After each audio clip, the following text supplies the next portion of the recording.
Alright, welcome back.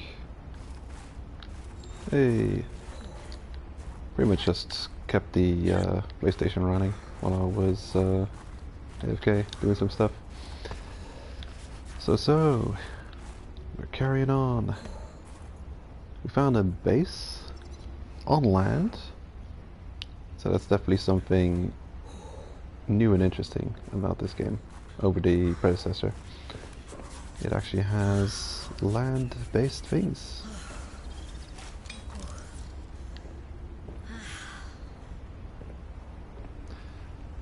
Right. Before I finished the last stream, we were just about to enter this room. We can learn how to craft a Fred's bed. Awesome.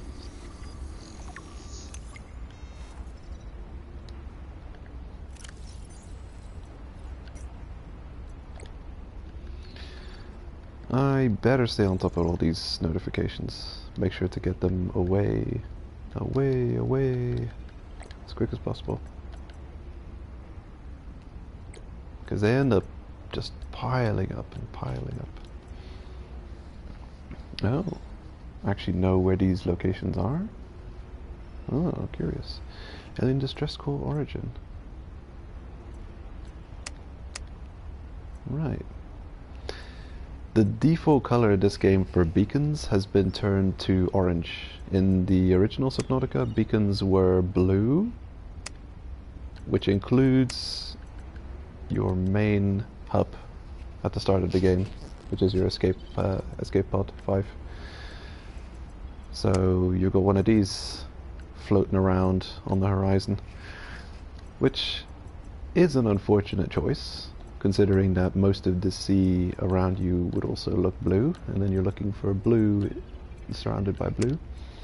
So I think making it orange as the default was probably a smart move, because quite often when I would play around with the colors in the first game, I would actually make a lot of my beacons orange anyway, just because it improved visibility. So turning that to the new default, that was a good idea. Smart move. Again, another good quality of life change. It's little things that really add up and provide a more enjoyable experience. Right, so we've got the scanner room, blueprints. We can make a scanner room. I mean, we haven't done any habitat building yet. Oh, that's going to be something, a time investment. That's a whole aspect of Subnautica, just a base building aspect. Very fun, very time consuming, especially the acquisition of all required resources can take a minute. Thermos. I have this, but I have no idea how to fill it with something. I've tried the coffee machines, but I think I need to try on a working coffee machine.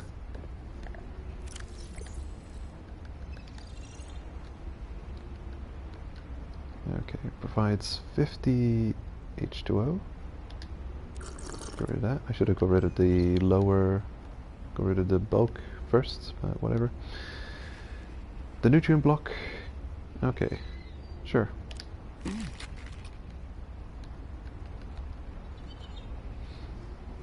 Wow, look at that. Ion cube. Charge. Look at that number. I can't even... Whoa, my eyes are a bit tired. I can't even count the amount of zeros on there. That's a bunch of zeros. 300,000? I think that's it. Nice. Actually.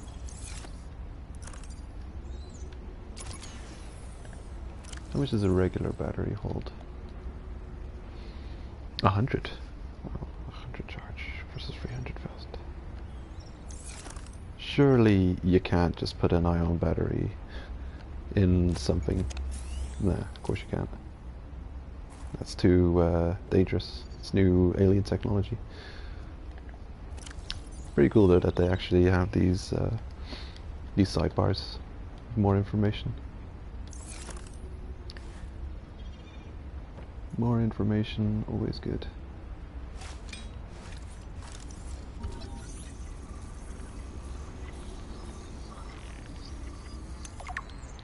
I'm just wondering how quick in the first game they send you to a location where there's a whole bunch of buildable habitat items.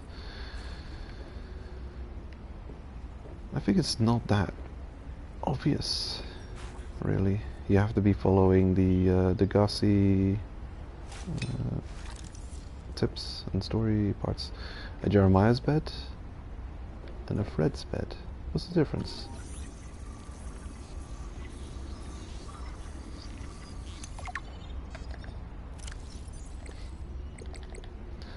Okay, that's weird.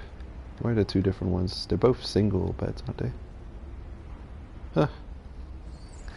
I can make a Jeremiah or a Fred. Curious. The beds are actually quite useful. You can use that to skip nights and turn your day-night cycle back into day. Oh, look at that. A sea truck. Posters. Well, you know what I'll do? Since I can't make a base yet, I'm not going to clutter my inventory full of posters. There's some really cool posters though. I'll probably come back here at some point and grab these posters to put in my base. But I'm not going to... I don't have the storage to manage all this stuff quite yet. Coffee. Get in the flask. Come on. Get in there. Nah. Doesn't work. Right. So that looks like an old wall storage unit from Subnautica 1. Just a little bit larger, actually. And it's on the floor. So it's become a floor locker. Here's a thing. That's a big deal item. Modification station. We've just got it already. Wow, that's crazy. A modification station, where the standard fabricator automatically rearranges raw materials to form complex devices. The mod station is able to combine complex devices to enhance their function. Most industrial vessels are fitted with a complement of equipment modification stations which enable engineers to adapt their tools on the fly. To conserve hard drive space, the modification station is excluded by default from most personal emergency blueprint libraries. However, extreme environments such as ocean and desert class planets may necessitate the adaptation of basic survival tools for unanticipated applications. For this reason, access to a mod station is always recommended. Okay. Excuses. It's important. So you can't really justify. Hello? What are you? A shaving kit. Pick up Fred's shaving kit. But why? A framed picture. Is it a important item? It can be assigned to a quick slot. But you can probably just assign every pickable item to a quick slot. Put it back. Actually, drop it. Yeah, I'm not going to start with that. Good. It's back.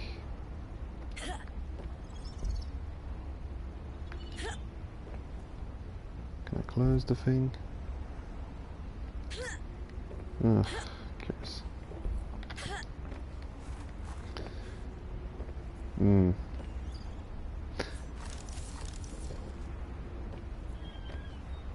Any other scannable items around?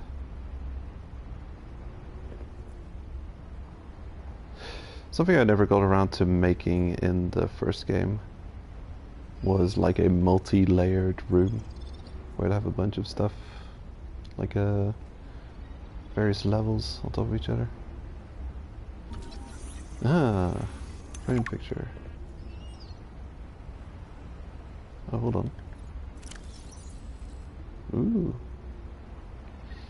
Sam's spy pengling drawing. Thanks for everything, Fred. Is that Sam? Ah, yes. So this is a present from Sam to Fred. Actually, we encountered a whole bunch of new characters and names in that last thingamajig that we listened to. Which one is this? Yeah, all this. I'll give it a re-listen, because there's a whole bunch of characters here which we might find out more about going further. For the last time, I'm not...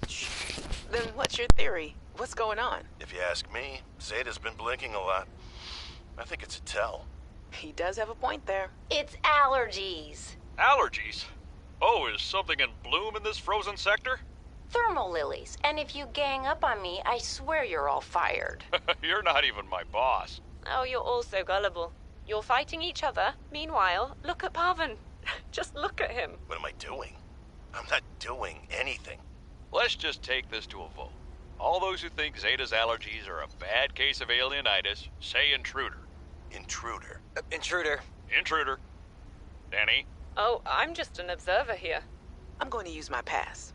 Is there some kind of scientist conspiracy going on here? Zeta, Sam, Danielle? You three are suddenly very aligned. Or, like I said, Parvin is cheating. I'm starting to wish I was cheating.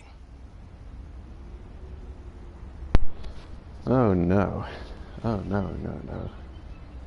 I don't think there can be any fair democracy in such a team-based structure.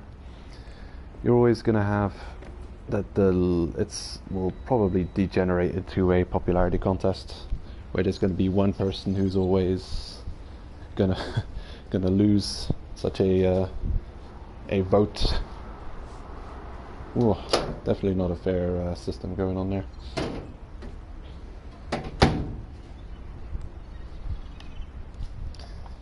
And this game seems like a benign example, but I'm sure when it comes down to oh no, we're stranded, we have no resources, who's gonna be the first to get cannibalized? Well, we'll have another such vote of democracy. Maybe a popularity contest or a fight. Alright, we've got a couple more PDAs hanging out here. The Avian Curse by Jeremiah. Communications tower maintenance log.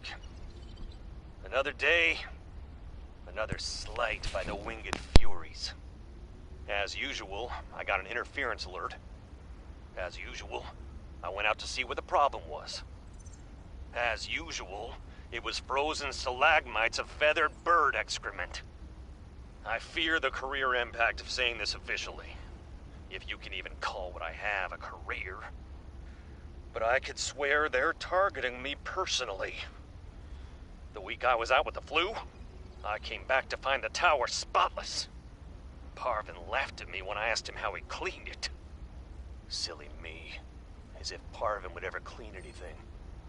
There's nothing left for me to do but quit. But I know that's what the birds want me to do. Oh, and I got the tower up and running. Maintenance complete. Alrighty then. Next. Jenny, you wouldn't believe the adventure I'm having.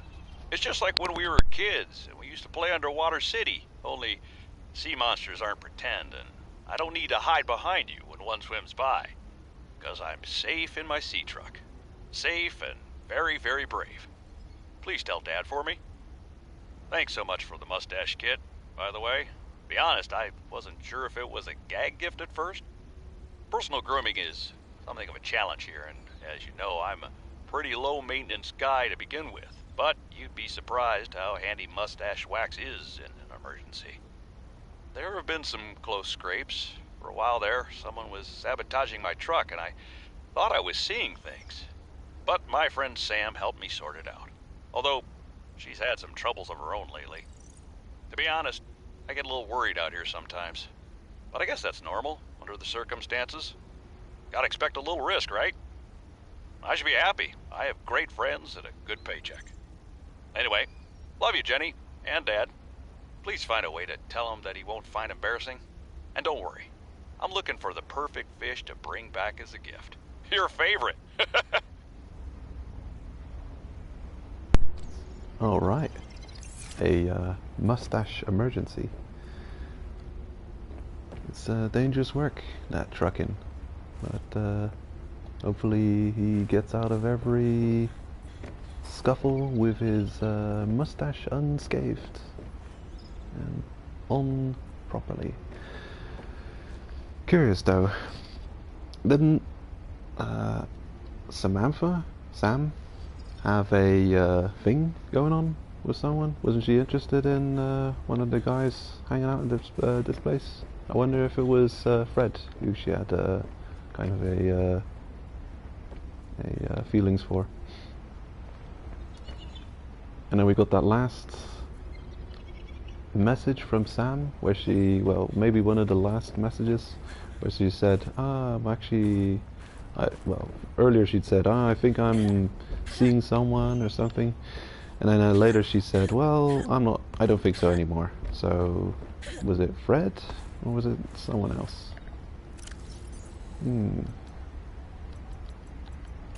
Who are our characters right now? Parvan, Seda, Fred, Danielle. Right, I'm gonna write these names down so I won't be able to remember them. I have to write them down. Okay, here's my collection of names relevant to below 0. Parvan, Sam, oh you got Sam, Samantha Ayu, right, Parvan, Zeta, Fred, of course,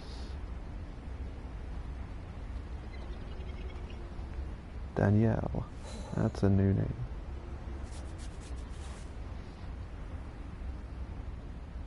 And Vin. Curious. I'll have to recheck that audio log at some point to really properly associate the names with faces. So yeah, the tower's up and running, and the birds are having a personal vendetta against Jeremiah. Right, another name I forgot to write down. I'll add it to the collection.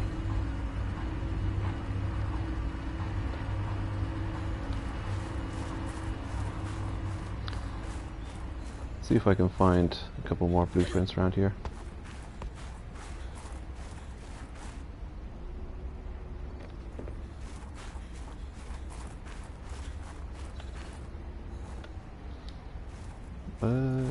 Here's something.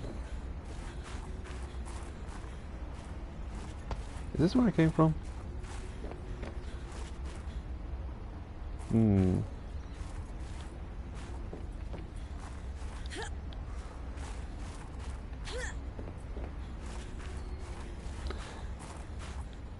No, this is where I came from, that's right, I saw that entrance sign. Okay, so we'll head down that direction later. I'm just going to carry on in the base for a little while longer.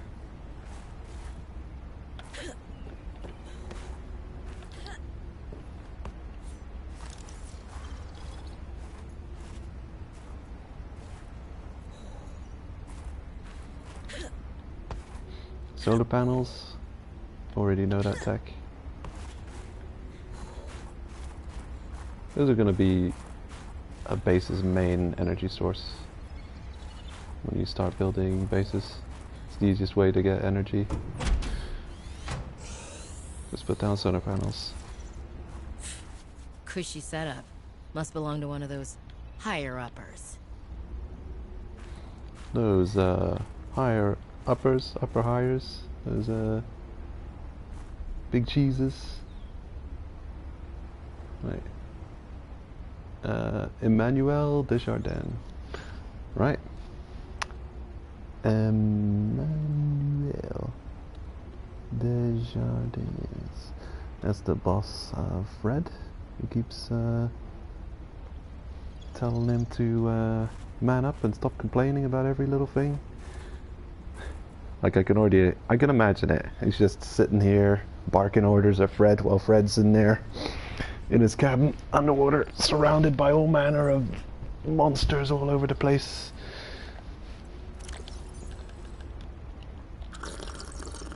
Oh jeez. Liquid's gonna become an issue. I'll save, just in case. I would love it to not be an issue.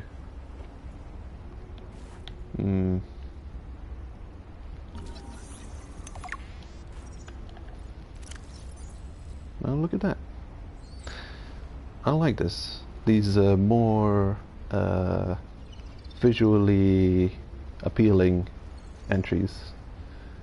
The pictures, working more with pictures instead of just everything being text. I like that. Human Resources and Communications Liaison. Altera HQ, right. Personality.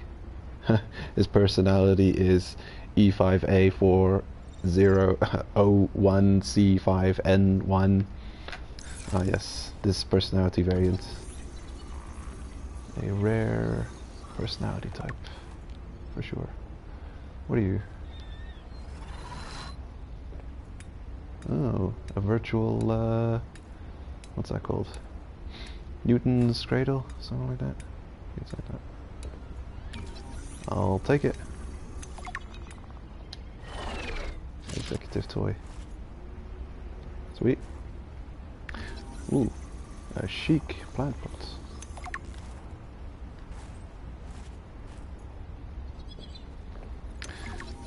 Emmanuel's bed. Okay, this is the Emmanuel bed. That kind of reminds me of IKEA furniture. How they give everything a name. Like this chair is the Thomas model, and that one's the Jason. I'm sitting on a Jason IKEA chair. Alright, observatory. Wonderful. Whole bunch of stuff here. Food? I wonder, actually, if you would stumble across a Arctic base, which was, let's say, deserted for 10 years, but it was so frozen solid, and you'd find some food there. If you defrost it, would it still be safe for consumption?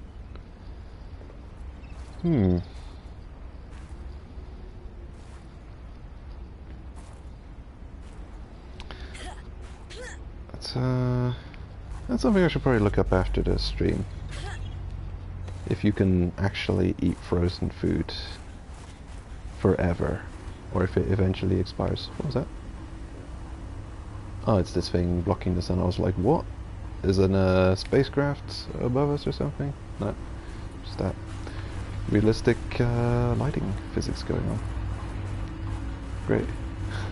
Talking about realistic physics. You, come down here.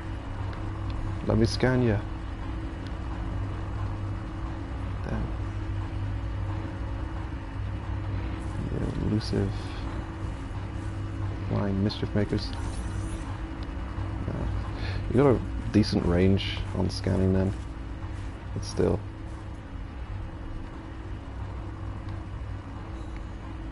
Scanning flying creatures is always tricky. They exist in the first game too, and I think I only managed to scan them because they got stuck in one of the above ground, above water level cave system. Well, what do you call it? Some of the land parts. The first game has some land on it as well. I only managed to scan one of these because they got stuck on the side of it. Ah, terrible.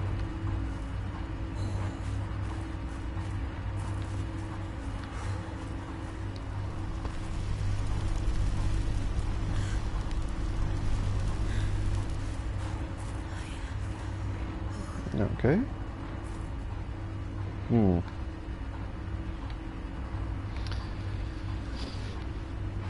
Funnily enough, that other game I've been playing recently, Stranded Deep, the problem is not cold, but heat.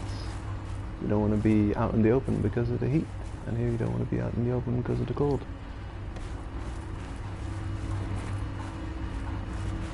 You. No.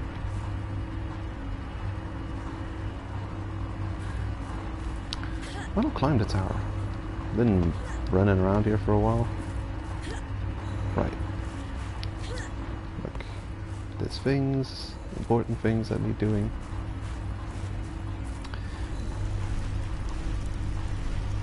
I need to go and make sure I get some stuff that will make that I don't die of dehydration.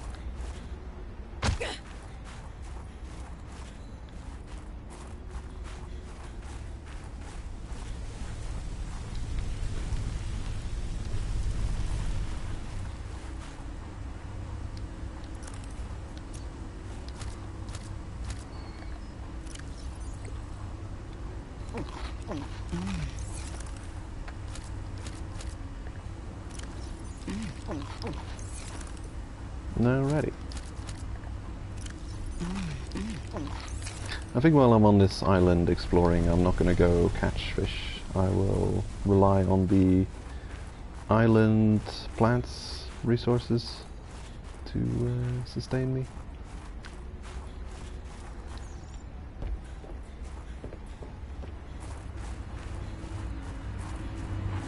And I've got a couple more PDAs that need picking up in the rooms we've been in. But planters and pots. Interior planters come in a variety of configurations and allow for most plant species to be grown in small numbers for decorative or botanical use. Alrighty, useful. Okay, there's one new message hiding in here somewhere, it says.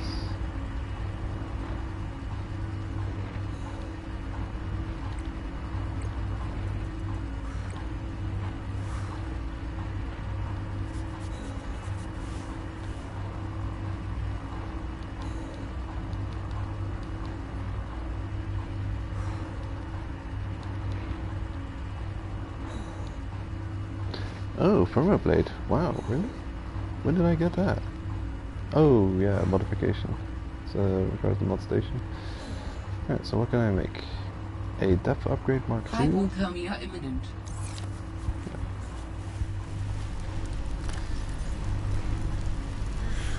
A depth upgrade Mark II. So, I first have to craft the depth upgrade Mark I. That's a crafting situation. And I'll take that crafted item to the modification station and use it as a resource to build the depth upgrade Mark II and eventually Mark III, which I can already see the resources for now. So you've got a glimpse at what the next resource levels are going to look like. Rubies, synthetic fibers, nickel, kyanite, and plasteel. Magnetite. That was a resource that had me stumped for a long time in the first game. I had no idea where to find it. Just no idea. Don't remember how I eventually managed to find it. But that one resource really had me stumped for a long time. I had no idea where it came from.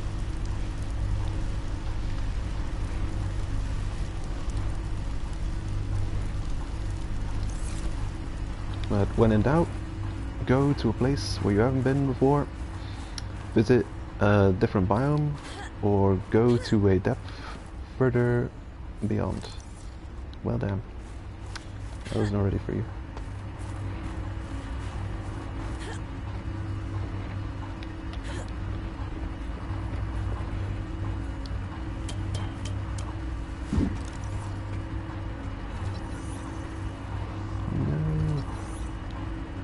Oh my god. How long does it take to scan those critters? A test override module port. Foreshadowing something.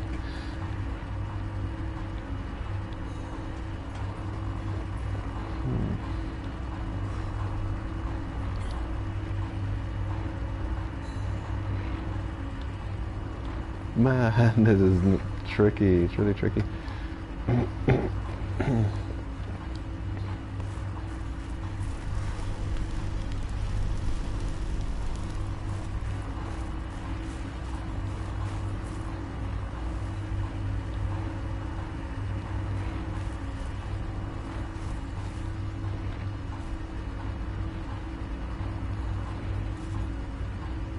No. Oh, so annoying. Thought I could sneak up on him and scan him while he was grounded, but apparently they just always notice me coming. Yeah, that's going to be an impossible one. Look at him perched on the opposite side there.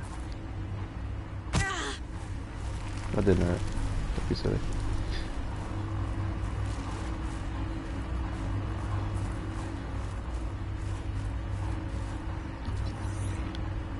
Come on! Oh my god. Why? Nah.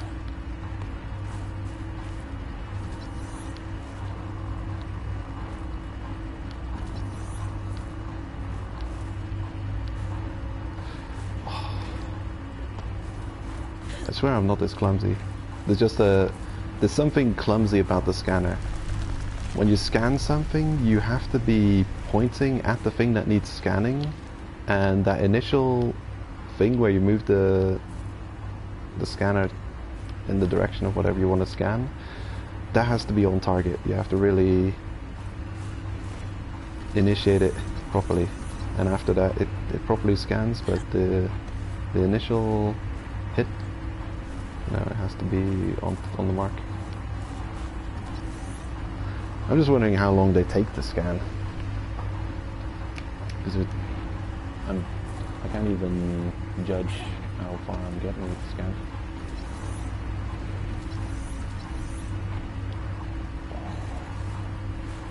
Terrible. I think I'll approach from above.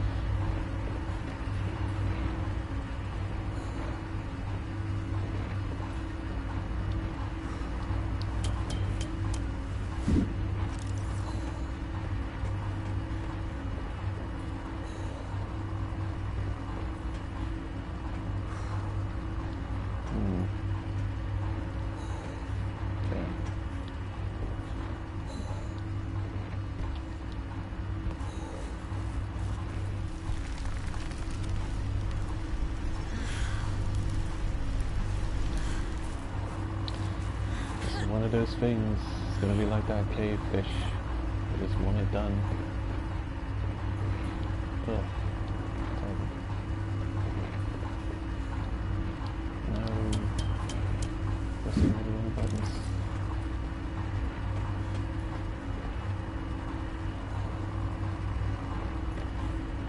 Okay, what is the video say?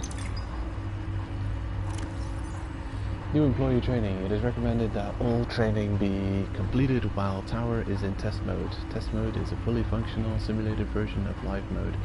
While in test mode, to initiate test mode, insert the test override module into the diagnostic port as depicted in the diagram to the left. The activate test mode command may be entered via the terminal once the test override is sure. I'm sure that's going to be relevant in the future.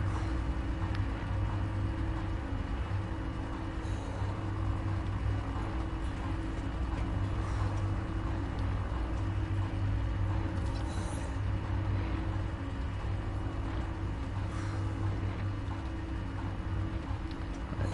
I'm going to try a different strategy. I'm going to keep the scan button held. Hypothermia imminent. Let's see if that doesn't work better.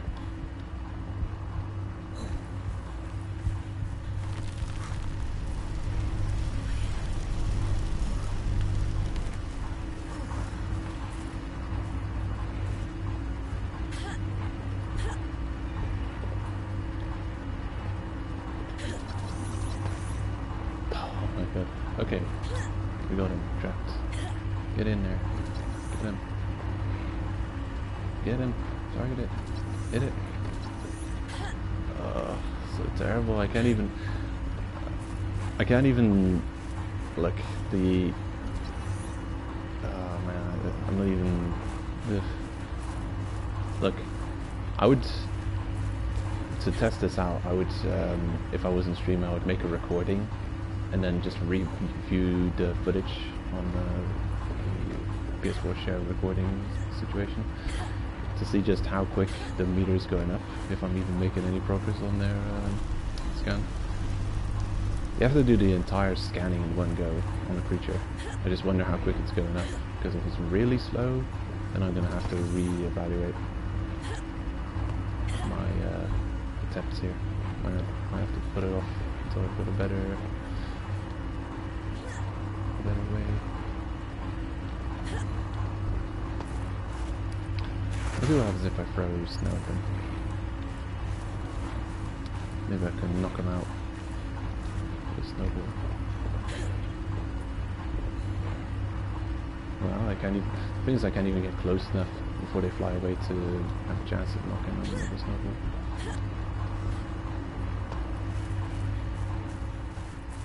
Hula.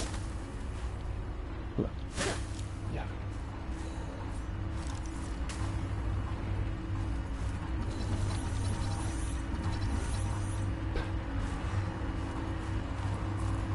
Look, what time is it?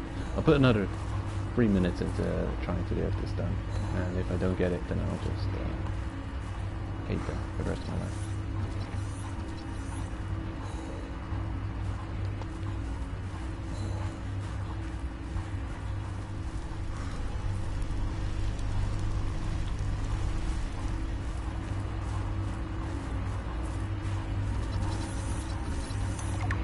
Got him. Okay. This time I made sure to follow the direction that he was ascending properly, and really try and stay behind him and get a good angle on it. Well, look at that. What? Oh yeah, this is weird. What's going on? What a strange weather change.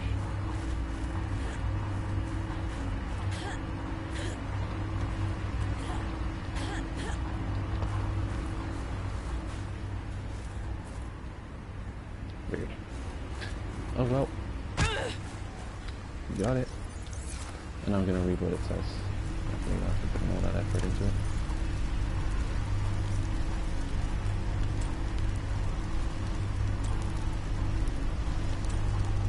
A large herbivore, the sky ray. The sky ray has a bird-like head and feathered wings, which enable it to fly.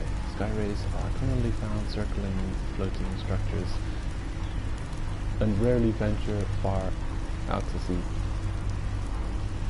They will perch on dry land, but are prone to flee on approach. 1. Wings. Although its wings give it some resemblance in silhouette to the waterborne rays on 4546b,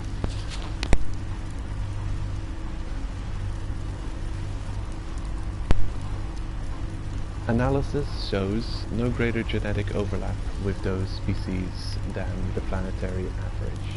In fact, the sky rays appear to have split off the evolutionary tree much earlier than most. 2. Diet. Largely seed-based, sky rays have not been observed diving for food, which implies they rely on land-based plants for their survival. Assessment. Presence may indicate nearby dry land. Okay. Well, gotta catch them all. It's one of those things. It's part of the collection.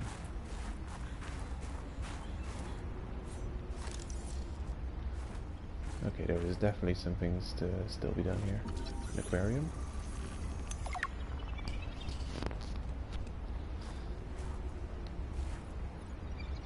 Alright. And the video. Good morning, Frostpack. Just a quick update to inform you of some key achievements and priority shifts we need you all to get behind. The spy pangling project was a resounding success. Please join me in congratulating Samantha IU, who is now reassigned to Outpost Zero, helping us dream of future initiatives. Congratulations are also in order for Danielle Valenti and her team at Omega Lab. The closing of Phi Robotics means important funds can be redirected to their Kara bacteria study, which has important, positive implications for the life sciences. You're all doing an exceptional job, and I don't want to promise anything, but HQ has been taking notice.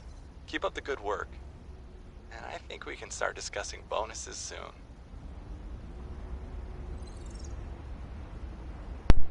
Great.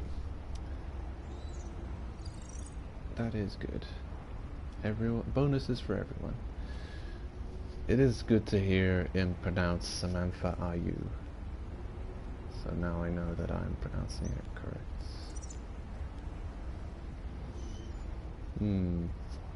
Outpost Zero.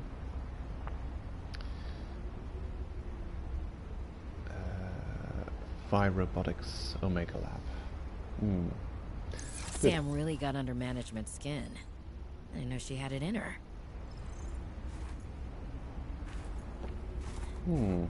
Right. I guess he doesn't like praising the people who work for him. Is it my fault?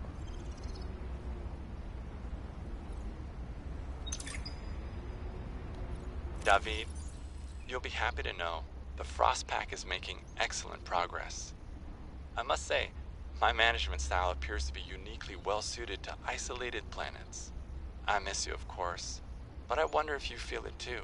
As great as we are together, we're almost better apart. Just look at how well Prosperina did in her last show. I'm sorry I couldn't be there to see it, but I'm sure if I'd been around, I'd only have made her nervous. Once this mission is over, I'll come home for a few good months. And then, what do you think if we look at reorganizing our expectations to facilitate longer-term separation success? I really think this could be a great model for us going forward, romantically and otherwise. Don't forget, I love you from the depths of my heart. Keep on succeeding in your projects. You know there's nothing I find more attractive. Alright. So, probably gay. I mean, David sounds like a man's name. It's curious that he seems to like managing things. So, he's also managing his relationship, kind of like it's a almost in business business ways. Curious. Right.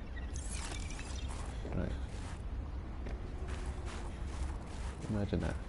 And how's that ever something you want to hear? It's like, I feel like we're better apart. Okay, how about break up? I feel like we're just better apart. Yeah, what the hell does that mean? Curious.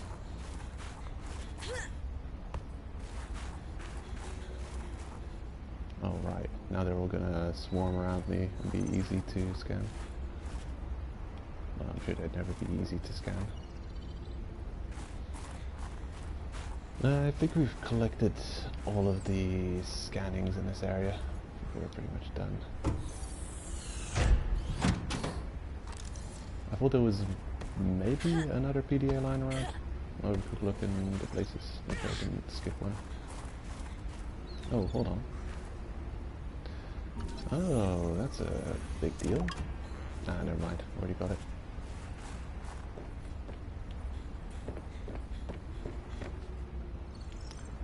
Anything else I'm missing? Nah, a whole bunch of cool posters and stuff. I can come back to this place later and pick them up. I'll just leave the beacon here. It's a good beacon.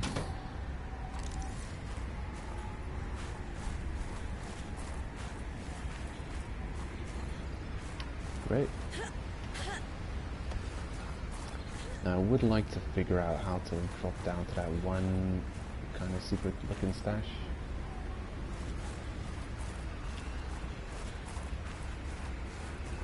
Oh. Without dying, preferably. Oh, there it is. Aha, found it.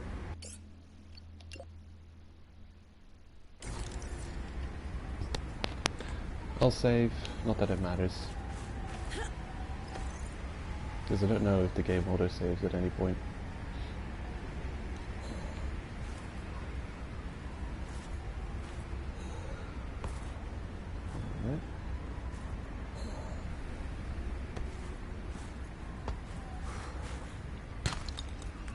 Ooh, gold.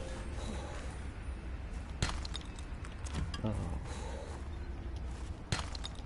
Gold.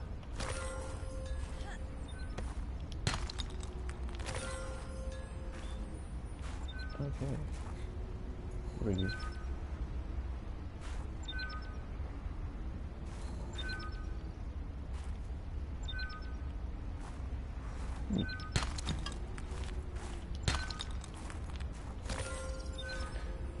Definitely worth finding this place.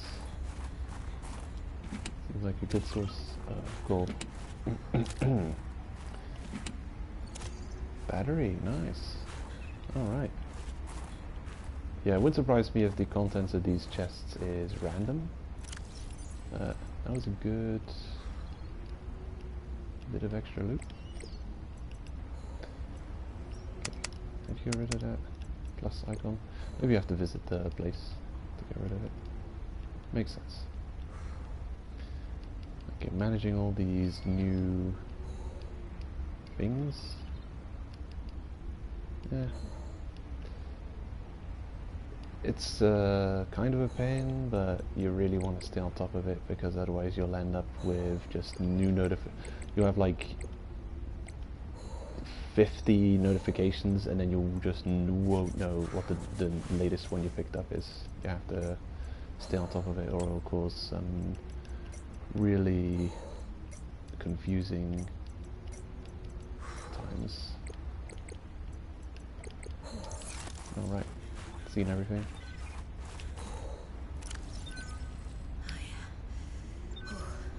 Drink. Right, actually kind of wasted.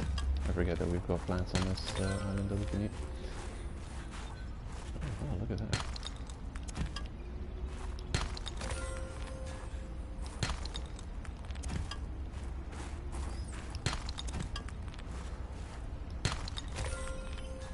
I'm noticing there's a different jingle every time you pick up an item. The titanium has its own sound and gold has its sound.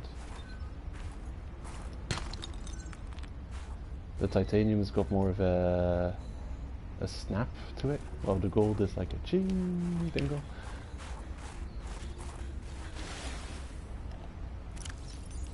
Okay, where is it?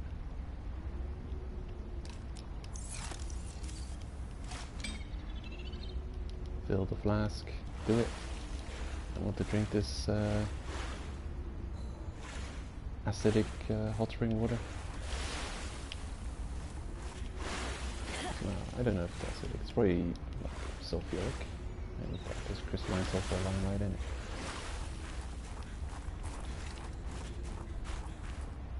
Okay, chance of gold. Whole bunch of gold lying around here. Okay, nice. Oh, here, this is how I scanned them in the previous game. I got them stuck in one of these caves, and then they're prime target for getting scanned. However, looks like they can just fly through, they can clip through the environment. Oh, okay, I see. Right. This is something to remember. If I ever need this grade of upgrade resource, I'm going to make a note. I'm definitely not going to remember it.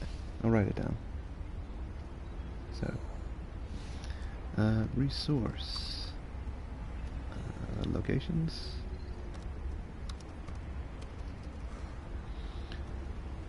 gold,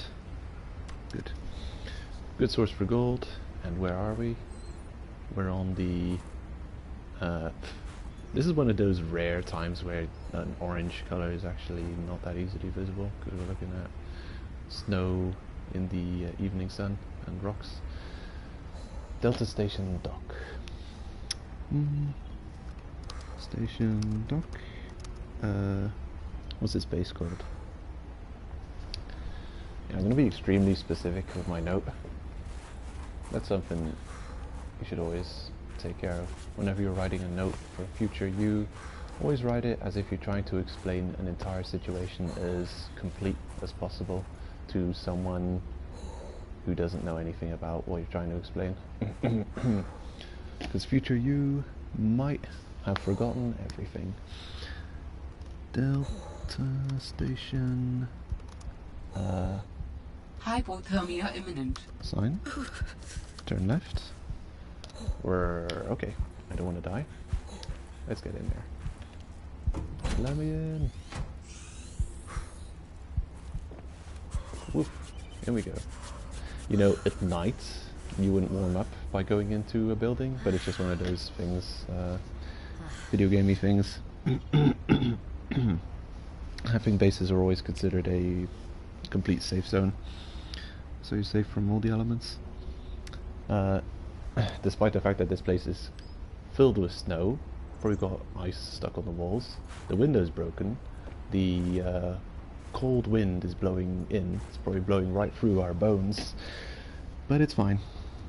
Right, turn left, down the stairs, into the caves.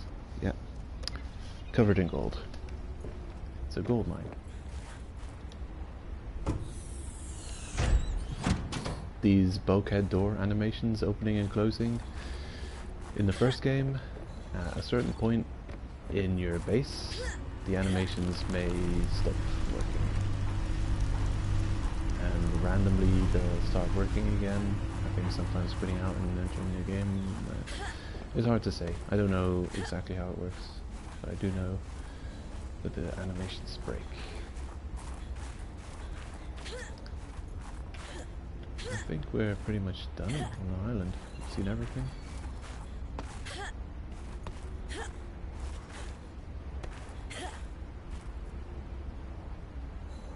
Alright. Alien Distress Call Origin. So I've got a couple of places to go. A pilot. And I should probably be paying a little more attention to what triggers cause these new locations to be added as kind of beacons to visit. I really should be paying attention to that, because that's the kind of thing that you'll want to know for future playthroughs. So I've missed a couple of triggers. I'll try and pay more attention to it in the future, if I remember. It's just one of those things. You play Subnautica and then you're just taking your time, spending ages doing everything, and then you play it again and you kind of want to skip a few steps. You want to move a bit fast or get something quickly, and then you think, well, where the hell did this thing show up, and when did it show up, and what caused it to show up, and what's the trigger? So I've noticed that on subsequent playthroughs of the first game that I forget which events trigger this or which triggers that.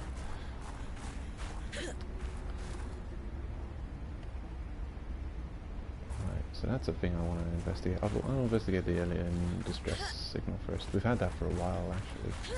I think we've had it for a while. Since we got that weird Morse code thing when we were swimming a little bit deeper. I think that's when that showed up. I just wasn't paying attention, can't say for certain.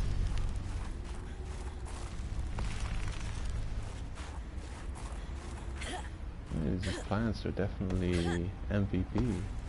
Look at that. Imagine a sunflower in real life. During the middle of the night, you just walk up to it and it's like, flower, open for me, I wish to behold you. And this flower said, yeah, sure, okay, boss, Open up. It's like, damn. These flowers. Oh, do you have such power? Actually, I haven't really read the lore about those plants. Maybe they explain why they open up when someone comes closer. Let's have a look-see. Right, research. Indigenous life forms, flora, exploitable. It's not exploitable. Okay, how about land? Thermal lily. The thermal lily is an unusual terrestrial plant typically found on cliff walls. During the day, it points its face towards the sun, absorbing thermal radiation and storing it internally. At night, the thermal lily petals close to reduce heat loss, and it relies on its heat stores to survive the harsh Arctic conditions. Okay, so it keeps closed. This is even worse. Look, I'm only thinking about this in a scientific way. Like what? Usually, animals and plants don't really do things unless it's beneficial to them. There's not much, you know, philanthropy going on in the Darwinian landscape. Oh, hello. No, you're just the same weird croc who keeps bullying me. He's ready for me. He's ready to harass me once more. Yeah, things don't do things unless it's kind of beneficial to them, and it doesn't happen very often. So for this plant, look, it's night, and it's storing up this energy to survive the harsh climate. And then it just opens up and releases the stored energy to keep us alive. For what? For what benefit? What do we provide in return for the plants, for it opening up and giving us its stored energy? Nothing. We do nothing for the plant.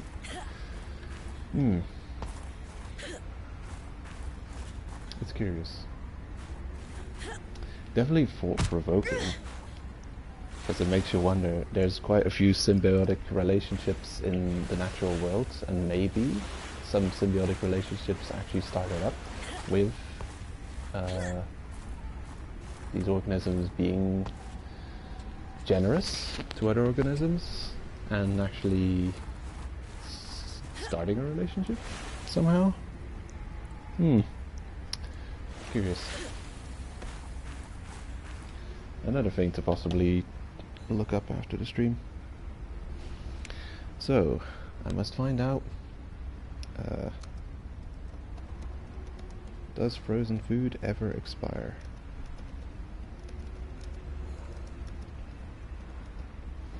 It just seems like an interesting video to discover on YouTube at some point. I'm pretty sure it exists. I mean, I just have to look up on YouTube this question I asked and see if I could find the answer. Wouldn't surprise me if there is an answer out there. It's just waiting to be discovered. Hold on. While we're here, I'm just gonna fill up on food and water before we leave.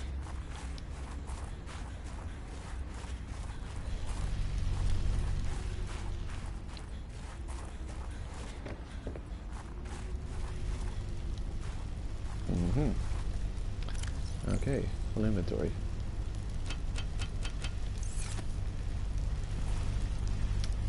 Stay where I can see you, please. Do not roll to the ends of the earth. Oh my god, they are. Oh no, there's no stopping them. Do not like that.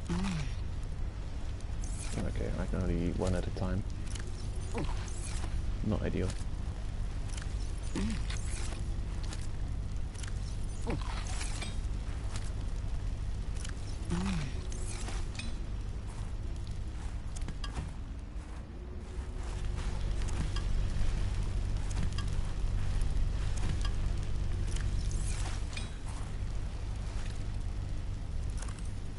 There. You almost got away. Actually, I don't want to snow. get out of here. Come on. Gotcha.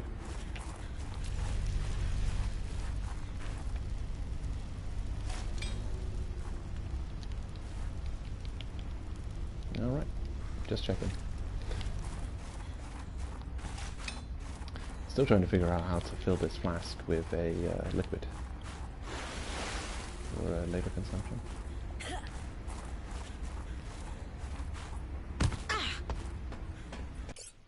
Great.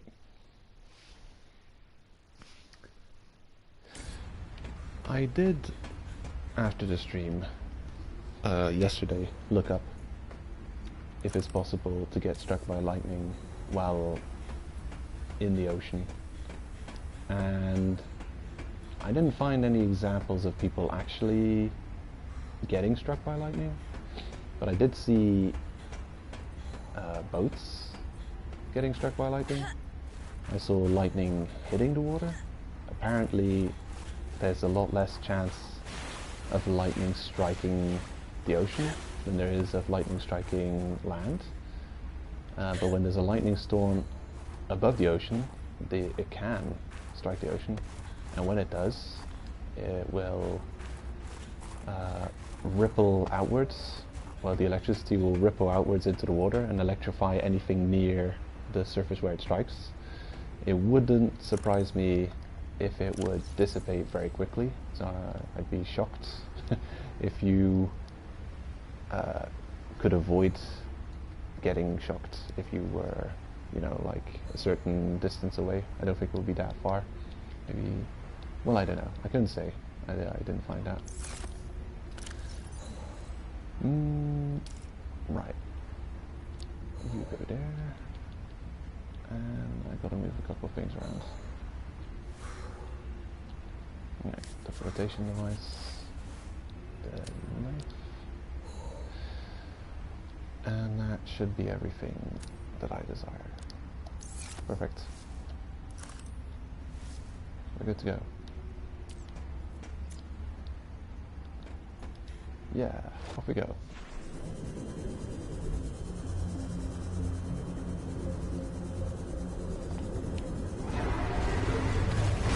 They did advise against being in the water during the lightning storm above the sea. Let's say, get out of the water, get out of the, yeah, go take your boat to shore. You shouldn't be in the water or in a boat if you can't avoid it. If you're just on a boat and you can't get back to shore, get inside the cabin and stay low. Probably turn off all your electronic equipment because it's going to get fried if it's on. Your ship gets struck by lightning. That's going to be terrifying. Being a ship on the ocean as there's a lightning storm above you. You will not take. Not today.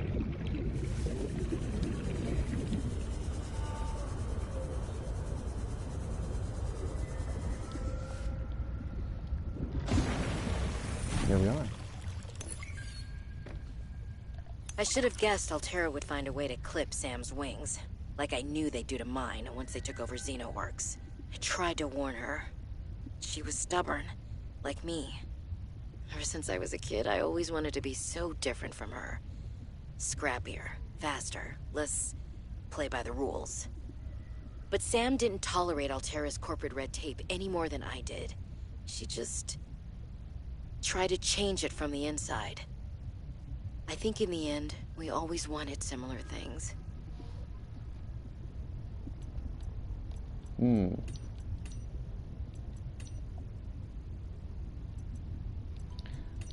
Right. Go get her.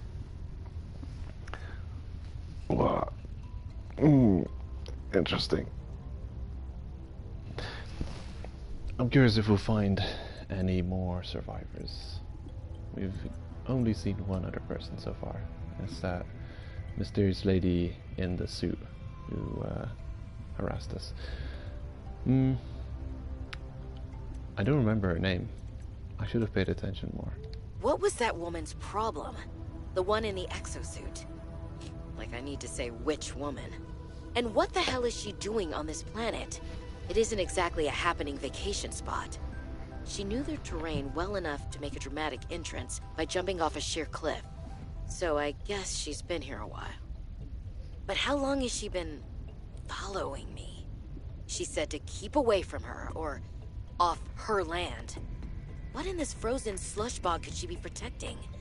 Unless she's camped out somewhere. She's definitely heard of Altera, though.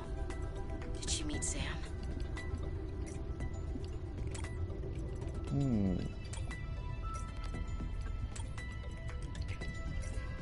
There is a piece of information that I'm looking for.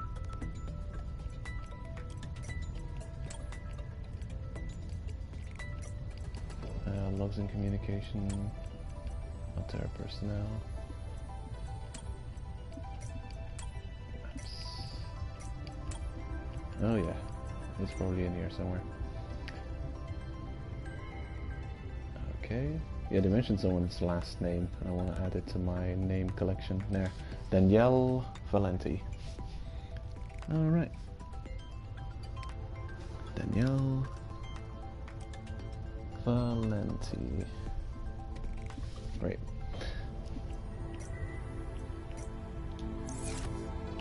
I think I'm going to have to do a little bit of basic base building. Just to get rid of all this stuff. That's the best storage option.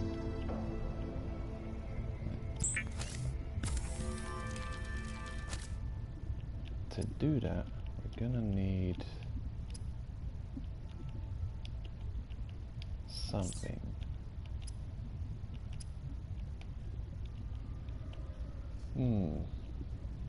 Habitat builder. Right. So, it's pinned on the top right. 2 silver and a computer chip. That's always complicated. All this stuff. Oh nice, you can actually pin the recipe from here. You don't have to go all the way to that thing. Good.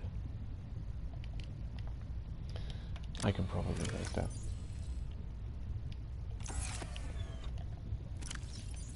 Did I just cook a bladderfish? Oh my god. Why? Why would you do such a horrendous thing?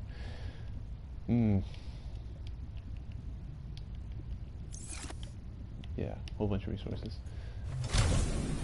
Good. But it's been on the side, so I know exactly what I need. I need 2 copper. For that. It's in there, yeah. Oh no, they're all full. This is not good. Nope. Terrible news. Well. A new storage box will take up 4 slots of inventory, and the titanium I'm holding is also 4 pieces of titanium is what is this? Upgrades, really? Oh, you can make upgrades here. I thought we needed the modification station for that. Oh. Hopefully this is the last one we need to make.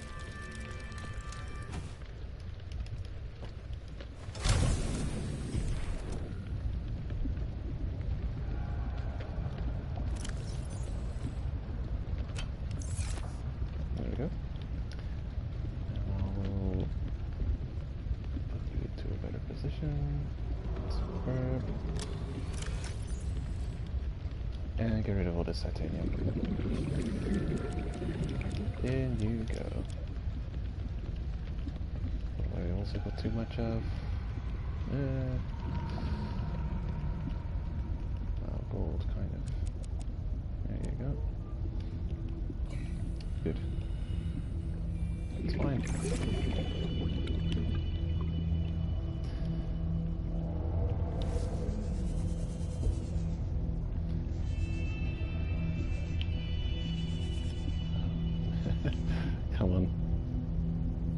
catch you. You're too clumsy to survive.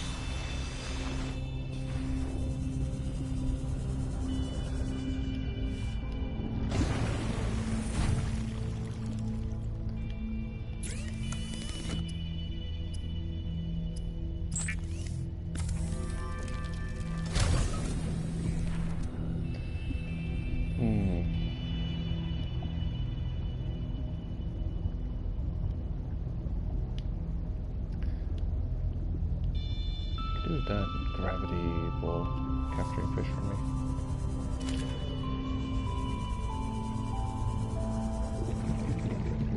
Anyway, I needed 2 copper. So, actually I have 2 copper on me. That's good. I need 2 silver. No, not you. How about you?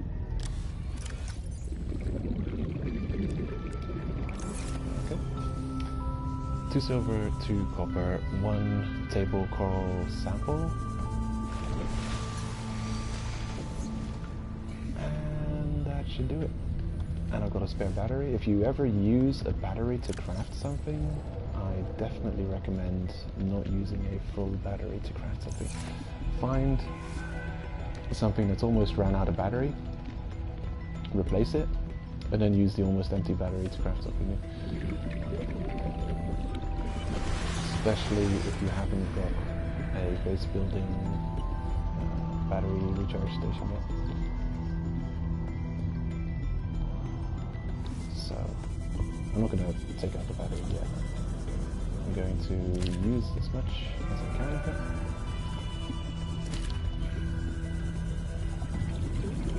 And search for the coral sample, and once I found it, hold on. Shit. Nope. No. Don't want to play with you.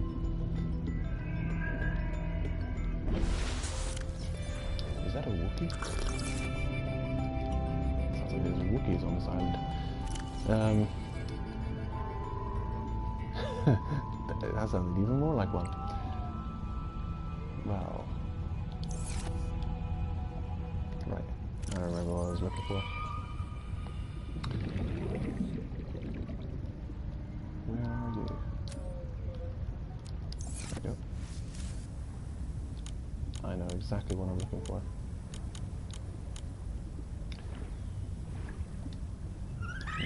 Nope. No. Nope, stay away. Those creatures steal your equipment right out of your hands, and then you have to go and chase them for it. Wow. There's so much items in the game, and I don't know what you can all select with this. There's got to be a limit to how much things you can select. I need something very specific. There, table coral. I'm guessing it'll just let you collect everything you've seen so far, or everything that's in your PDA stored as you've discovered it.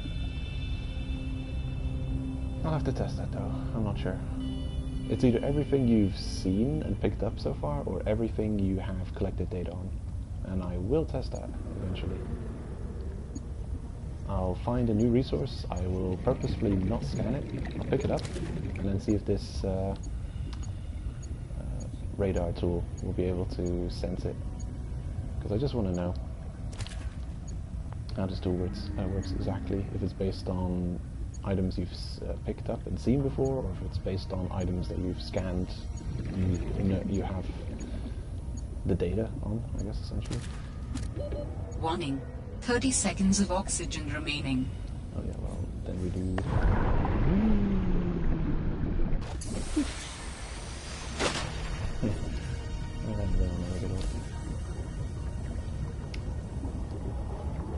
Table coral, where are you?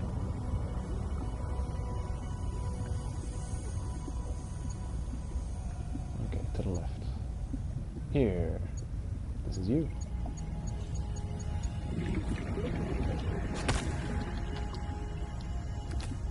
Yoink. Damn. Those are actually more difficult to collect than the previous game. In the previous game you chop them apart, and I think they would break into 2 pieces, so you can pick up 2 pieces, or maybe they break into even more than 2 pieces. And you'd usually find a whole cluster of them around each other, so you just you find one location of table coral, chop it, a whole bunch of it into pieces, and you could collect a whole collection of table coral bits.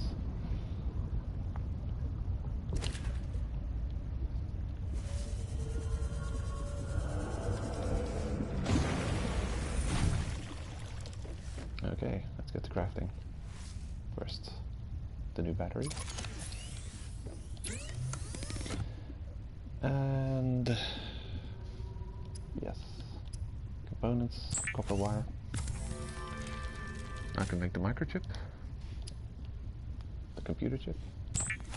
There we go. And the wiring kit. Alright. Perfect. And now, dun dun dun dun dun dun. Adding emergency shelter blueprints to your databank. Oh. With the Builder tool, you can construct sea bases from raw materials, advising against exploring a frozen water continent without a base. No bed, no storage, no place to put a fabricator module. No fun.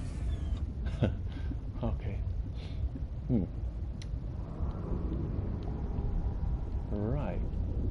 And I also need one of those. But how do I get it?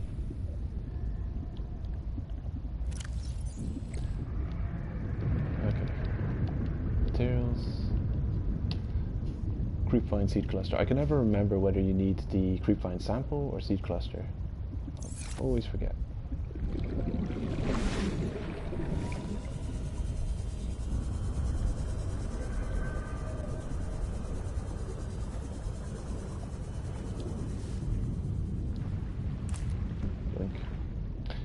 They seem really limited in the amount that you can harvest there. I wonder if I should be worried about ever running out. Hope not.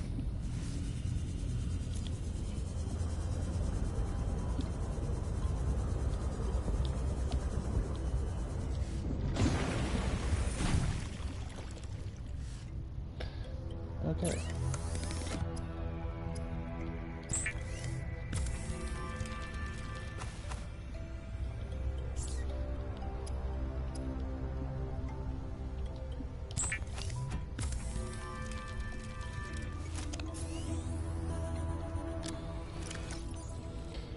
Got another useful tool. It's another empty battery to use in crafting, possibly. Whole bunch of water just ready to be crafted. Habitat builder. Right. Oh, that's curious. Okay. So I made the habitat builder with an almost empty battery. In the previous game, you would use the empty battery and it would be considered just a usable resource, and it would just disappear, and you would create an item with a full charge of battery. But it looks like you use the battery, and whatever charge I had left in it actually is the charge you get in the new item you craft, which is realistic, but not great. But then it's not going to be a problem much longer. Not a big deal.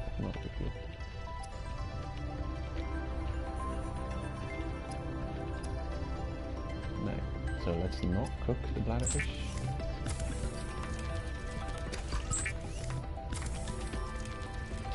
I wonder if we'll ever get a tech that allows us to multi-craft. Because if you farm things in bulk and you want to make things in bulk, this is kind of tedious. I mean, it's cool to watch, but I'm sure, you know, they've already been kind enough to provide quite a few quality of life upgrades. A possibility to craft many things in one go would also be a cool change.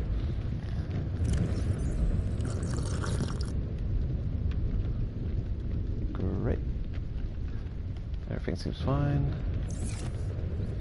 So, I've got the repair tool, the habitat builder, and I should probably make the compass, because yeah, it's just a useful tool to have. And it takes up no space, because it's in your, you install it in your brain spot. Just put a chip in your brain. But using Neuralink technology Elon Musk has developed. So, 2 copper, 2 silver, and done.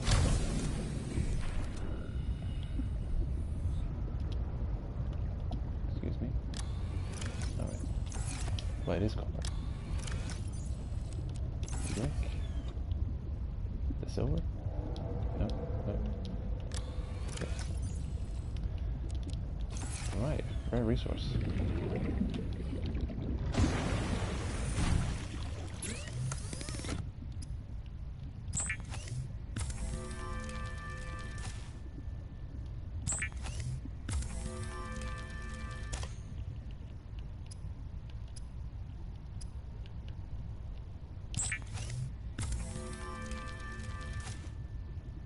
Lovely. And it's already installed. And it's such a simple little thing, but yeah, it can be useful. All it does is it adds the compass directions underneath your depth reader on the top middle of the screen. You can see we're facing southwest now. This way is south, so just useful to have in navigation. Alright, so it's kind of south-ish from our main base, the Delta Station dock.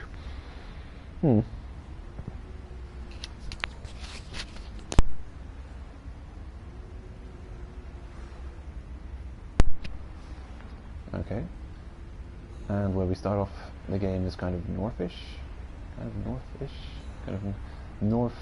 northeast.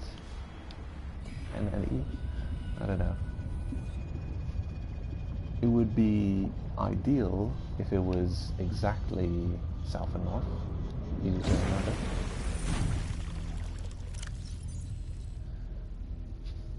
Right. I think I'll unpin those. Is there a pinned items menu so I can just easily unpin things?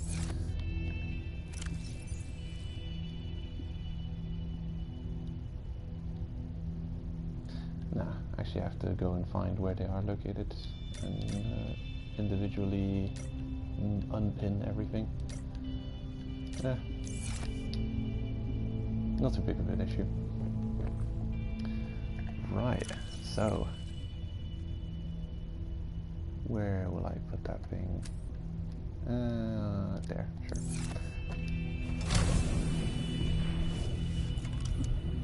Woo, yeah.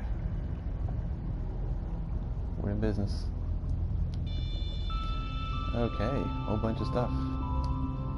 And now, prepare yourself for a 20-hour streamathon base building stream. No, I'm not going to do that.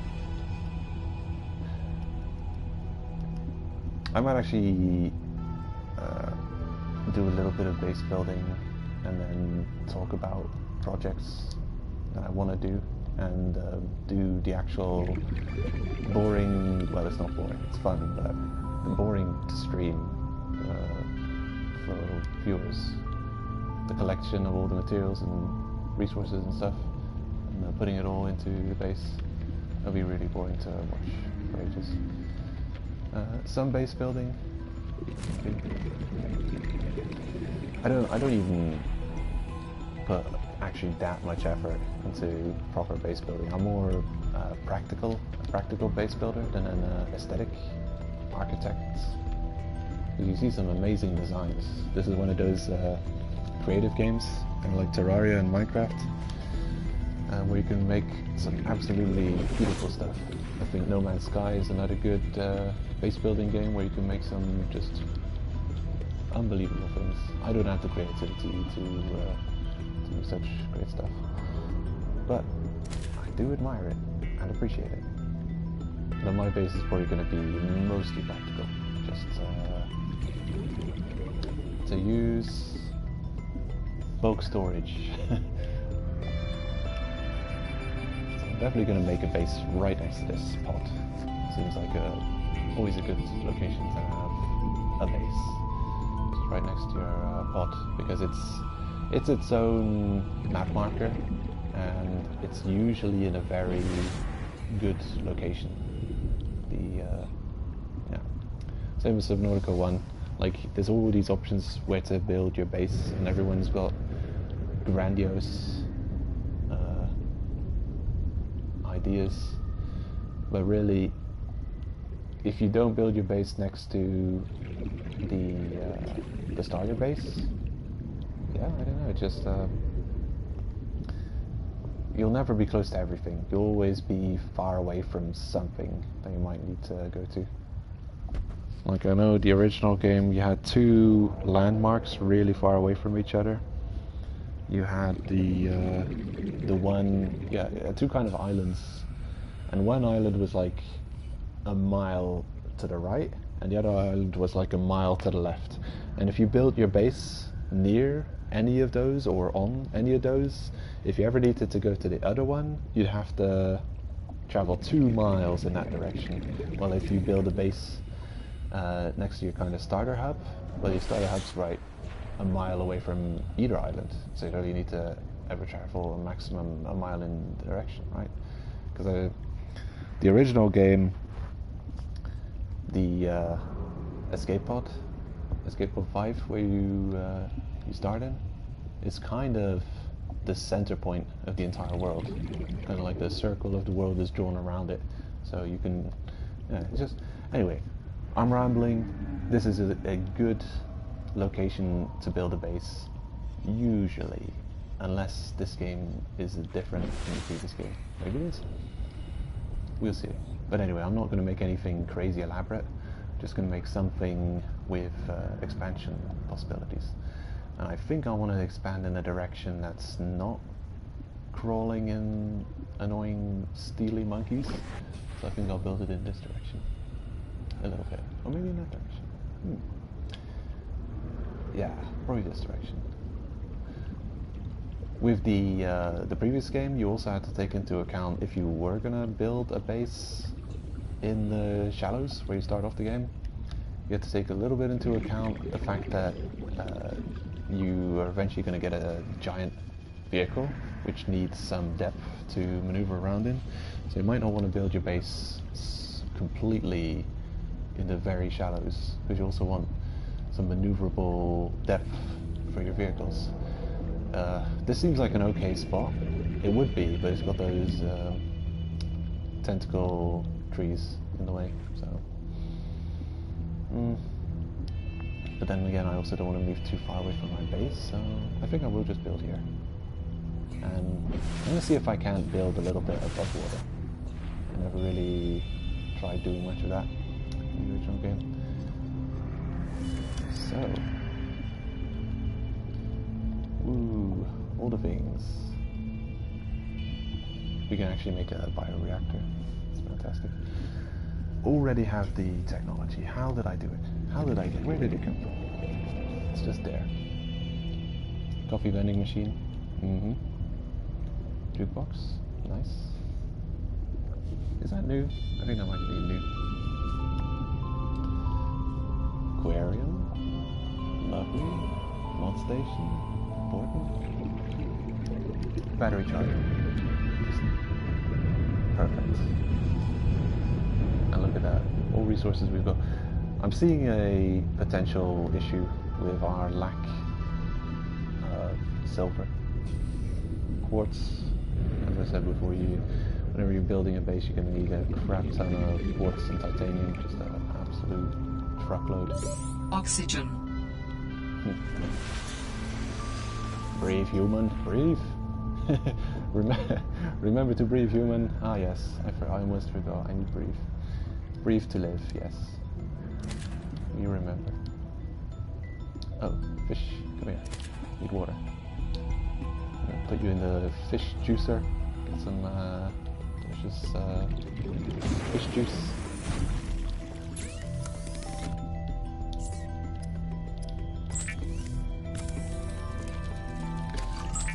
probably got enough hydration. I should probably think about nutrition as well. Just checking my phone if I'm not getting anything important happening. Nope.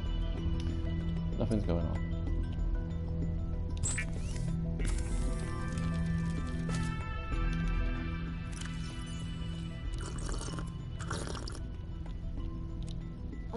Alrighty. Good. Very good.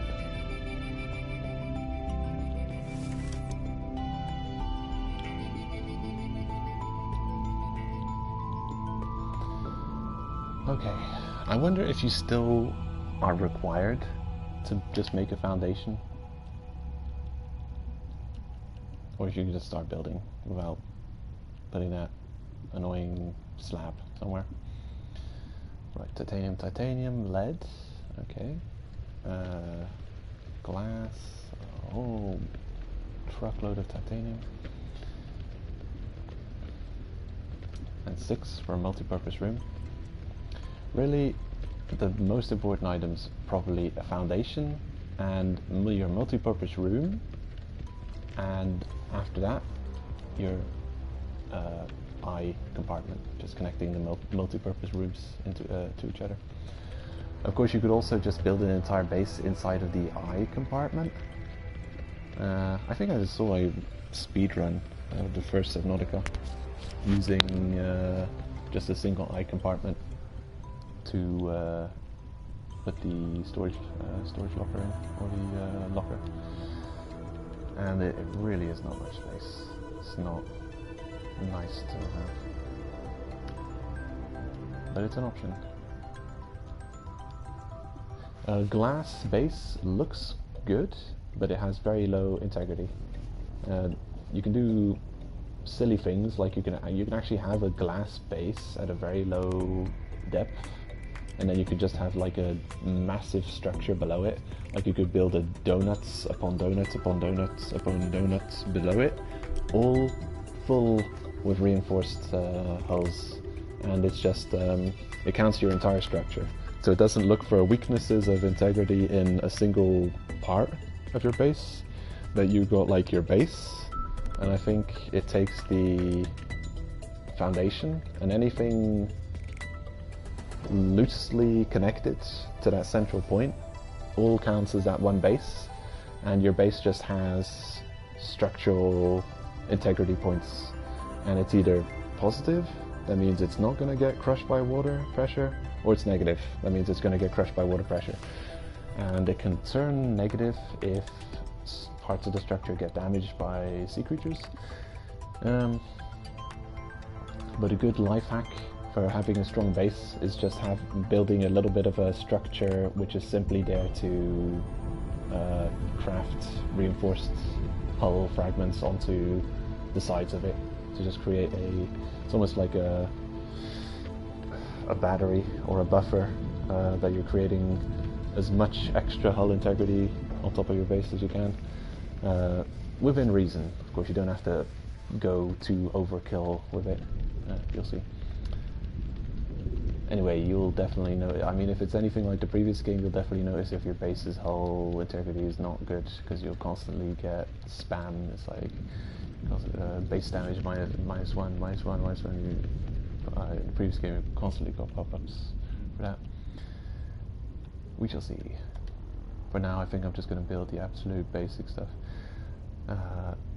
Solar panel for energy, of course. Because if your base doesn't have energy, it doesn't even have life support systems. So you go into your base and you won't have oxygen inside the base, which is a surprise. You definitely don't want to have that happen. You're like, well, I'm drowning, let's get in my base to breathe. And then, oh, I'm also in the base drowning because there's no oxygen in it. Because there's no energy for the life support systems to create oxygen.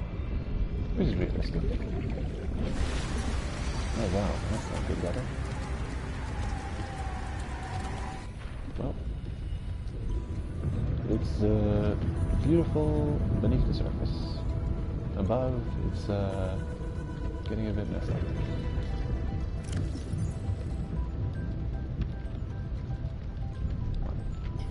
I've got a nutrient block.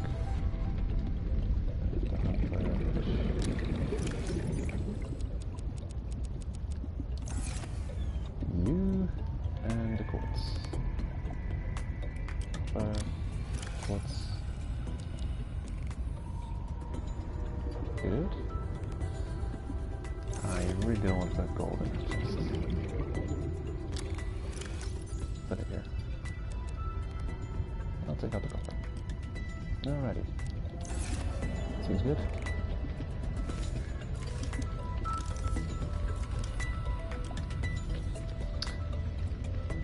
I also need lead. Not about lead.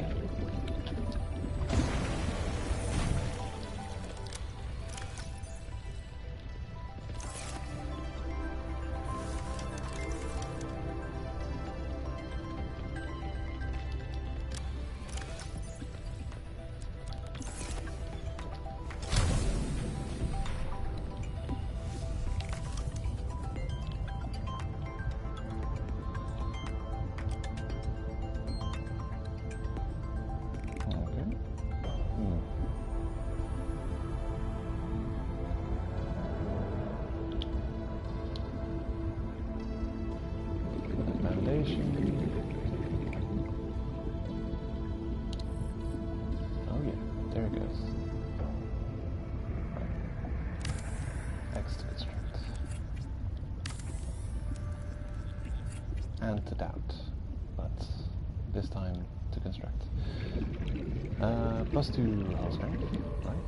Oh yeah, that's what I'm seeing. Just trying to build a foundation on top of a foundation. You only need one foundation. Cancel R2. Good.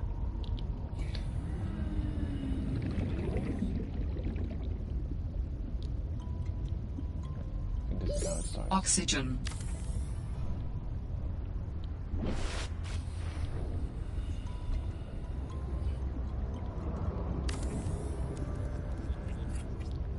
There we go.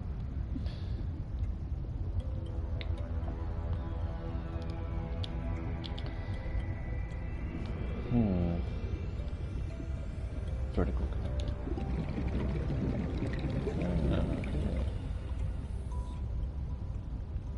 Alright.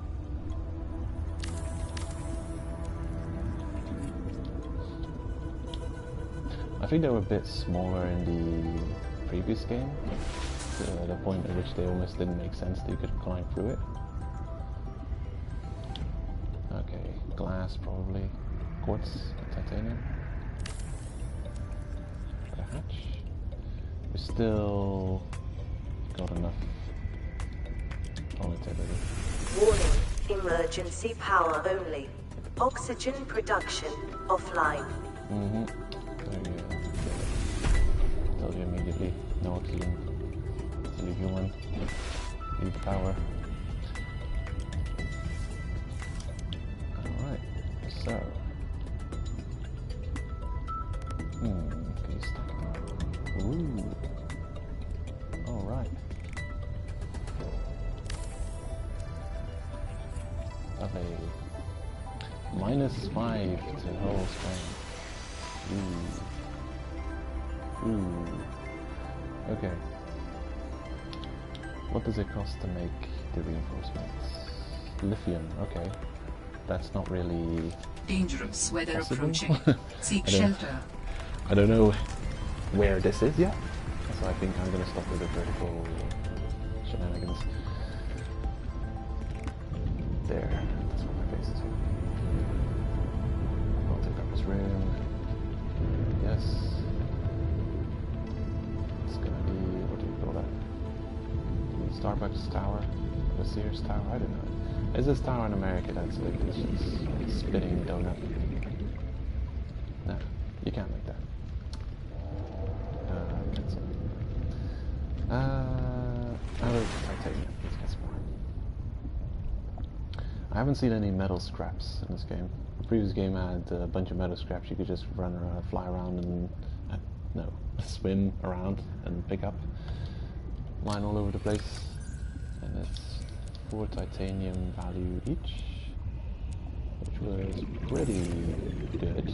A pretty good way of collecting titanium, especially if you had the scanner room. You just scan for those scraps and just run around and collect scraps all over the place. Very quick and easy titanium, but it looks like that's not an option this time. Right, what do I do? It's not an option. It doesn't work. It needs an eye compartment. Seems good. I will have it in the same direction as the below one to not get confused. There we go. Alright. It is partially submerged, partially the opposite of submerged. It's perfect. It's perfect. And this is just a work in progress, the top part. I definitely want to make that made of glass. It's just, it's there as a reminder that I want to be building above water as well, because that would be cool. One for you. In there we go. And then I think we'll already make a multi-purpose situation. There we go. Right, so there's rules to what can be connected to what other things. And in the first game, these beams that connect your structures to the ground were kind of glitchy or wonky as hell. Like they would change around every now and then and be attached to different things and just be... I wonder if they've fixed it? Who knows? Maybe it's fixed. Maybe it's not. But yeah, there's certain things that can be connected to other things, and you'd think that you just connect buildings oxygen to other buildings right adjacent to each other, but that's not how it works. The multi-purpose room, as you can see, it creates its own little nub to connect it to whatever it can connect to. So that's a good indicator to know what items could be, well, specifically the multi-purpose room. If you want to know if it can be connected to something, if you see that nub appear, then yeah, you know it can be connected to something. If you are maneuvering it around something and it never just shows up, then you know that it can probably just not be connected to whatever you're trying to connect it to. In you go.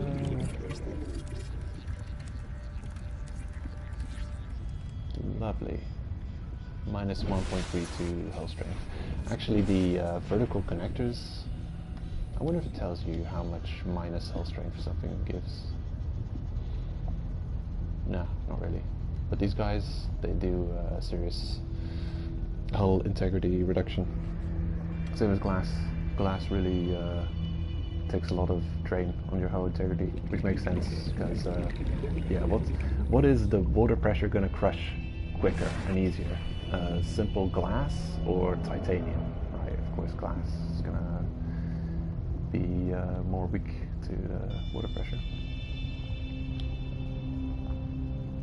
So we've got a basic situation going on here. That vertical connector is not going to do anything for you until you build a ladder. In fact, I should probably have a offshoots leading to the ladder, because the way it's built now, the ladder is going to always be, if I build a ladder there, it's always going to be right in front of me as I walk in, being just in my way. So I should probably move that vertical connector a bit to the right, give it a little bit of a side room. And I will do that now. You make the thing.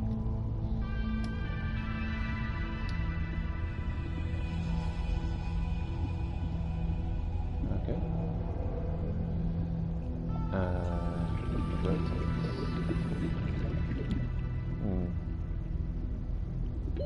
Oxygen.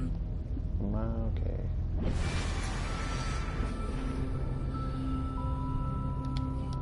Let's see how expensive it is. 3 versus 2 versus 2. Okay, it's just one more. I'll make it. 8 grants. Options. Okay. In you go.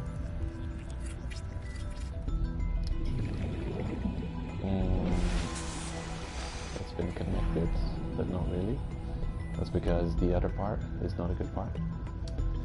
Yeah, I don't think I can deconstruct it without deconstructing everything around it. We shall see, though. Attached components must be deconstructed first. Okay, how about...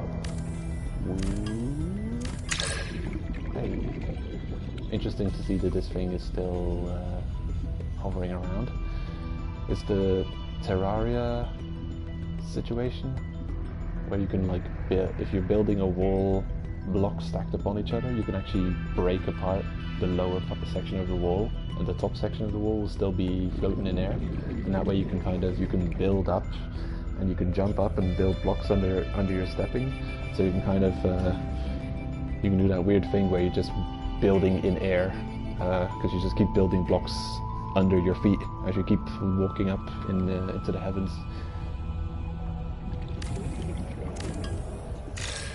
Which defies all the laws of physics, and it's fantastic. Good. So I actually need one of you. Rotate as such.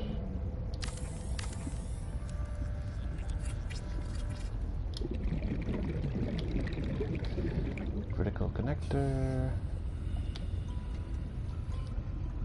Okay. Cannot be rotated.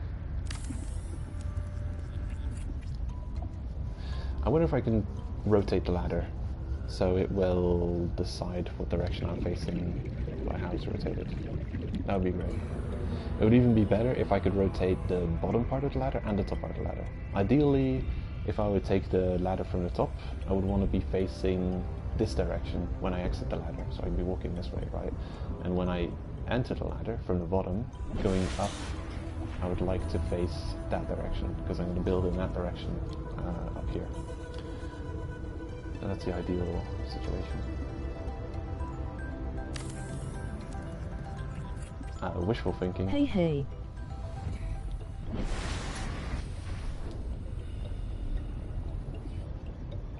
Oh, with your horses? No one's watching my stream. How is someone talking to me? Oh, hey, Speed Freak. Welcome. How is head going? Head is going amazingly. It's going swimmingly. Yeah, as you can see, I've got some more blueprints, and I've started on base building. I uploaded a video earlier showing the difference between the air bladder in the first game and this game, and it's kind of hilarious how much better it is in this game. You should check it out later. It's kind of crazy. So far I've got a couple of new things that you didn't see in the first game. Here's something quite useful. It's a scanner tool. It kind of looks, it works like the scanner room. You can choose items to look for, and if it's nearby, it'll detect, and you can go and get it. Limestone chunk.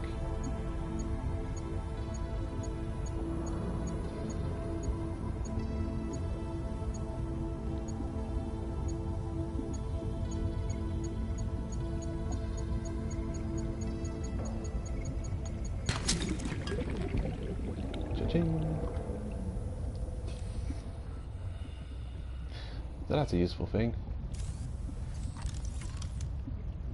Right, you need deconstructing. When you deconstruct things, you get all of your resources back. I believe in this game there's no penalty for breaking apart constructed base bits. Just get everything back, which is good. I mean, I don't see why you should have a penalty. Why? Why are we not allowed to have fun, huh? I mean, game developers, tell us the reason why we must be punished for having fun.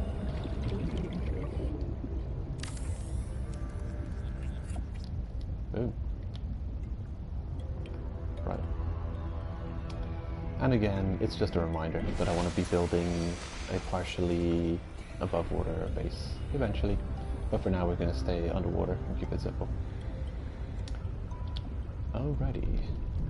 I'm not going to spend too much time on base building. I'm just building a minimum of something to be able to get stuff done. Oh, excuse me.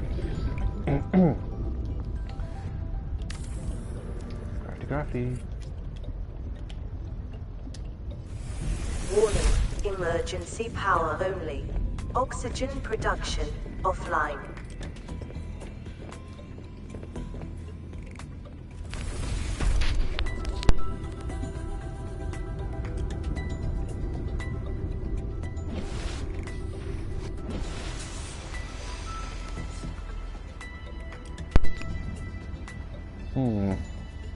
We're running out of power on the construction tool.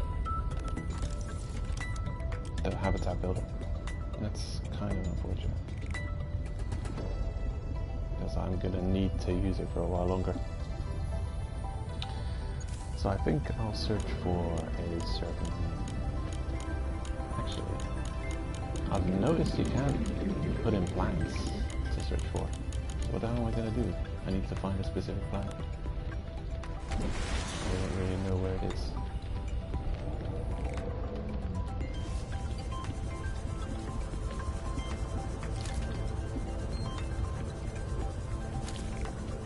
These guys seem quite passive.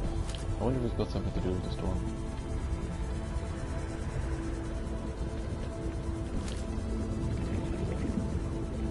There's my food sorted. Some water. Some milk.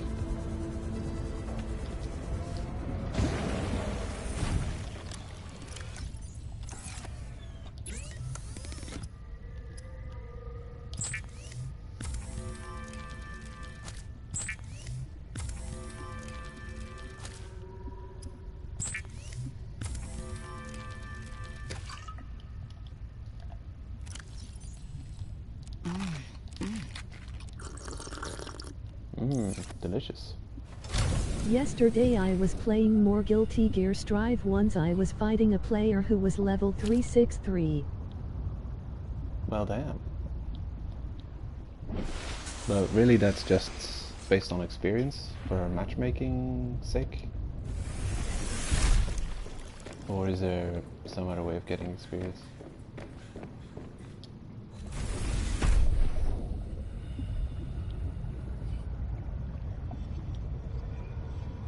Yep. Alright, how much quartz am I gonna need?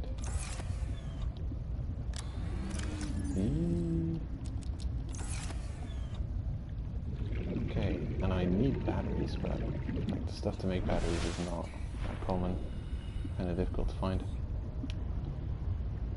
So, well, you know what I should do? I should probably just I need the sea glide, but it's kind of just like a luxury item. I've got something that uses battery. Oh, you. Actually, no, don't drop it. Temporarily take up that slot. Give me your battery. We'll replace. And you can have the crappy battery for now.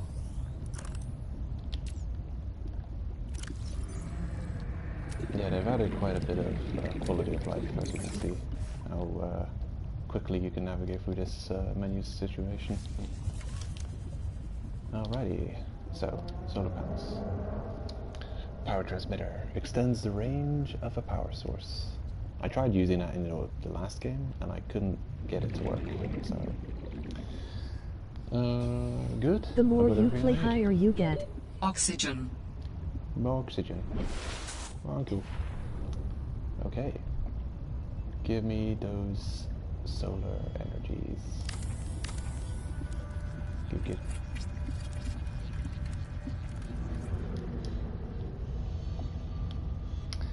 Solar panel. What happens if I activate it? If I press it? What is that? Weird. It's got the grabby hands on it. Solar panel, sun. There's 0% sun. No sun. Oh my god. Actually, that is. Yeah. Well, it's night, so that's unfortunate. I'll make another one. I think 2 should be sufficient for now.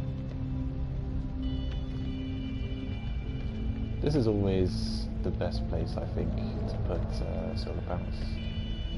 Close to the surface and on a multi-purpose room.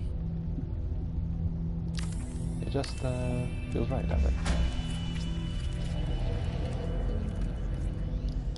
Power restored. I guess All it's morning. primary systems offline. Good morning, sunshine. Tell me your secrets. No, sun 40%, charge 6.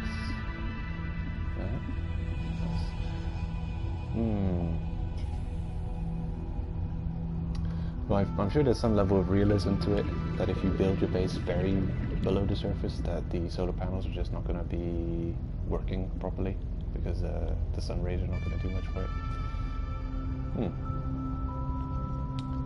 Very good. I don't think it's that realistic though that the positioning matters, because like, look, the sun rays are coming from there, so there's no way this one's charging because its solar cells are facing away from the rays. Oh well. Doesn't need to be perfect. Welcome aboard, Captain. It's perfect enough. Storages.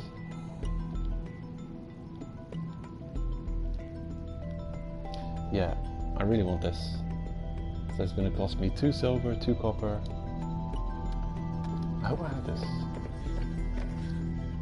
Anyway, it's going to be easier to find 2 silver and 2 copper than it's going to be to find the stuff I need to make batteries.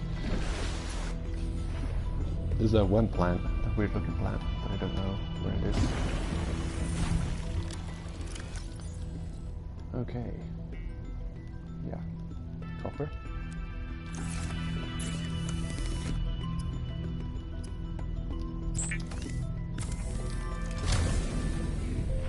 Whoops.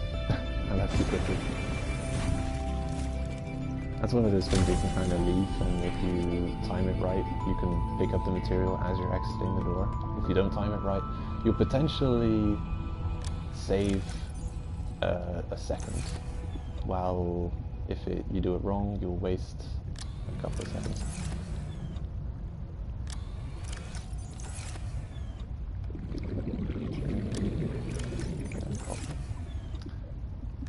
Titanium.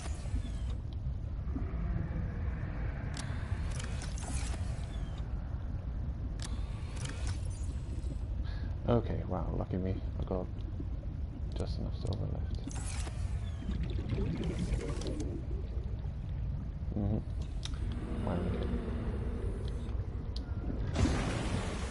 Just enough silver, and then all my silver is spent.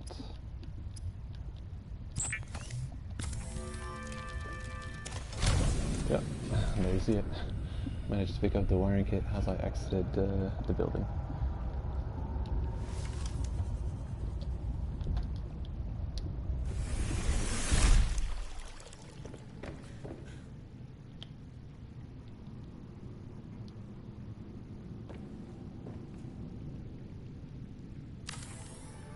Oh yeah.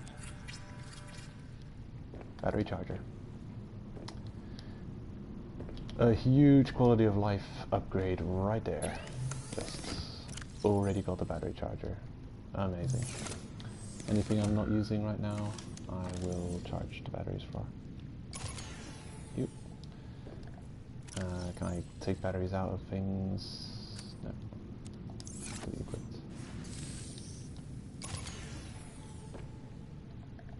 What else needs a recharge?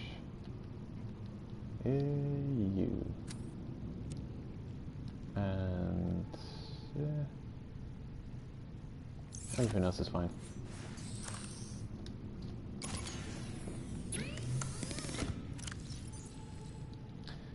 In you go. Get charged. Lovely. That's huge. This is huge.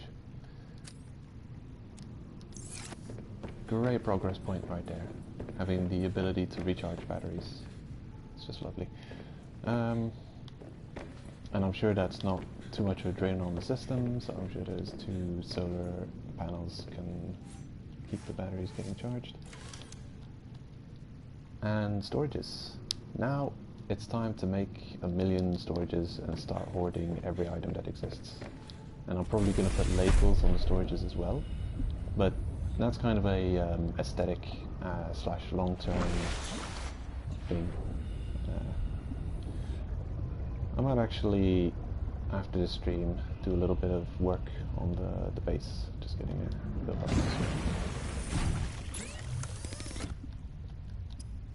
Alright, what we got? Cooked beeper.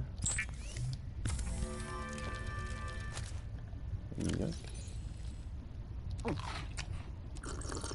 Woo, delicious. All delicious things.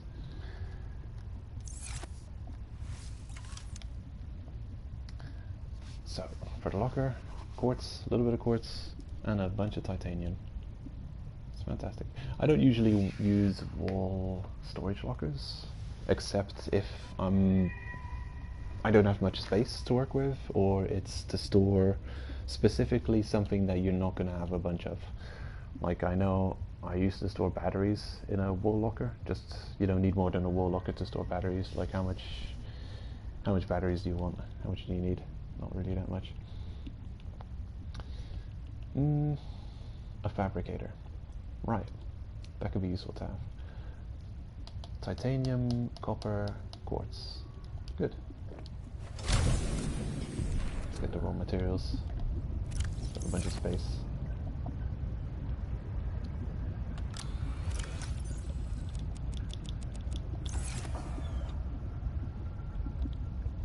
Empty. Oh no. Running out of titanium. Didn't know it was possible.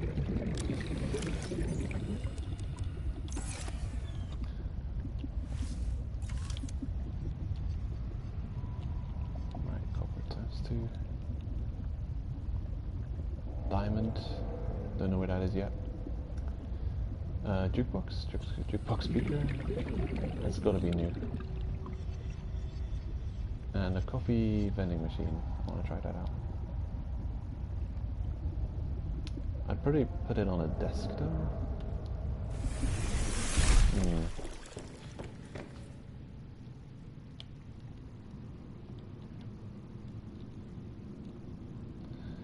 Executive desk. A regular desk. Okay. Man. Lining things up. That's a quality of life thing that I guess they didn't add. That items kind of snap to other items. Because I would love to put this desk perfectly against the wall, but you know, you always just approximate. It's never perfect. Desk. Oh no, that looks stupid. I kind of wanted just an empty desk, but it looks like it's got a whole bunch of stuff on it. Ah, not a fan. Single wall shelf. Yeah, I'll make a shelf then.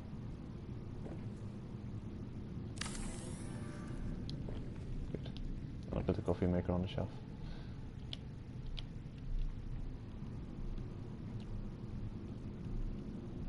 Trash can could be useful. Beds are definitely useful.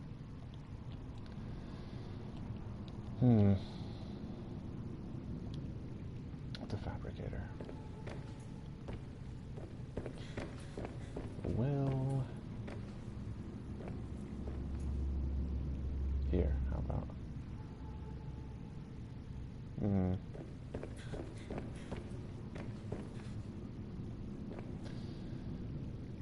Right. I think I'm gonna have some crafting stations over here in this corner. I'm gonna have the fabricator and probably the mod station over here.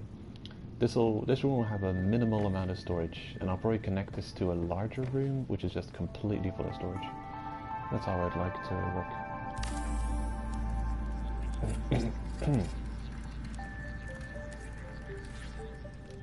There we go, another fabricator.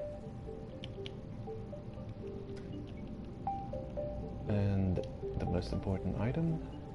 We're gonna stick it to a wall, okay, never mind. In that case, give me back my materials. Imagine being able to deconstruct this entire room while you're in it by accident. Deconstructing tool. Deconstruct the world. Whoopsie. Ah, the sweet scent of dirty bean water. Dirty bean water. Lovely. That's an interesting way of describing coffee. Coffee machine empty. How are you empty? Why are you empty? What do you need to put? You need to put something in the coffee machine to make it work. Shit. This is complicated.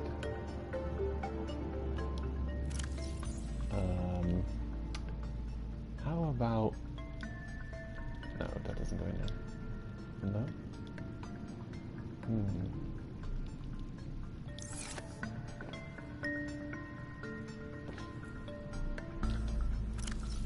Coffee vending machine. Empty. Curious. Well, it's being supplied with energy, with power right now. I don't see a level of charge on it. I'd usually think it's just working over time, and eventually it'll be full of coffee. But I got a feeling you have to put items into it to make coffee. That's complicated.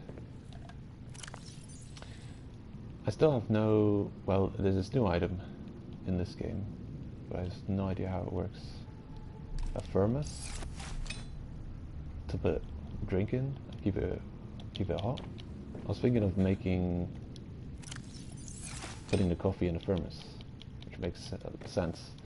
But I haven't been able to interact with anything with the thermos yet, and I wouldn't know how to recharge it. I press the recharge button and nothing happens, so I don't know how to put something into the furnace. So, no. Haven't figured that out yet. Maybe it's just an unbelievably useful and good item. I just haven't been able to benefit from it yet.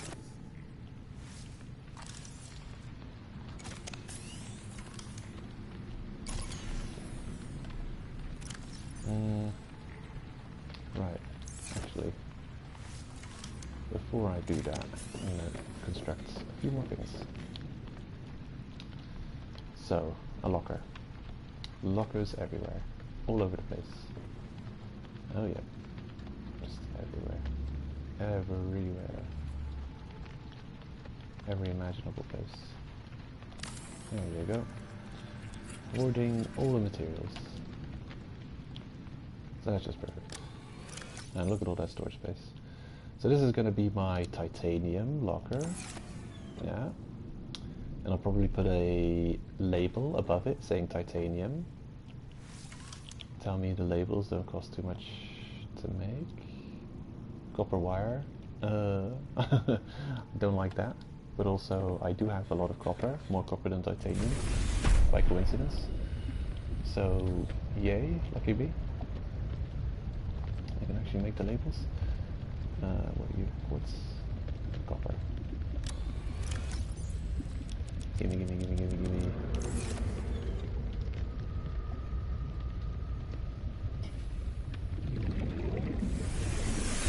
Welcome aboard, Captain.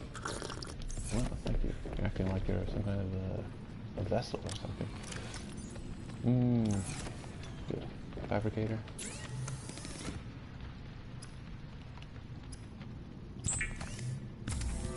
One, two, and I think I'll make a third one.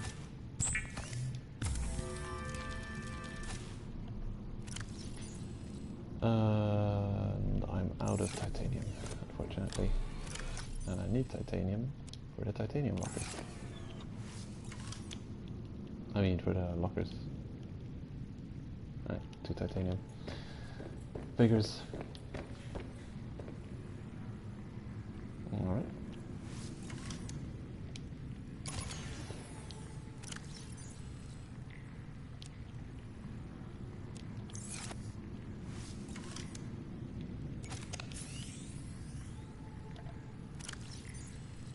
Fantastic.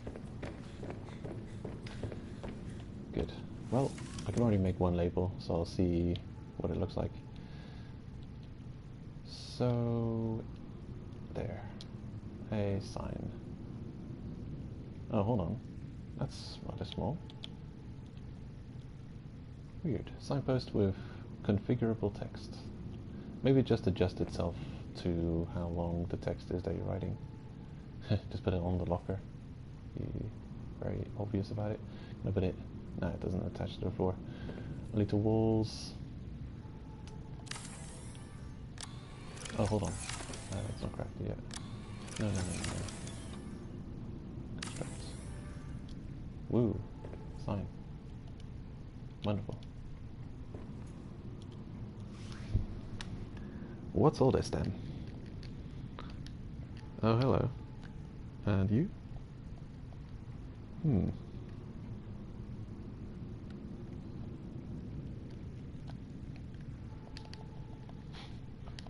Okay, those are not doing anything. Oh, nice. I've never really dabbled with this technology. It was in the previous game, so I don't know if they've made any improvements to the thing. That looks like a very conspicuous situation. Titanium. Beautiful.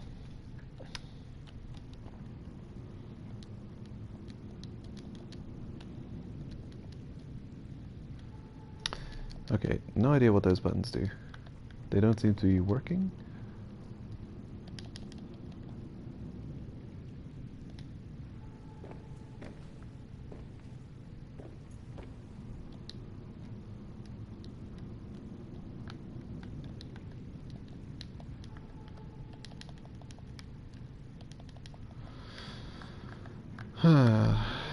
Not working.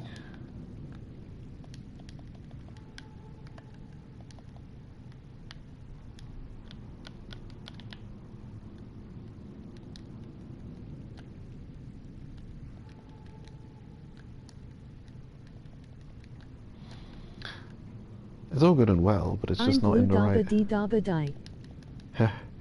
Yeah. That is definitely what the sign would say if it had a voice. But I can't figure these arrows out. I'm pressing them, but it's not doing nothing. Edit sign, but I'm actually going to have to deconstruct the sign and place it perfectly in the middle.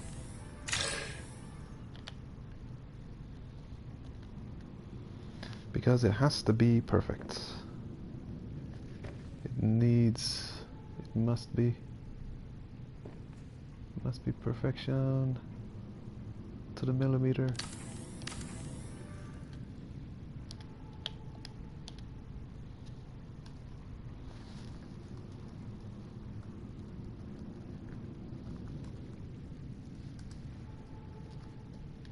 All right.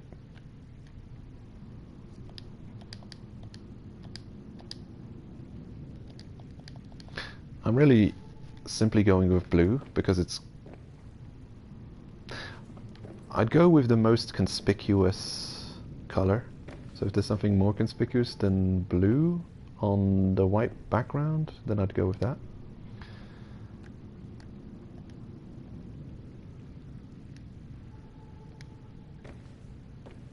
Black seems decent, actually. Oh, lovely. Look how clean that is, eh? That's absolutely... I mean, as long as there's no spelling mistakes. How do you write that? Titanium. Yeah. And it's all caps. Just look at that. It's beautiful. It's glorious. But that's my titanium locker number 1. I'm probably going to have a bunch of titanium lockers, actually. In the end, eventually I'm going to have a bunch of titanium lockers, because it just... you need so much of it. PA's a clean boy. Alright, these are charging nicely, and life is great. I think we'd like a window, or a couple of windows, and we probably have the technology. Glass. Right.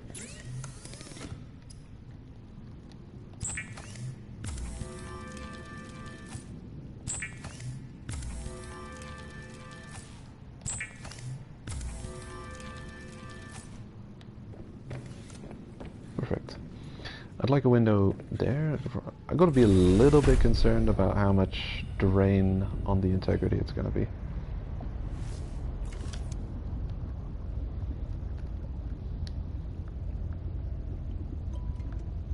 Okay, that's not... Ah, right, that doesn't exist. There's just an L glass compartment. Sure, will you let me deconstruct this? You will, right. Okay. I'll make this. If hull integrity allows. 3.8, -2, ouch. Alright. And well, me wanting to be fancy is kind of limiting my options in how big I can make this base. Because these vertical connectors are a huge drain on hull integrity right now. I think I'll just remove them for the time being. Yeah, look at that. 5 integrity drain each. Oxygen. Alright, oxygen could be handy. Yoink. Get a little bit more. I think I'm not going to forget that this needs to be connected, surely. Surely I'm not going to ever forget that, right? How could I forget such a thing? Woo! I can see to the world.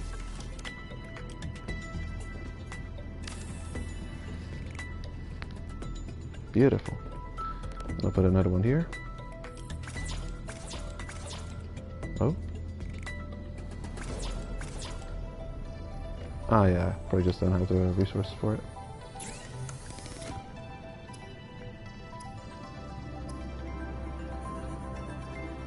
Really? I'm out of quartz? How do you do it? I hope I'm not completely out of quartz though. Hold on.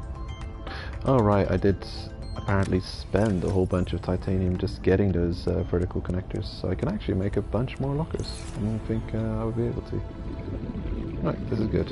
And then I can make that extra storage room, and I'm gonna spend a minute working on that off stream. Quartz is empty. Bad news.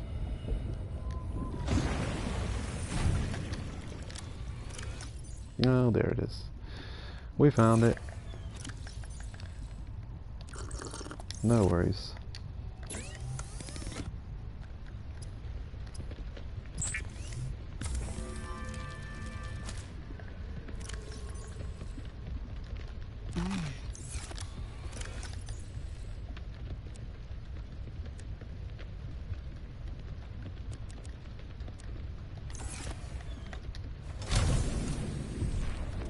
Great. And this is just a huge, really chill aspect of this game. You could spend days doing this, weeks. You could live in here. Spend all your time playing this game, just working on the base building stuff. Construct, right? Counts. Doesn't work. Need more glass. Good. That's enough glass, surely. Alright. -1 to hull integrity. It's now a total of 2.8. This is weird. This is weird. How's the hull integrity 2.8 when we had 2 times +5 hull integrity by destroying the vertical connectors? I am confused. I do not like this. And it's bad news because I want to make the base bigger. And I don't have the resources to increase integrity at the moment. Which is very not good.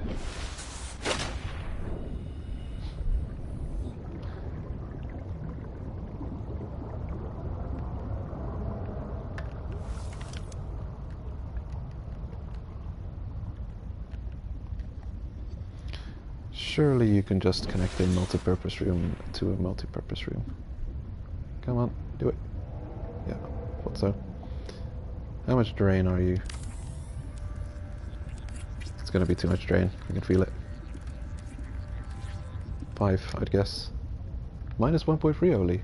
Oh, cool. So it's 1.5. Lovely. I was worried. It's for no reason. And this is going to be a windowless room. It's going to be completely wall-to-wall storage. Storage containers as far as the eye can see. Which is as large as this room is. Right. I probably want to build them always against the wall so I can put a label atop of it. There we go.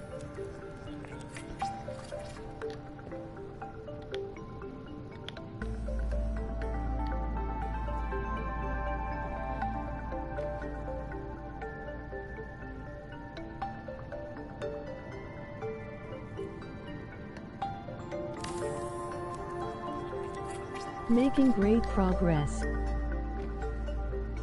I know, right? Pog. Okay. Oh, hold on. I'm out of some kind of resource. What's empty? Quartz? Yeah. Out of quartz. Well, anyway, I'll make what I can. Definitely not going to put all the time into it. Definitely think I want a trash can to get rid of certain items.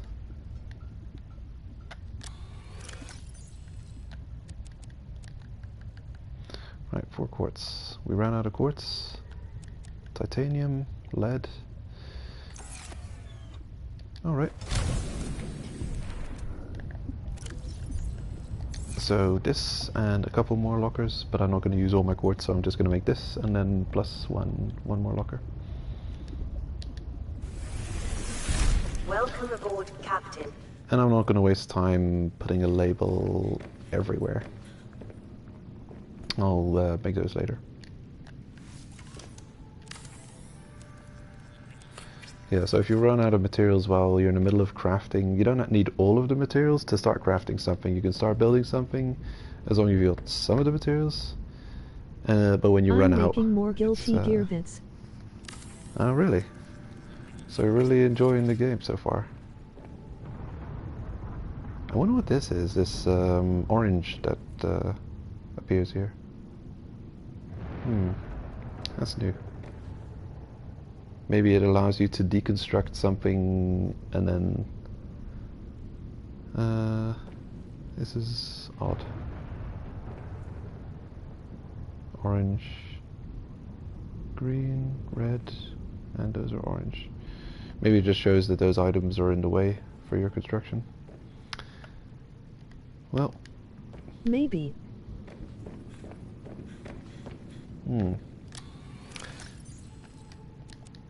Okay, there. So titanium, copper, quartz.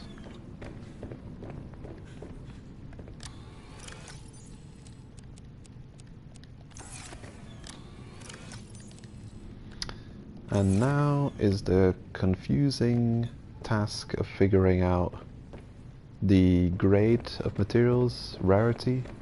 I like to sort them in some kind of way. I like to have materials easy to remember where they're located, although with the labels it's not going to be that ridiculously difficult to figure it out, because I'll just be able to look at the label. It's like, what is in this chest? I wonder what it could be. Oh, it might be titanium. Wow, how convenient. Yeah, very useful. A feature that I should have used more in the previous game, and it's gonna definitely go in handy. Lovely. So a basic base, very well constructed. And now you, diamond. Okay, so diamond is something we don't have access to yet, possibly. Ladder, I would have liked to check out the ladder system, but I'm worried about the hull integrity, so I'm only gonna expand the space once we find lithium. Then I'll continue on with that. Good. Now I will want to find even more batteries.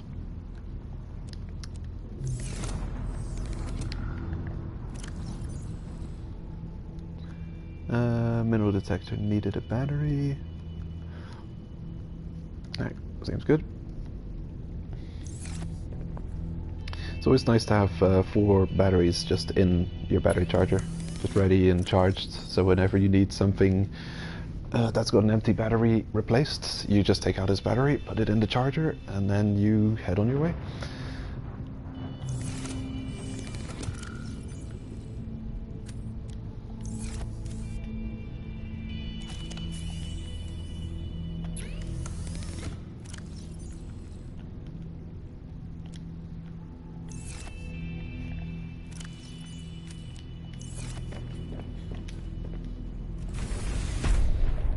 Awesome. And yeah, that's about as much time as I'm going to put into the base situation at the moment. Maybe there's just one more item I want to create, just to test it out a little bit. The trash can. Alright, I'll take these lockers, and I'm going to actually bin them, if I can, if the game lets me. This is no longer necessary to pollute the ocean with all this trash.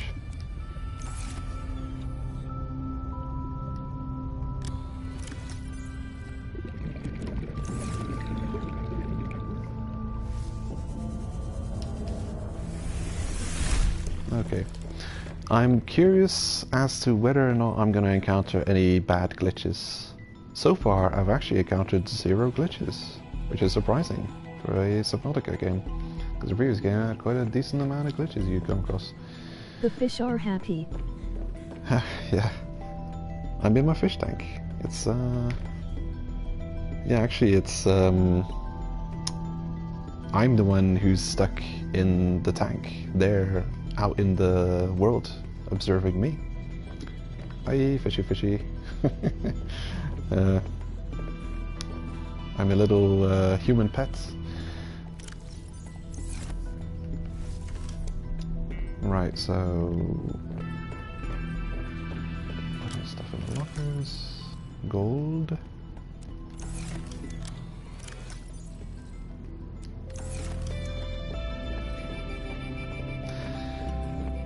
Haven't decided where to put gold. Gold is one of those things that you don't really ever need that much of, so I would actually combine, I would put gold plus something in a storage. Don't know what yet. Maybe gold and lead. No glitches, let's keep it that way. Yeah, I'm hoping so, but yeah, like, the thing is, this is an indie developer kind of, their first game, Subnautica, is like, yeah, of course there's gonna be some things not great with it, not perfect with it, but now they've already tested the waters. They've,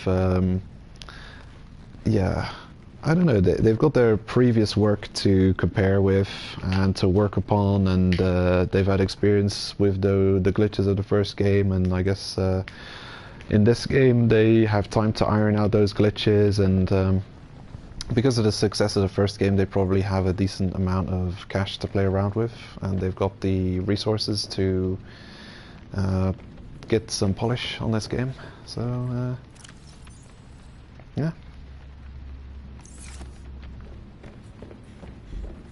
It wouldn't surprise me if this game is completely polished with all the glitches it may have had worked out already.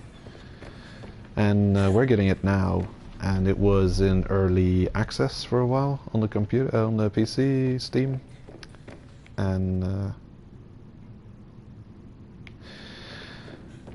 yeah, it's just it's had a lot of time to receive feedback and get the glitches on PC worked out, so the only thing I could see is that there might be PlayStation specific issues that are causing glitches that they might have to worry about. So far so good though. A trash can. I'll put this there. Is it possible? It is perfectly possible.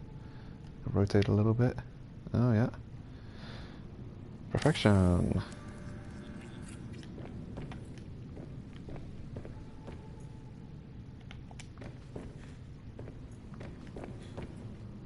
Good. That's fine. Empty. So, what happens if I put you in the trash? I'm thinking the way the trash can works is... Oh look, it's already gone, yeah. I think it works like the bioreactor, like you put stuff in it and it just dissolves and degrades and gets annihilated over time. So that's good. So you can actually destroy items you have by putting it in the trash can. A useful feature. Definitely counters the pollution you cause in the game world just by permanently getting rid of items.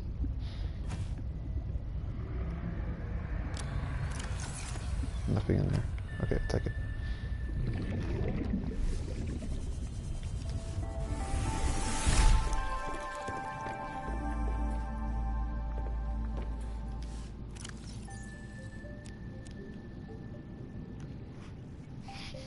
Alright, seems good.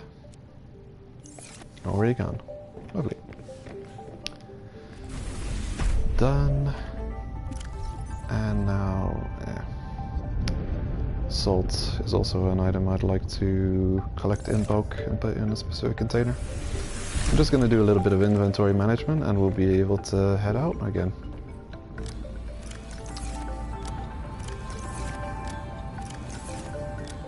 It seems like your PDA storage menu opens up much quicker in this game too.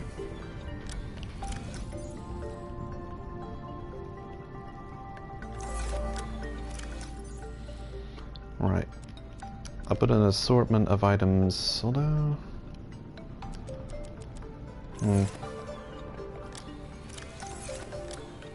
Right. I'll put the salt in here. There we go. An assortment of items in the final chest.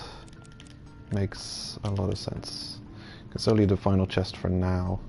And actually I've got these copper wires to make labels. So I think we'll actually stick those labels to the wall in the proper positioning and then I'll figure out what I'm going to write on them later. Okay.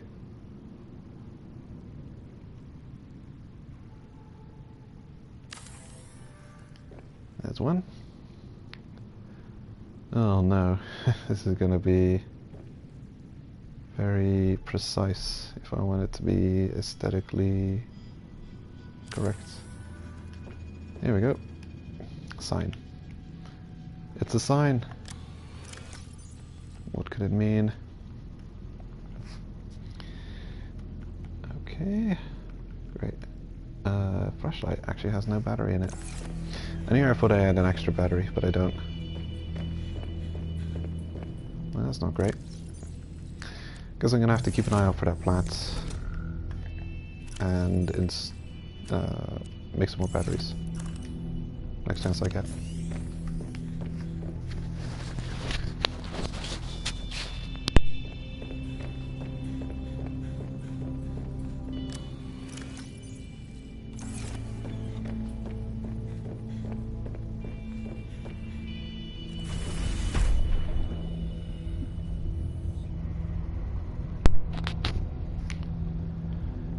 Okay, and it's nighttime, and we're gonna go and check that alien signal. I'm just gonna take... that's a lot of lead. What would I need so much lead for? Okay, probably gonna need a locker specifically for eggs, a locker specifically for constructed materials, and yeah, we're gonna... Oh, an empty battery, nice.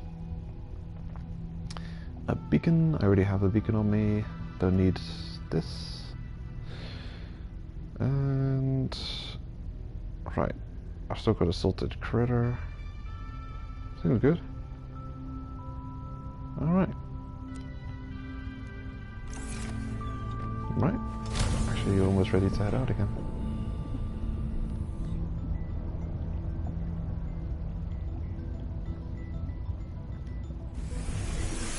Welcome aboard, Captain.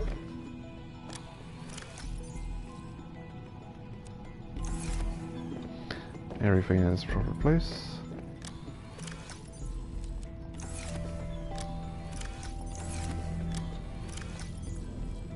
salt, the lead and gold and everything else for the moment. I think I'll keep important items and one-of-a-kind items in my main spacecraft ship, pod, whatever you call it. Okay, everything dealt with. Wow, we're going places.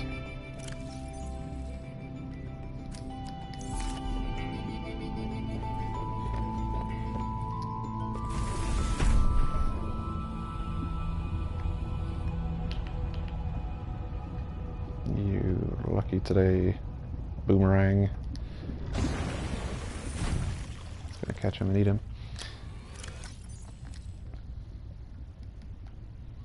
Alright. All seems well.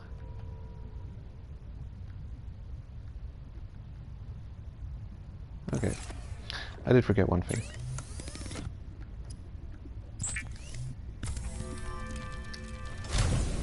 Nice.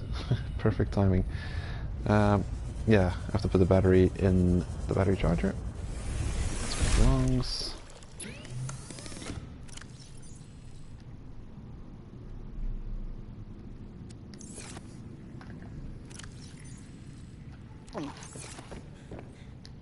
Gulp.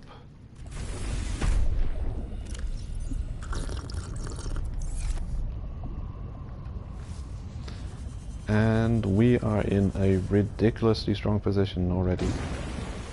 And I mean, I don't really judge like early or late game or whatever based on time when this is this playthrough is considered. I judge it. Back, homie. Ah, yeah. Well, see you in a minute. I judge it on technically how quick you could reach those places from the very start of a new game, if you're starting in a complete new game save. And some of the things we've got you can guess so quickly, because you come here and basically there's no threats, there's no like something you have to overcome. It just tells you check out the Delta Station dock. You go there and you gain access to so much stuff there, so much.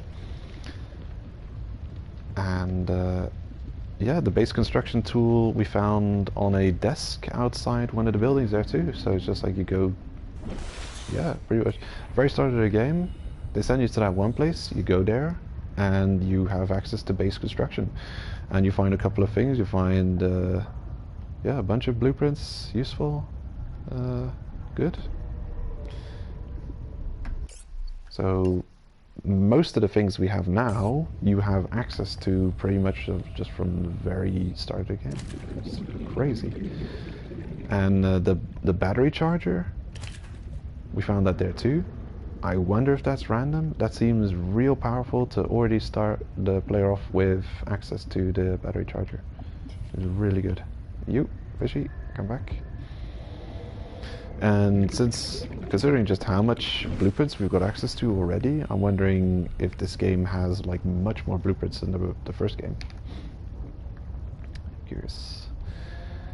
I forget, did I just save the game? Or did I plan to save it and I didn't? Ugh.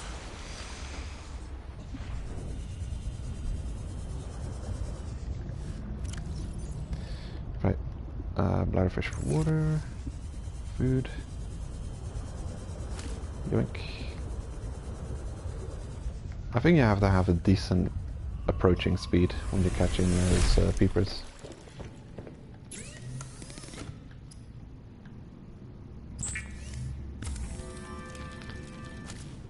Okay, just gonna do some final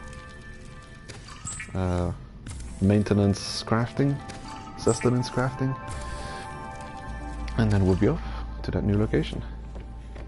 Sweet. Good time to leave as well. Just turning day.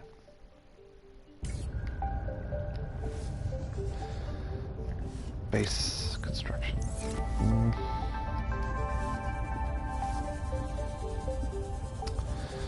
Surely I won't need the habitat building tool while I'm out exploring. Just gonna put it over here.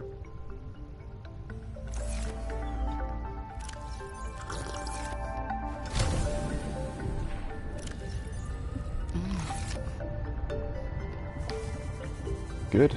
Off we go. So there's a pilot over there. It doesn't say the depth.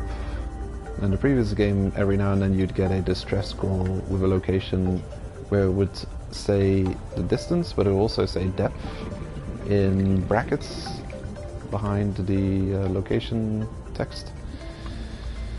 Not seeing that here, but you can kind of tell that it's a little bit how far down just by looking at it.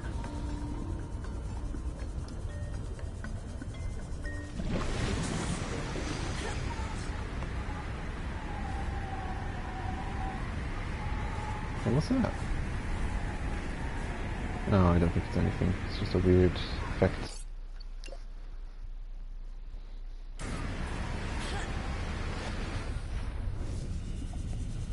Alien distress call. I have to go to the bathroom though. Be right back. Uno momento.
Okay, I'm back.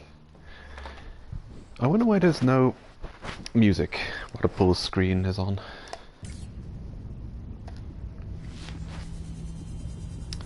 Maybe it's an option you can change, not sure.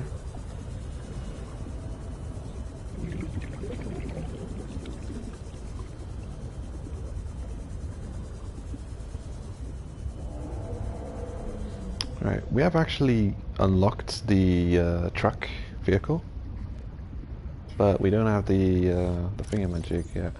The vehicle construction bay. There it is. Mobile vehicle bay. Don't have it yet, though. I found. Warning. 30 seconds of oxygen remaining. I found a piece of it, so that probably means that if I search around it just a little bit more, I might find every piece of it, even though I could have access to the truck. Though, what's this item missing from my inventory? Oh right, it's the construction tool. So what are you gonna put there? You probably. There you go.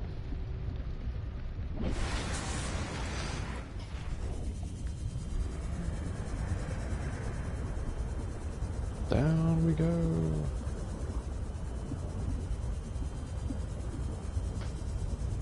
Oh, breathing plants everywhere. Passing 100 meters.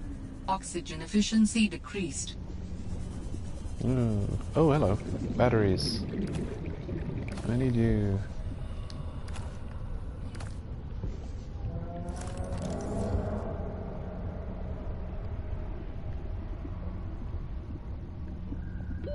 Warning.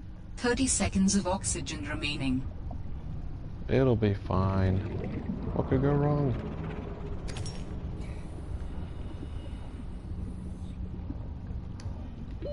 Oxygen. There's oxygen.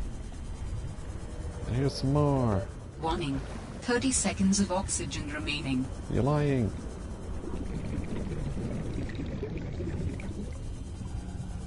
Oh, there's an alien-looking thing.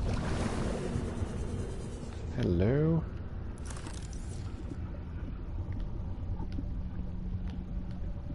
Can't do nothing with it.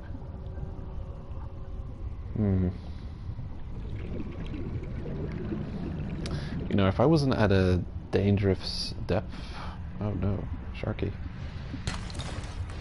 I would pick up those coral samples.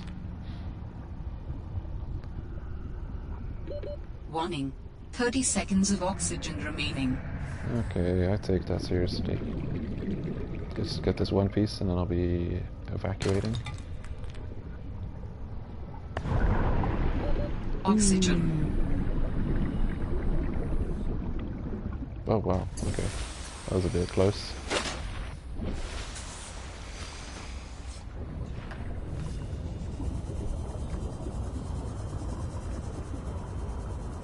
Did I find it yet?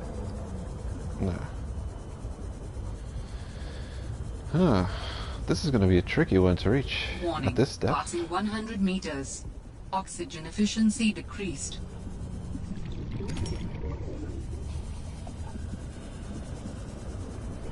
This will be tricky.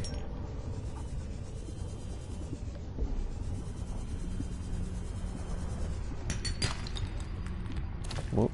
A little bit of a lag spike there. Warning. 30 seconds of oxygen remaining.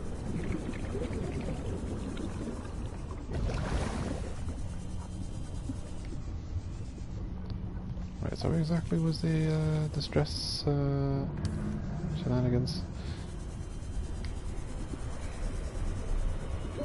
Warning. 30 seconds of oxygen remaining. No.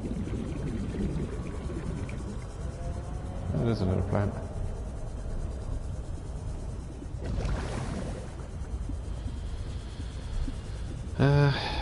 They're not reliable enough located that I could just say it's safe to explore everywhere.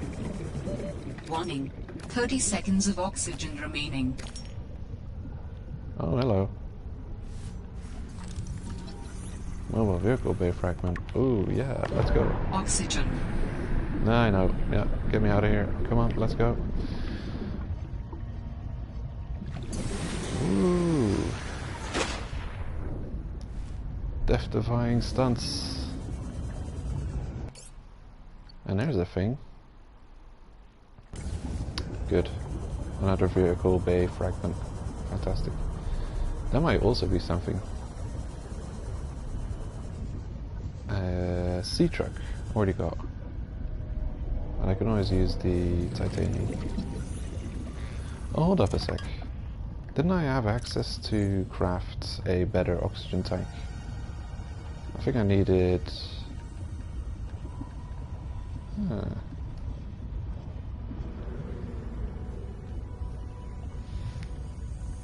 Yeah. Glass and titanium and silver. Silver was the only barrier to improving this. I'm back with coffee and a meal. 30 seconds of oxygen remaining. You back with who? Coffee, sweet. Can I have some?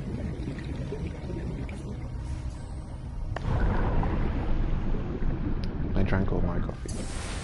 It's gone. I killed it. Consumed all of it. It's gone. My resources depleted. Oh, look at this. Planter boxes. You sure? Sweet. Okay, where's that alien distress signal? Is it exactly below me? That is great. This is good. I like this, the way you have landmarks I don't know if this is random. That the situation shows up above the alien distress signal location, but it is a useful thing to have, the exterior planter boxes, because if I use planter boxes, it's usually exterior planter boxes, and they're actually giving you a good tip here, ribbon plants. So actually, instead of catching them all, I should probably be cutting them to get seeds. Oh, inventory full. Right. Well, that is a good idea. I mean, if I'm gonna do anything else still of base building... Warning. 30 seconds of oxygen remaining. I should probably build that exterior planter box and get those battery constructing plants built. So there's my base. Pilot. There. Let's go. Hold on. Just gonna make sure there's nothing else to pick up and look at here.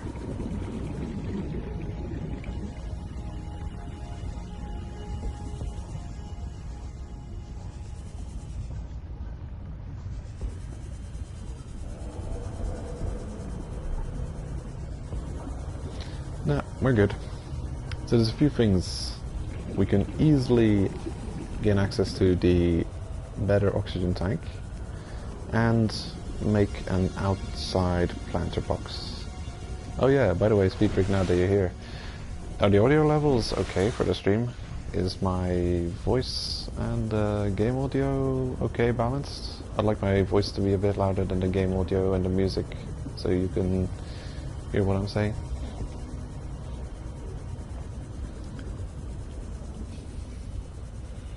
Because I can still turn my mic up, and I can still turn the game audio, the main audio of the game down a little bit, if necessary. Yeah. That's good.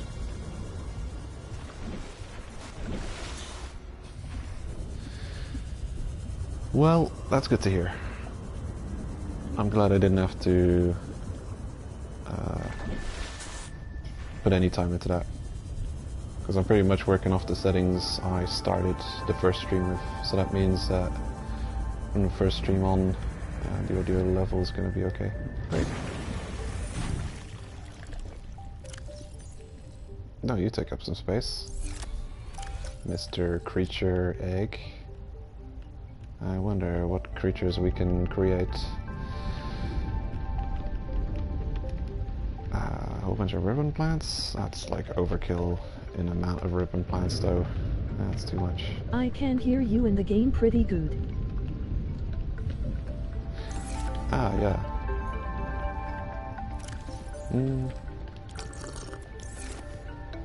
Right.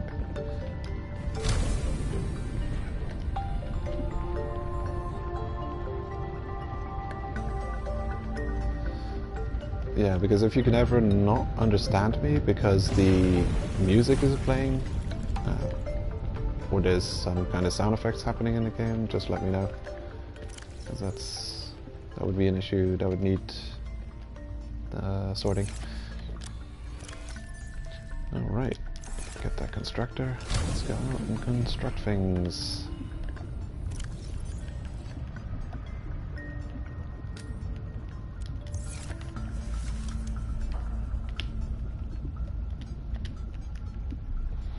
Exterior grow bed. Lovely. I think I usually like to place that outside on the thingamajig. The grow bed lets you grow plants and vegetables, providing flavorful options for evading scurvy. Yeah, lovely. Is scurvy a thing in this game though?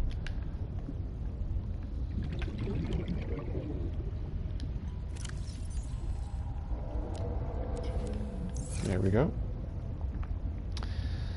And they will grow and be my minions when they grow up.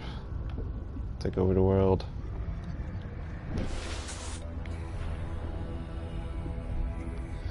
I wonder if I can drop an already picked plant and grab seeds out of it. I'm gonna check. You, give me seeds. Go. Oh sweet, it works. Lovely. Ooh yeah.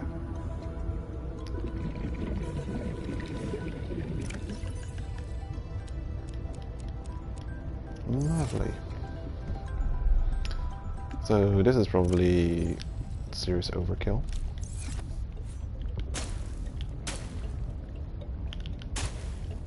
New poor plant. That's what I do. I raise and nurture them, and then I murder them. Or devour them. Very, it's a very horror game.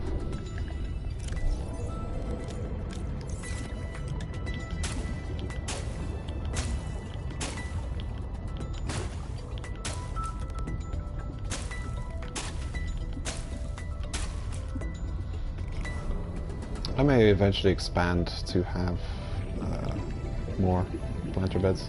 It does seem like you can make more more than one base, whatever it's called.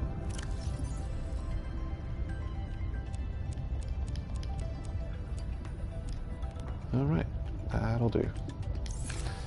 That'll do, pig. Perfection. Are they food? These are for making batteries, they're not food. It's just to make sure that I can always make batteries if I need batteries.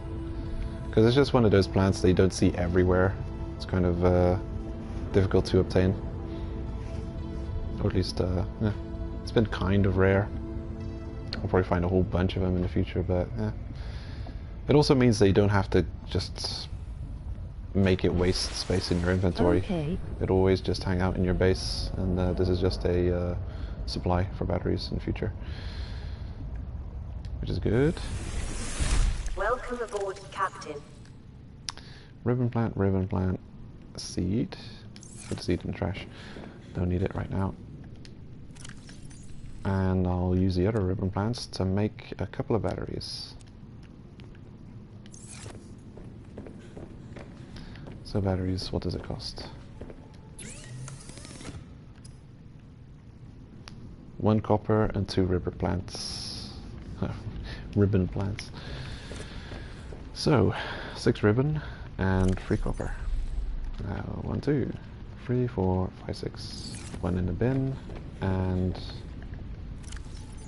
2 copper ore.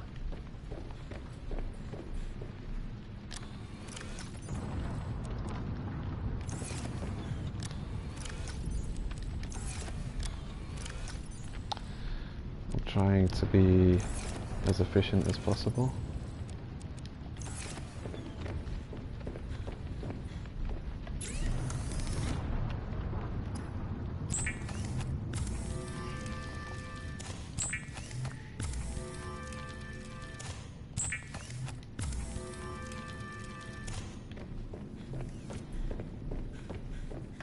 Oakley dokley, in you go. Batteries system set. The perfect base exists. And it's mine. You, come here, fishy. Come. Gotcha. Oh good, good. No, I almost forgot. I also have to construct the O2 improved tank. It's pinned on the side, yet I was still going to forget. Okay, so 2 glass, 4 of this one. Senpai, your killing plant technique is badass.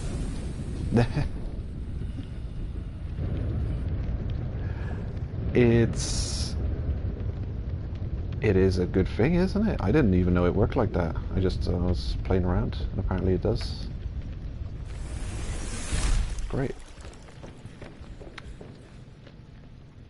But we are going to live kind of ecological until I discover nuclear power, and then I will make nuclear power plants all over this island, and I'll have a couple of nuclear reactor meltdowns and destroy everything. But it'll be fun.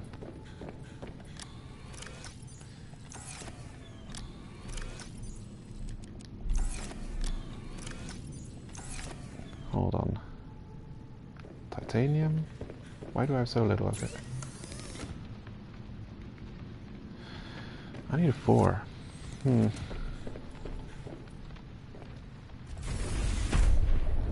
Weird. I don't remember completely running out of titanium, but apparently I did. So, yeah. No problem. The good old days of Chernobyl. Typical titanium. This is such a trap. Look at that. Titanium, it says... Yeah, it'll search forever. You'll never find titanium, because it's actually inside of a specific type of deposit. Where is it? Yeah, limestone chunk, I think. Is it limestone chunk? Yeah, limestone chunk. There it is.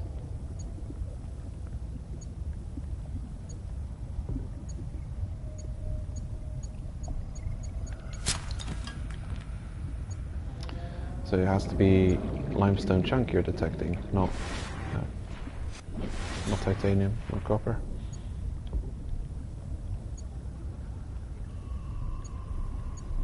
Hello. Yoink.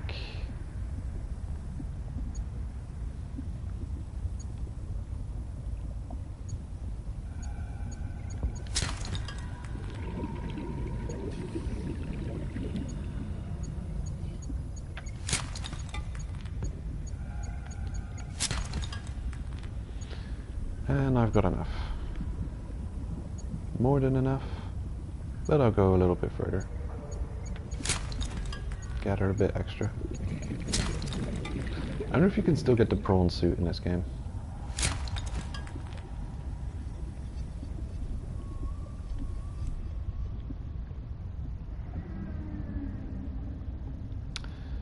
Okay, glass, silver.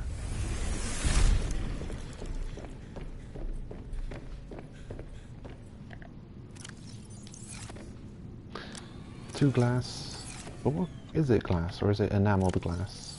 I've got to find out. Big difference. Yeah, 2 just regular glass. Alright, 1 more quartz, I believe. Yeah.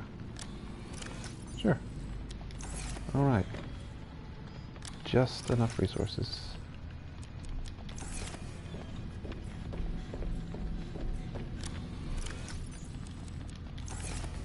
Yeah, and this is a weird one. You'll see in a minute. Let's have a look. I got 2 glass.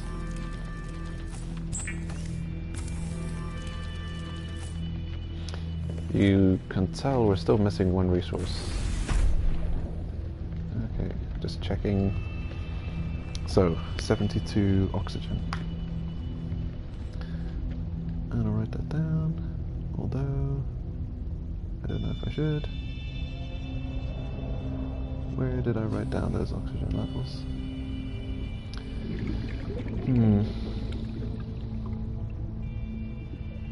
Yeah.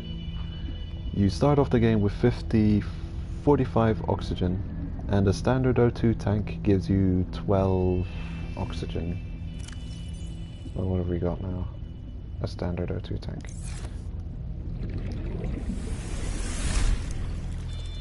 O2 at 75.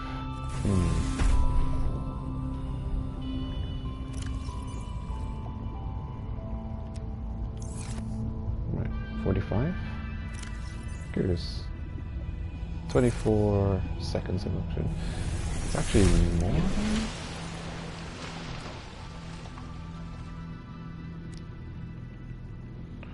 Standard O2 tank, 30 seconds of oxygen. Why did I write down 12 seconds of oxygen?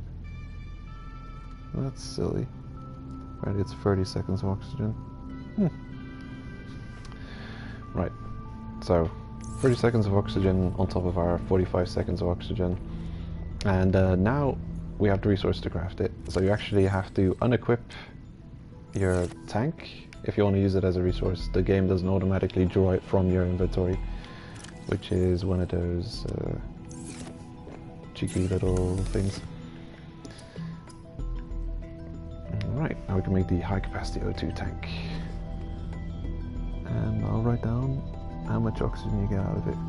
High capacity O2 tank.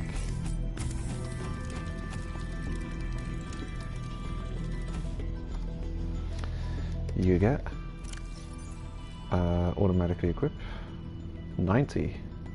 Oh yeah. 90. 3 times as much as the standard O2 tank.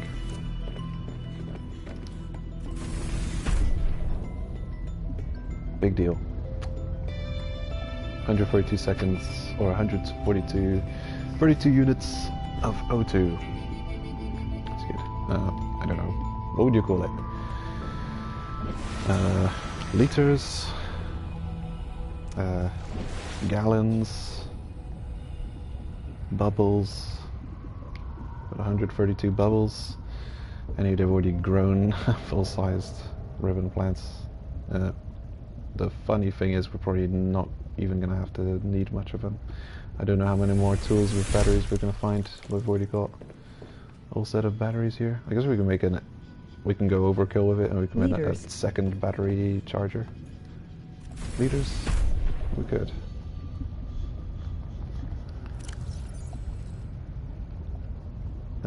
Ribbon plant. Right. Let's go put that in the trash.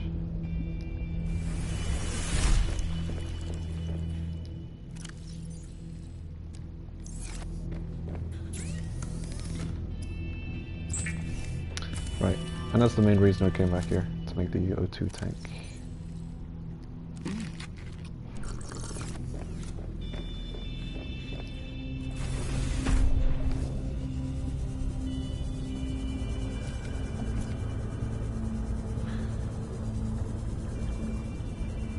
Bladderfish.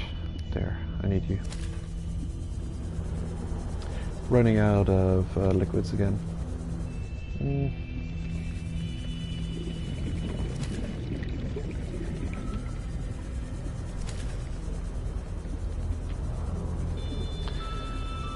I should probably make a single battery and bring it with me, just so I have a replacement battery for whatever item I'm using too much of. Welcome aboard, Captain.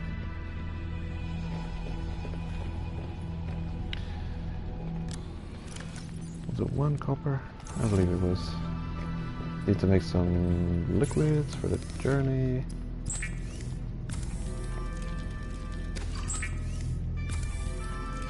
And, you know, you could technically consider a lot of this busy work, but it's actually quite satisfying just making all these actions. You know, the visualizations of the using these items to craft something, the way it looks and feels is just very satisfying to do. So, to some extent, some of it can be considered busy work, but to also some extent it's just very satisfying busy work. I mean, the upkeep, and if you don't like it, you can even play the game mode where you never have to eat or drink, if you just want to do the exploration, the story, and base building. And if you just want to base build and not do any story at all, you can even have a mode for that, where you've got the creative mode and just completely, you have access to all the stuff already and big stacks, and just completely base build and ignore everything else. So yeah, got a bit for everyone, whatever you want. Okay, curious. Seems like if you replace the battery, your lights automatically start shining, even though, look, you can see I turned it off. I'm going to replace this battery. Yeah, and the light turns on. Yeah. Curious. I'm going to test that quickly. I got a feeling anything that has a light will illuminate, even if it's turned off on replacement. That's nice. Yep, so it does. So the moment you put in a battery into something that has a light, it activates straight away. I don't know if it's good or not. That feature. I just know it's a thing, apparently. Good. I actually need some more food. Cha-ching.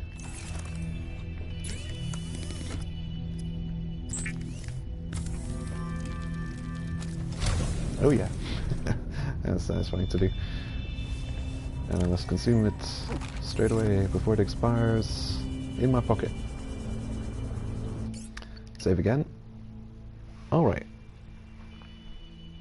Uh-oh. Okay, we're good. And the next big point of progress I could see happening is that we finally have the last piece of the vehicle's construction bay, and we can make the space truck and play around with that. Oh, no, you swim fast? How fast can you swim?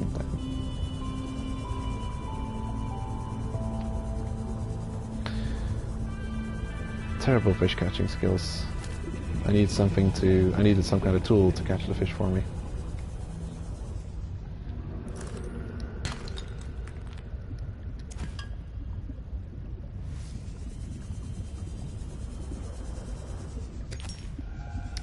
I'm also curious what we need to reach depths below 100. Warning, passing 100 meters. Oxygen Stream efficiency update, decreased. you're streaming for 3 hours. Ah.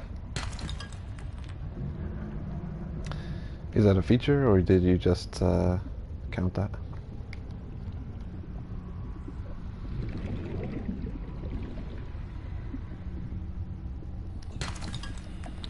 I know you've got like, in Twitch you've got like Twitch commands you can do for specific things. That would be useful to have on YouTube.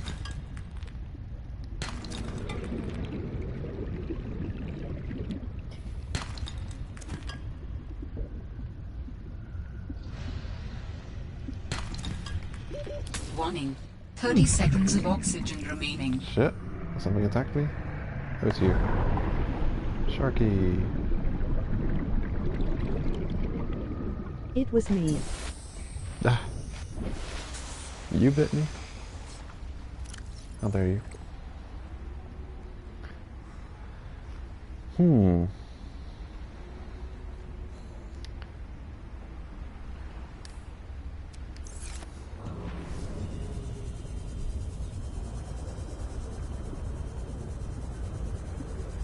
Okay, distress call. There. I will find it.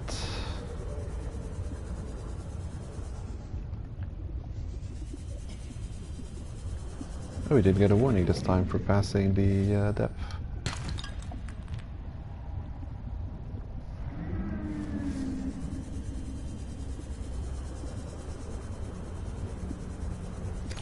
Right, I think this is where we want to be.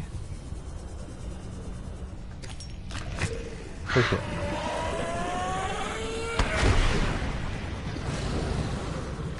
Ah. Joke's on you. Oh, shit. No! Get me out of here. Being stalked by sharks. Trying to kill me. Boom.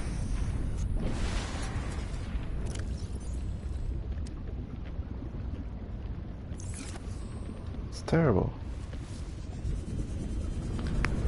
Such aggressive wildlife. It's not cool. And they came out of nowhere too. I guess it's in their description. They kind of Warning, their prey passing 100 meters. Oxygen efficiency decreased.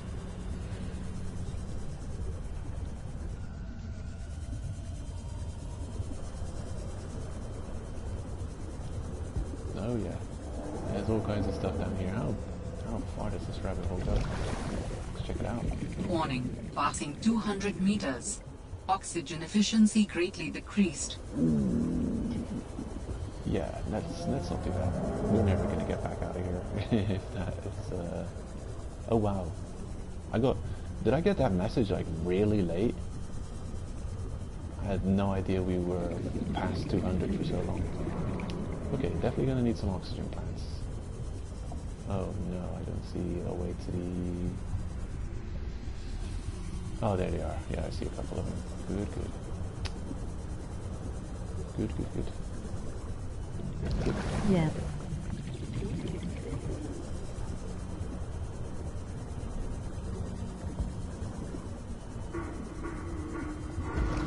This puts a sense of dread in you.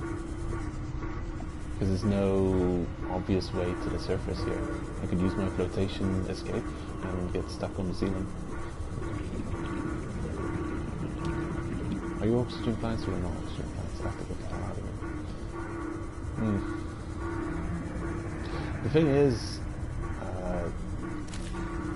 this is one of these things, you know, if you don't think about it, you could say, oh my god, this game, it's putting me in such a dangerous situation, I don't like this. But technically, I chose to come down here now. I've found some vehicle bay parts so far, and it's quite possible that I could construct the truck before even coming down here. As soon as possible.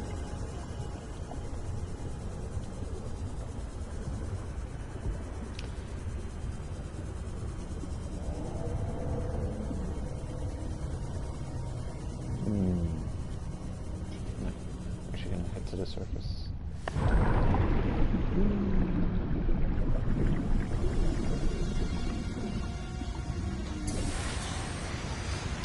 Refill on the air one time and head straight down as effectively as possible. That's air, but I would only be refilling a couple of units. Seems pointless. Warning, passing 100 meters. Oxygen efficiency decreased. Excuse me. Yoink.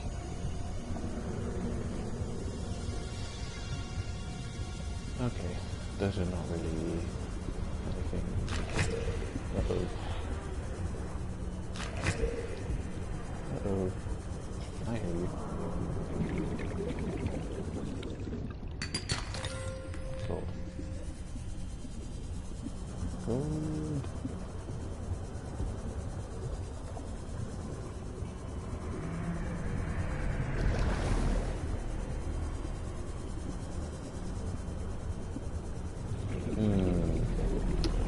This, what I'm doing, might be a mistake. Sea glide fragment. Why? I've had this for ages.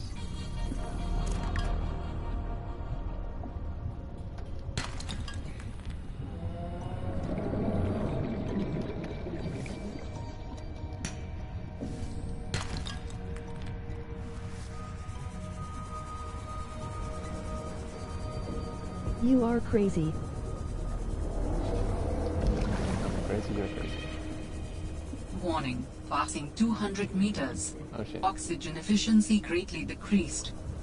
I can't do that. Okay, where's that thingamajig?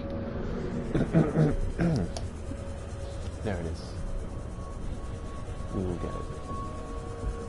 It's close.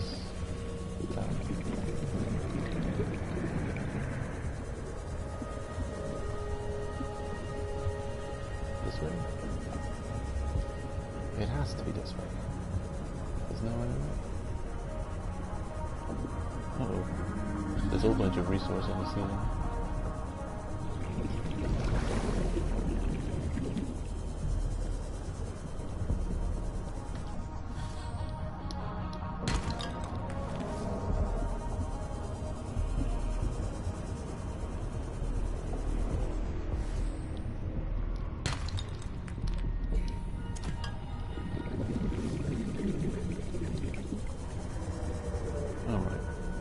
With the size of tank we have now, it's actually not too bad. Well, but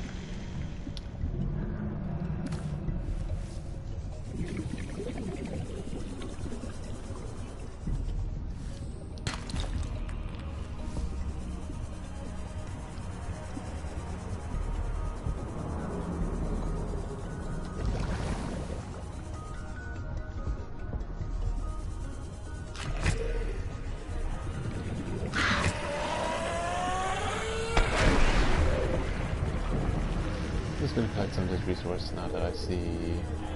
Oh, I did another one of you. No way. Okay, cool. Right. I'm a little bit...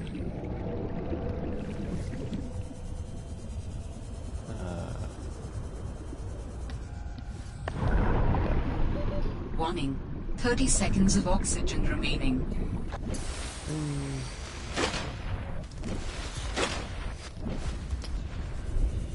Also, I might die.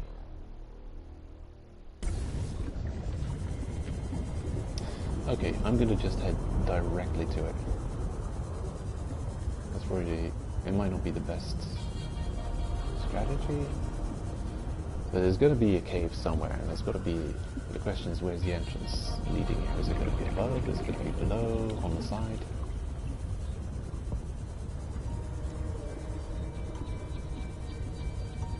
Warning. Passing 100 meters.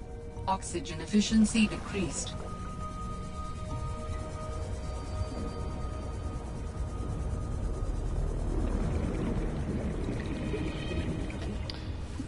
I like breaking rocks with the flotation thingy bob, because I just like the idea of smashing rocks with a rubber tool. It seems hilarious to me. Oh shit, inventory full. Well, still a titanium. That's useful. Okay, below.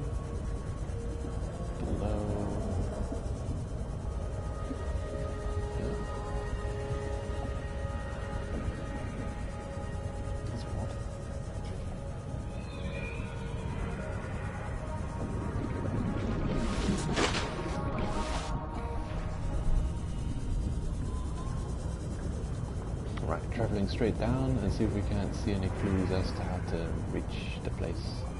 Okay, it's still 100 meters below. Is this a cave entrance? No. It's not obviously leading.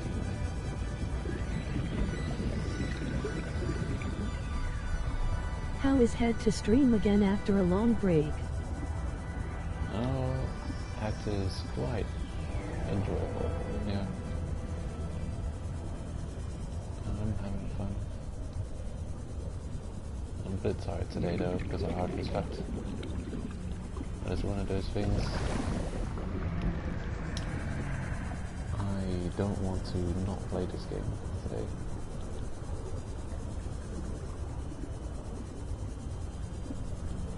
Is that the way? No, it's not. Okay, this is... We're constantly going up for air because we're traveling at a depth that we can actually handle. I think is a sign that we should probably get the truck. What am I saying? The vehicle docking situation sorted. And hello, what are you? Sea truck fragment. No, where'd you go?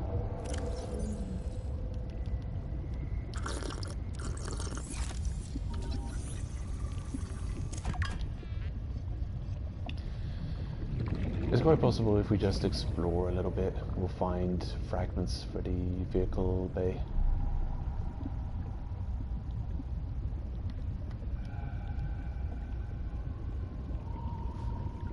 Gotta drop off all these resources.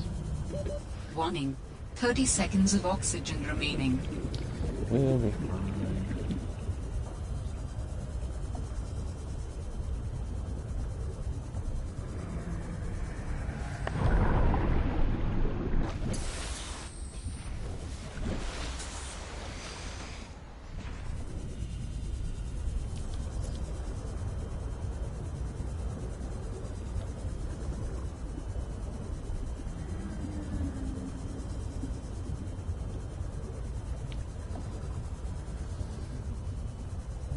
Okay, if I'm not mistaken, we also kind of need diamond or something to make the vehicle bay or the truck. Maybe, I don't know, maybe it is a hassle to have the truck before you actually go to that one location we're trying to get to. But then, nothing says we have to go to the Alien Distress Corps Origin. We could also go and check out the pilot last known position. excuse me, that could be a better option. Could be the best option. What am I doing?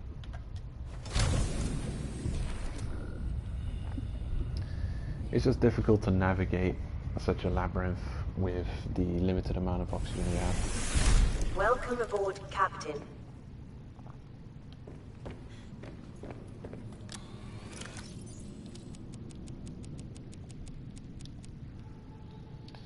Alright. Beautiful. Quartz. Why don't I modify this? It's just simple. Modify.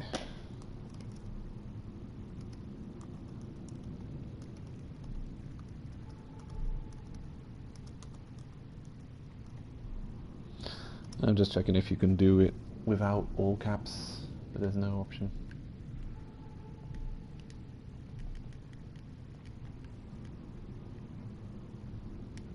Good. Quartz. And you are copper. Wow, nice. First option.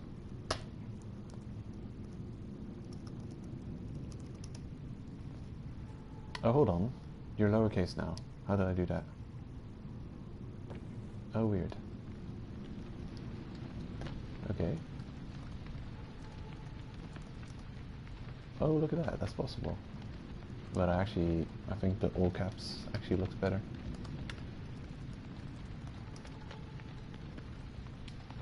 Right. Yeah, because if you'd be spray painting text on, I'm thinking of like words you might see in the inside on the sides of ships and stuff. I think it would be like a certain, all the letters would be the same size. It would be mixed low, well, caps and no caps. Okay, so you are salt. And I do need just 2 copper to make the label, so I'm just going to do it. A little bit of time spent, not too much time waste. Yeah, give it. It costs 1, doesn't it? Or does it cost 2? Wait, I don't even have the construction tool in this location. Ooh. It's over here.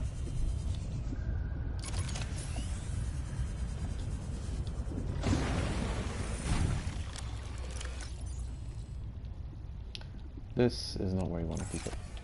Because we're going to use it here, we're going to use it over there.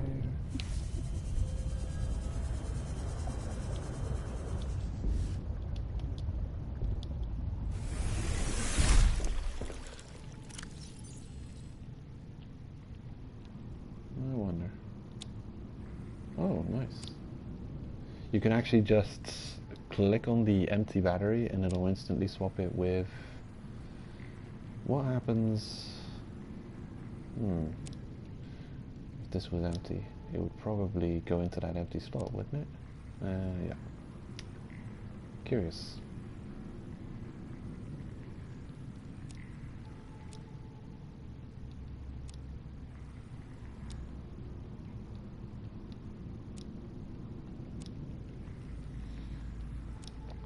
Right. So Steve Ray donated $5. Ha! Amazing. Wow. I can eat today. Thanks, Speed Freak. You're keeping me alive.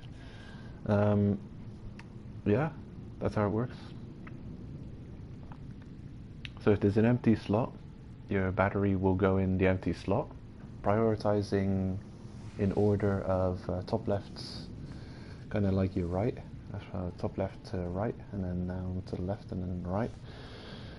And if you click on an empty battery, it will replace the. I want to check this out though. I'm gonna try changing 2 empty batteries.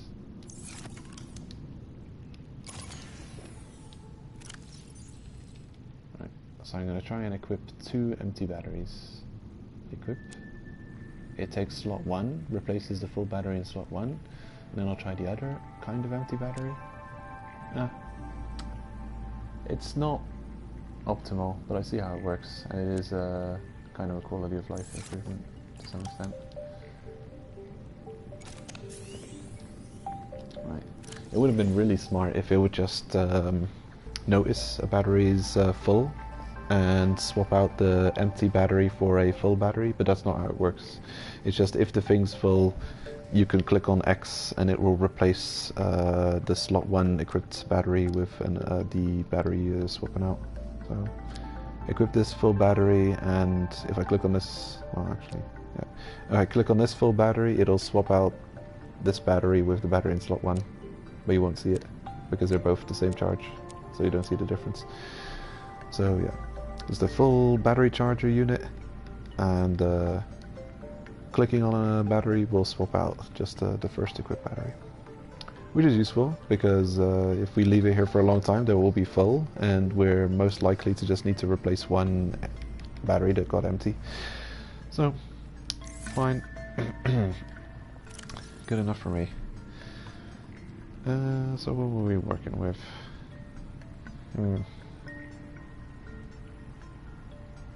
The sea glide. Okay. We're building a label.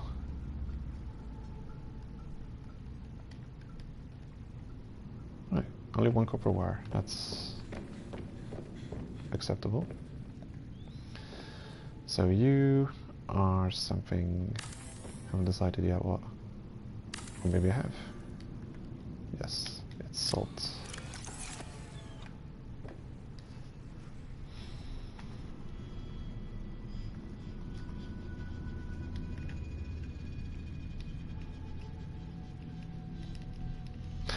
Oh yeah, I forgot. I'm also modifying the size of the thingamajig to be as large as possible.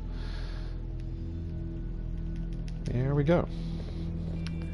Perfection. I mean, it might eventually end up to just not be completely centered, but yeah. Nothing's 100% perfect, I guess.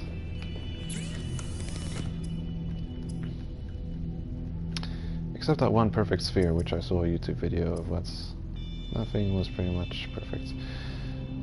Cooked Arctic peeper. We're close enough to perfect. As close as you can get.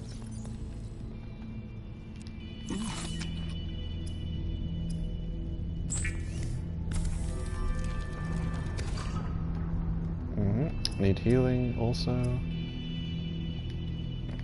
Good.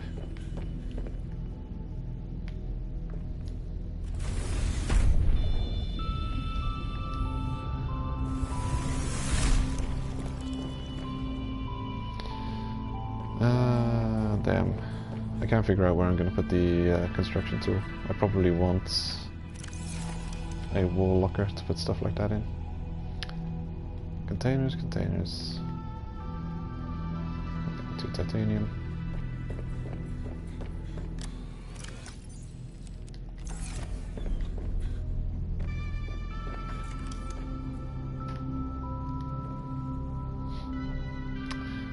That's larger than I thought it would be.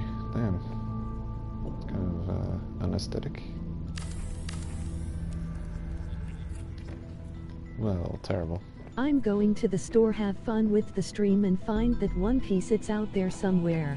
Well, I've already found Monkey D. Luffy fishes stealing my items. Yeah. Good luck out there.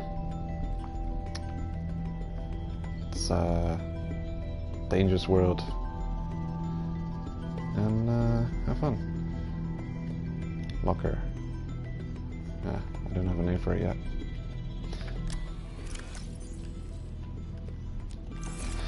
Well, at least I should be happy that it's actually stuck to the wall, because in the previous game you'd often make wall lockers and it would be sticking out from the wall. Very terrible. Just the worst.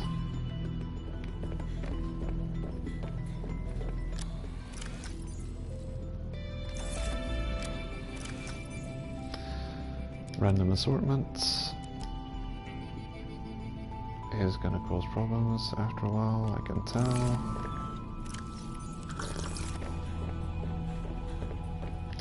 Right. I don't think I'm gonna stream. I'm gonna carry on streaming forever. I'd love to have a goal of getting the sea truck, possibly, if at all possible.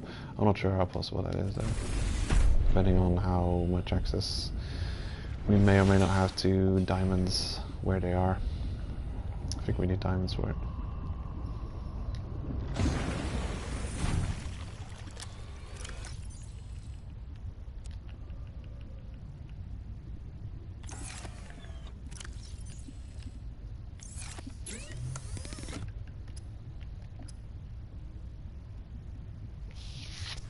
Mobile vehicle bay. I don't even know what it'll cost. Where are you? Right. But the sea truck itself, power cell, advanced wiring, LED, okay. Titanium ingots. Power cell, there you are. The batteries and silicon rod. Okay, I have access to most of these things. So it's quite possible that we could be able to... What was it that costed diamond then? There was something that costed me diamond to make.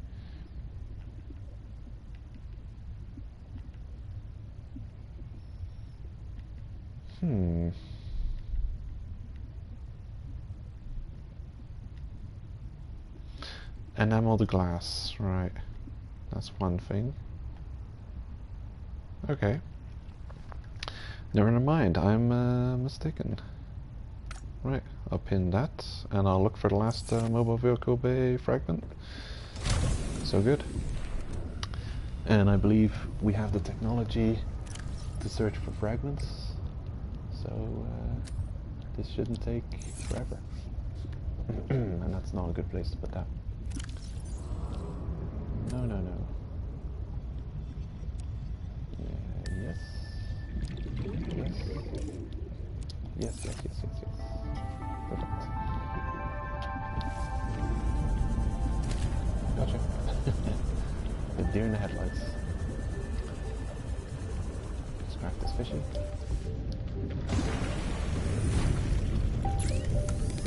I do want to carry on, it's just the issue. I don't know where. I don't know how to get to that one place, and I want to go there first. Because Pilot is far away, and Alien Distress Call is not far away. That's really simple. It's the simplicity of it. I want to explore moving outwards systematically. I don't want to go far straight away.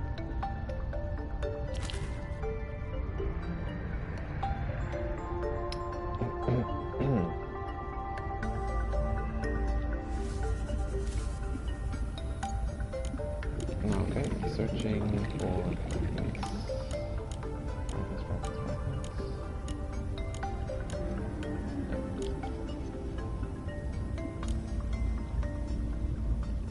Alrighty.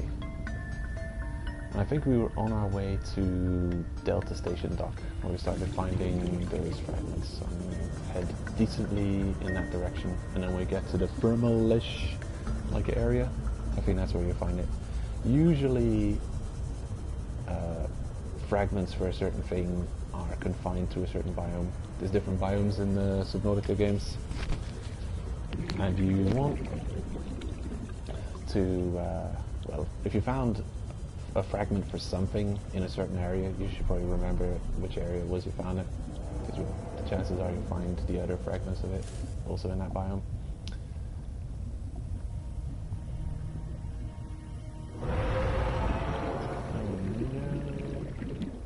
Bully sharks are back. Might not be a good idea to be doing this in the night time.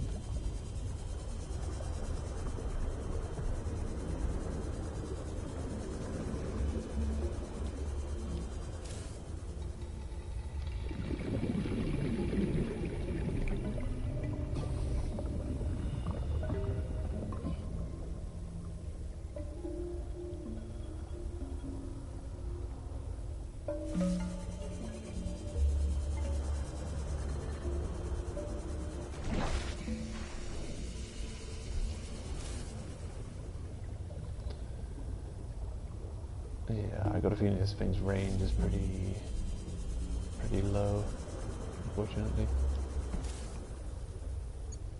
Oh, found something. In this direction.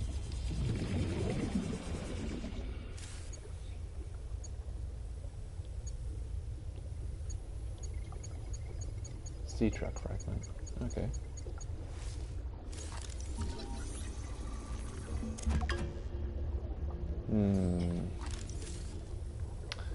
Yet another sea truck fragment we're finding in this place. Now I'm wondering if this is the right place or not. Another sea truck. Oh no. Where did I find the mobile vehicle bay fragments?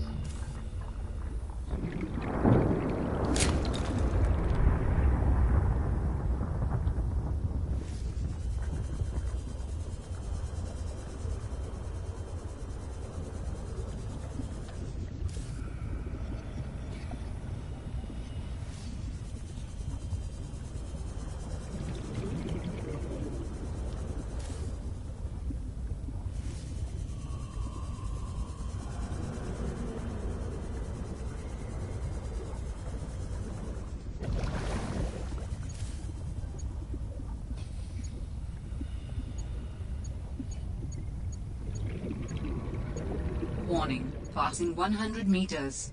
Oxygen efficiency decreased.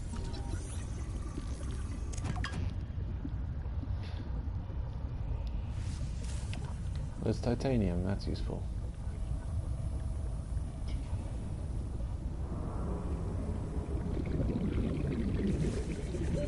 Warning, 30 seconds of oxygen remaining.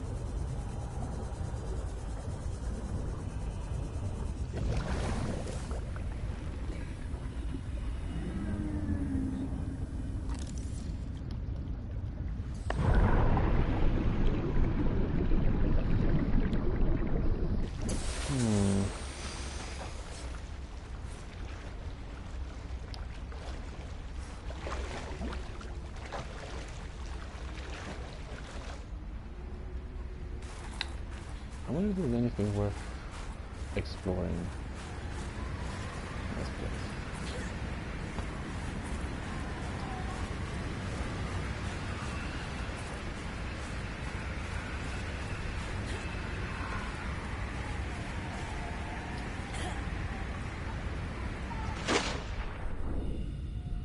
Oh, hello. What are you?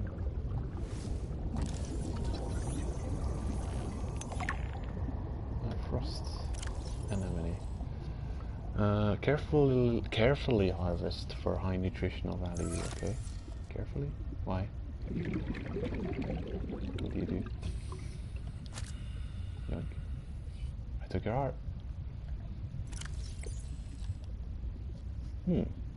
Wow. Nice. Alrighty. Wonder why carefully?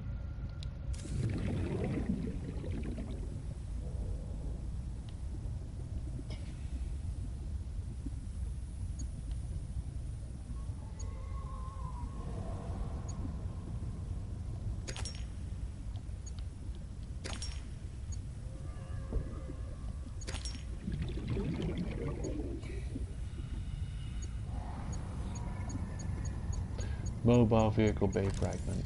Okay. I'm going to mark it with a beacon, just for reference. There you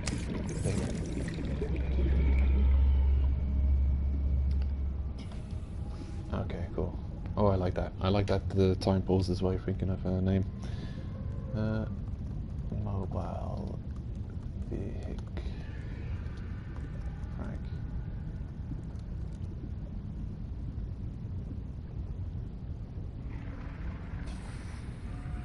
Big bay fragment. There you go. So that's your name. And right below you, here I found it. Okay. What are you? Oh, grav trap. Oh, nice. And grav trap. I need two Warning. of those. 30 seconds of oxygen remaining. you're gonna hatch, like, it seems. Curious. Nope, see my stuff. To resurface.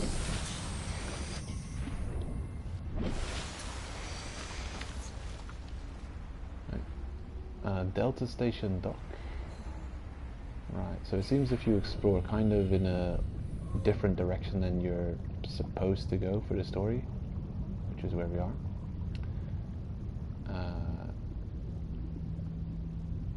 I'm gonna add Graph Trap to the name somehow. Mo.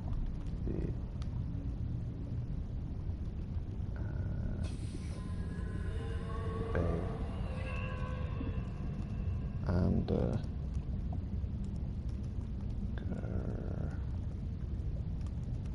Graph Trap.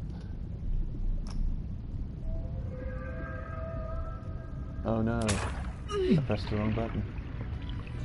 And they got me. Oh no. Okay, okay. Oh no, I didn't need to do that. Come on. Oh no. Let's see. Okay, cool, it remembers. Mo Vibe Graph Trap.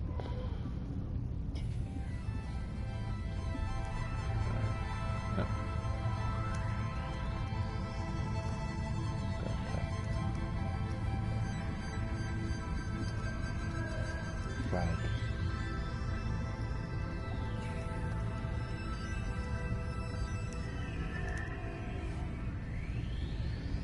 Sure. Who wouldn't know what that means? I'm sure everyone knows what that means. It's perfectly understandable. Oh, and here's a bait. Hello.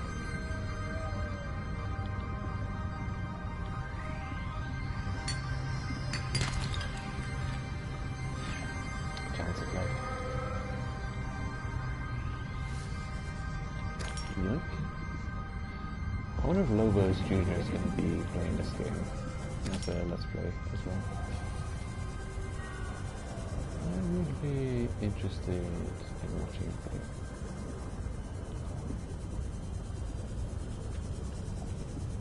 I think he took on the Leviathan with a dagger in the first game. Oh yeah, bunch of things. Ton of resources. I love it. And they'll seem easy to see, easy to access.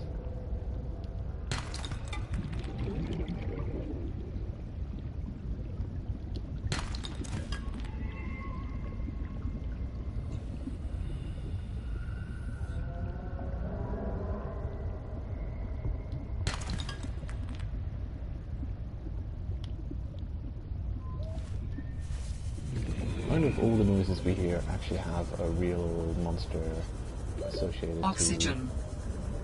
With the source of them.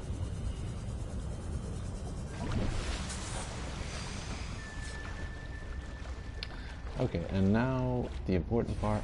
I'm going to properly get our bearings and figure out exactly.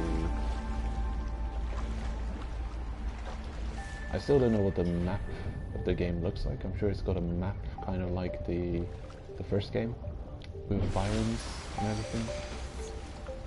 Okay. So about 500 meters in the south-ish direction from your main hub, your first base. You have dangerous weather approaching. Seek shelter. Oh, okay, that's fine. You have Delta Station Dock, your first pretty much third objective. So the south-ish direction.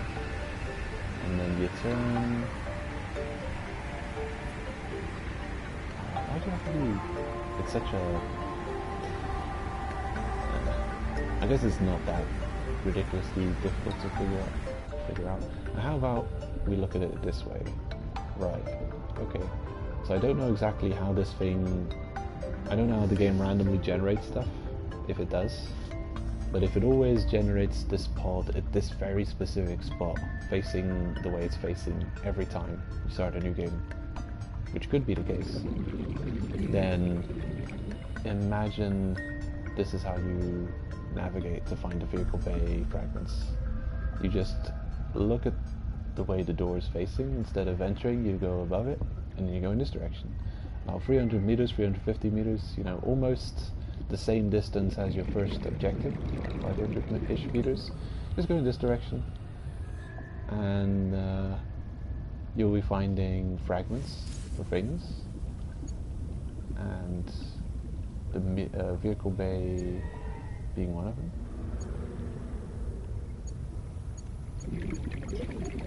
Hello.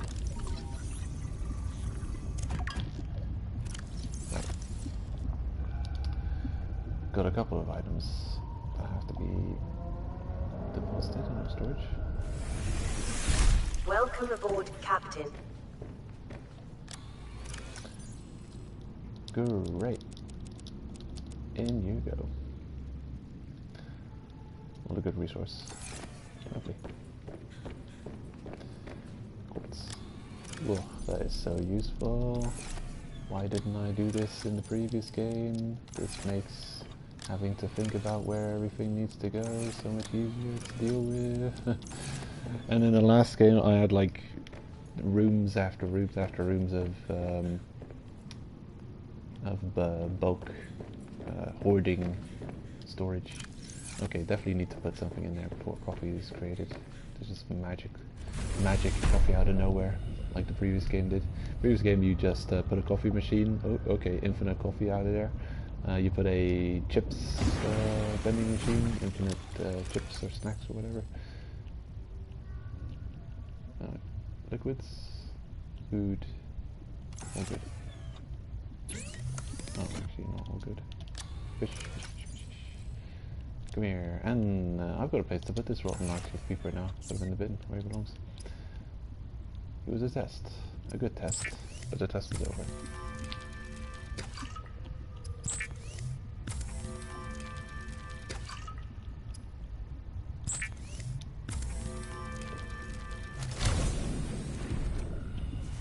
Off we go. Hold on. No. I thought he was nutritious, but he's not.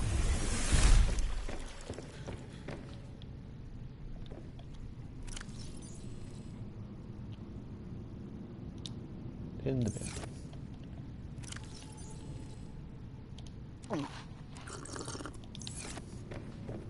Perfection.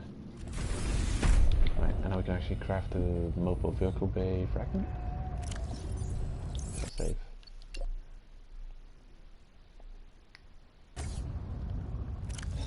I like that pangling hopping up and down as a save icon. That is cute. Right, so lubricant and computer chip. We have the technology. We can easily make all that stuff. So lubricant, titanium. Ah, it only cost 5 in the previous game. I think it cost 10. No, cheaper. It's also more difficult to find titanium in this game, it seems. Although scanning of fragments, which you to get blueprints from, and the constellation prize of titanium, as you already got them. Oh, right. Table coral, okay. Copper, gold. I probably have most of these most of these items. Okay, nice. Look at that. Fantastic. I can definitely make all this. All of it can be made easily. Lovely. And I will detect table coral. So much quality of life. It is almost suffocating quality of life. It's too much to deal with, too much to handle. Hold on. I look a little bit like... There it is, table coral. Okay.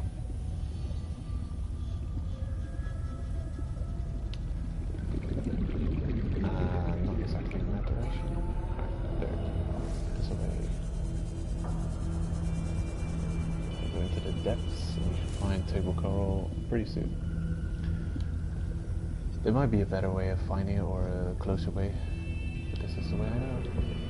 Hold on. Ugh.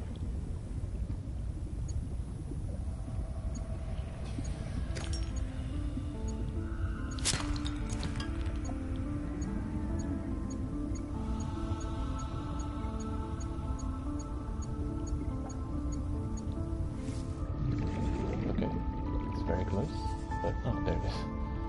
It's above me, for sure. Damn, gotcha. One more. Oh, hold on, I got a message. I have to check if it's urgent or not. It is not. Right, I'll check that later.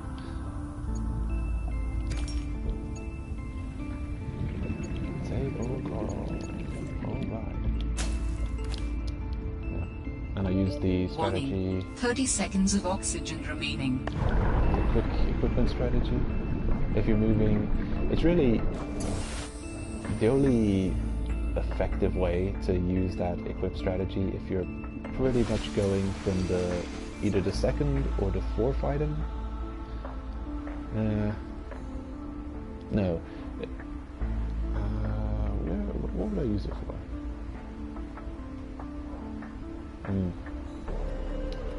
Right. I would definitely. It's easy to use if you're going. Let's say I need this fast speeding water scooter, but if I've got anything but this scanner selected, I should use the fast equip to get to it.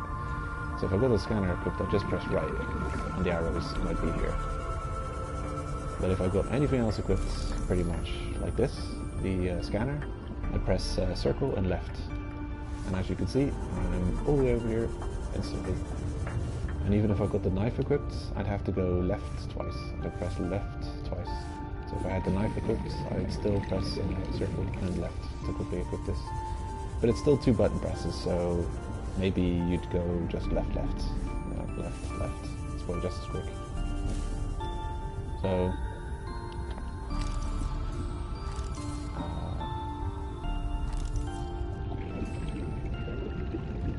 I guess the only thing to take into consideration is it 2 items away in any direction.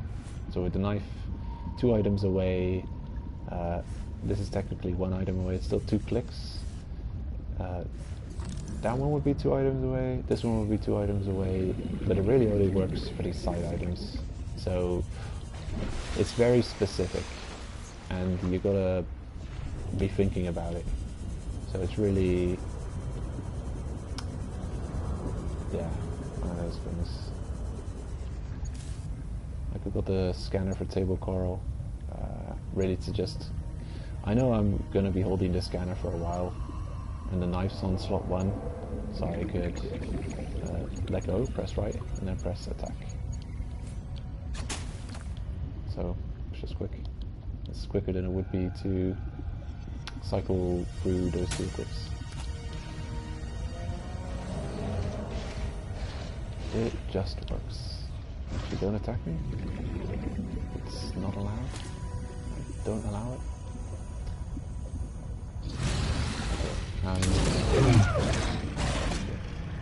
You got me.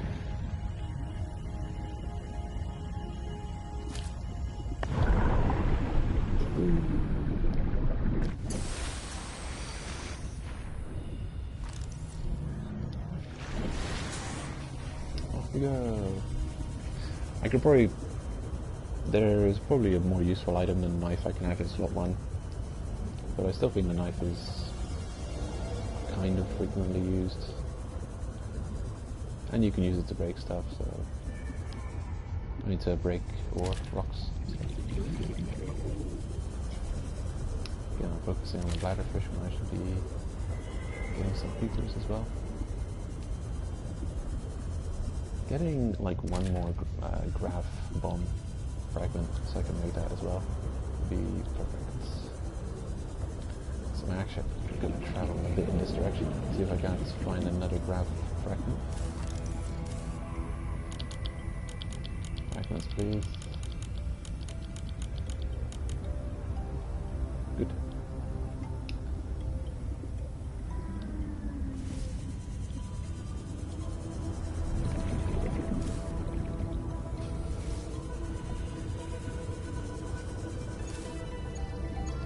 Yeah, fragments are back. So where?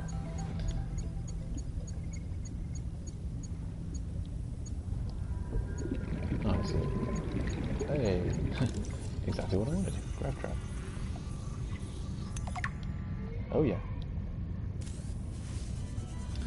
Wow, things are going pretty well. I mean, every now and then I'm struggling with some stupid little things, like scanning stuff, some scanning issues, but pretty much a lot of what I've been attempting has gone without a hitch. So the crafting, all these great things must be made. Right, this is one item I've accidentally forgot to put the inventory space for it. Yes. The grapevine cluster. Oh, we're just in the Kelpie area. Looks like this has more available, so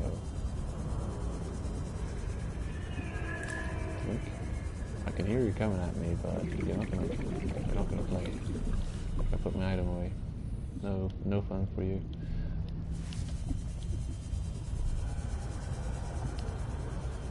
Right, one grapevine cluster. Lubricant. There's actually quite a bunch of things. Welcome aboard, Captain.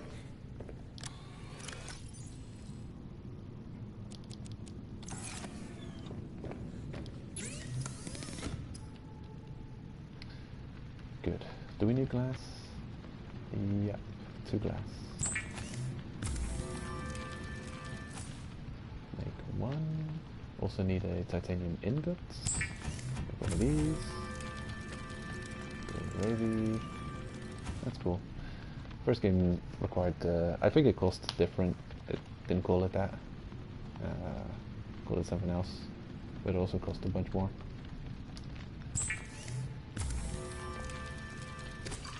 Okay. Right, so the mobile vehicle bay is the thing I'm making first. Computer chip. A gold and 2 copper. That is such a handy thing to have, the pinning. I wonder if the first game had this. No way I had that. So efficient. I would have known. That's something so good. One piece of gold. Good. Zinc. 3 lead. Fine. Another glass. It's quartz. Oh, this is just so efficient. I love it. I mean, the crafting itself could maybe be go faster, but what is this, a speedrun? Okay. Oh no. Is that an advanced thingamajig? I wasn't paying attention. If that's advanced, then I might not be able to make this. Ugh. That would be unfortunate. Oh no, it is an advanced wiring kit. Well, bugger.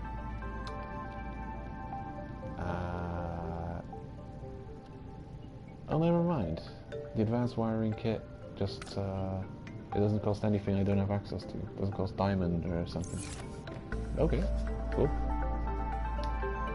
Bit of silver.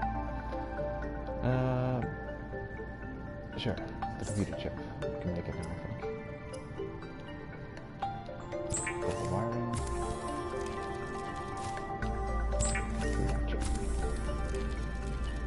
Bam. Mobile vehicle bay. Ooh, yeah. Instruct that. Do it. Lovely.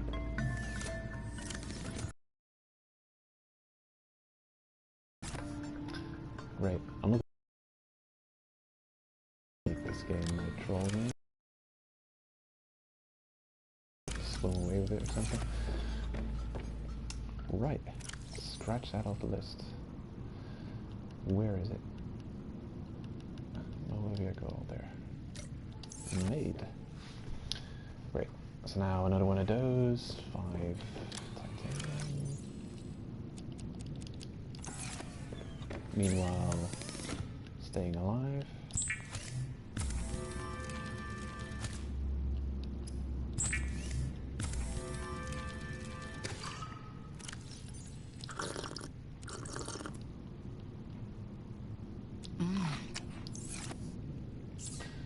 Lava. Lovely. Great. So, another one of you. And then 2 silver, and then another computer chip. 2 silver, 1 gold, 2 copper. 2 silver, 2 copper, 1 gold. I feel like I've said that before. 2 silver, 2 copper, 1 gold. Has anyone found themselves saying that over and over again while playing Subnautica? I feel like I've done it.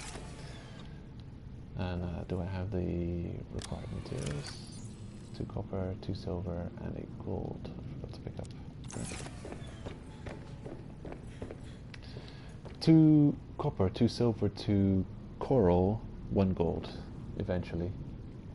Because this is what you need to make that advanced kit.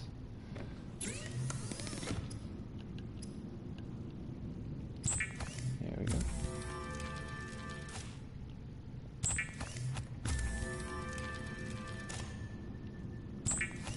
Kit, and then the advanced kit. Ooh yeah. And the power cell. 2 batteries and silicone rubber. I probably have silicone rubber lying in my other inventory. The 2 batteries. Yoink yoink. I feel like I'm actually going really efficient with this crafting. I can't imagine being able to do it too much faster. Did I have one lying around here? No, it's not here, unfortunately. Health doesn't seem to be too much of an issue. Ah, yes, here. I should bring another beacon with me. Always have one beacon on me. It's good Subnautica practice. You never know what you might find. Want to mark. You have the technology to mark as many locations as you feel like. Good. Well, what game here then? There it is. Yoink. Okay.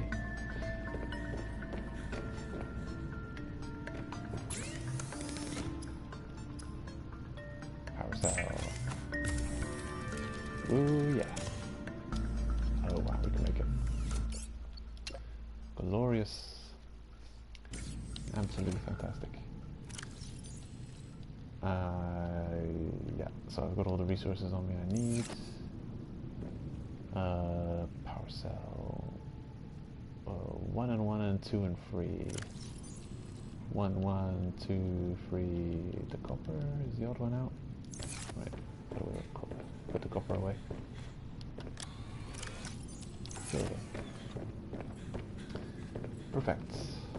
And it seems like your character just automatically sprints. Seems like they move fast enough, so. Alright, lovely. Let's deploy. Oh, the thing that I forgot. Whoops, left it behind. You know what? Don't be silly.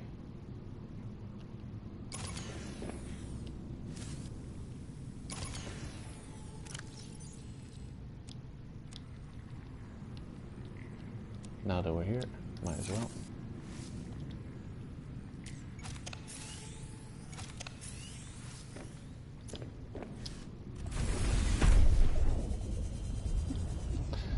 Did I just forget it again? Oh my god. Where's my brain at? There you are. Oh yeah. Now we're ready.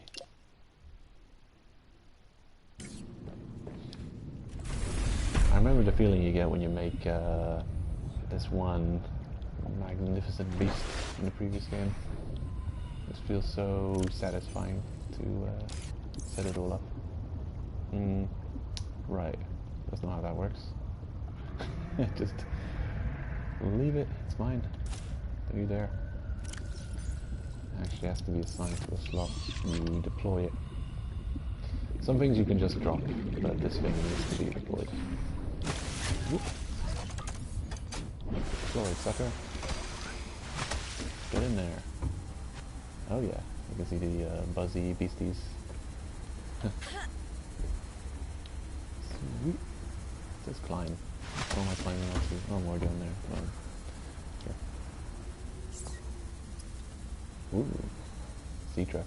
Let's make it. Ooh, taking a screenshot. I wouldn't be surprised if you get a trophy for this construction. Wait, I'm gonna refill my drink before we continue this construction. Gotta stay hydrated. Fed and watered.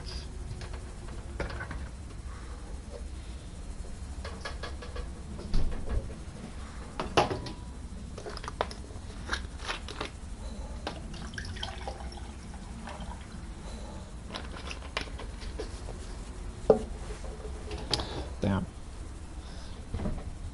Bottle's empty. I have to open another bottle. Okay. Don't kill me while I'm away from screen. Don't do it. Don't even try it.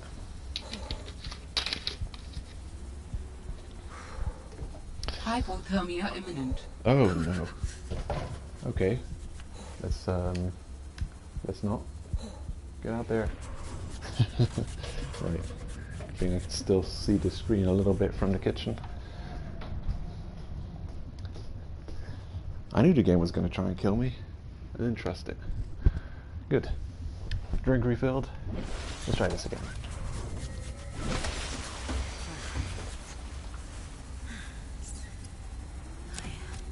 Woo, yeah. I love this part.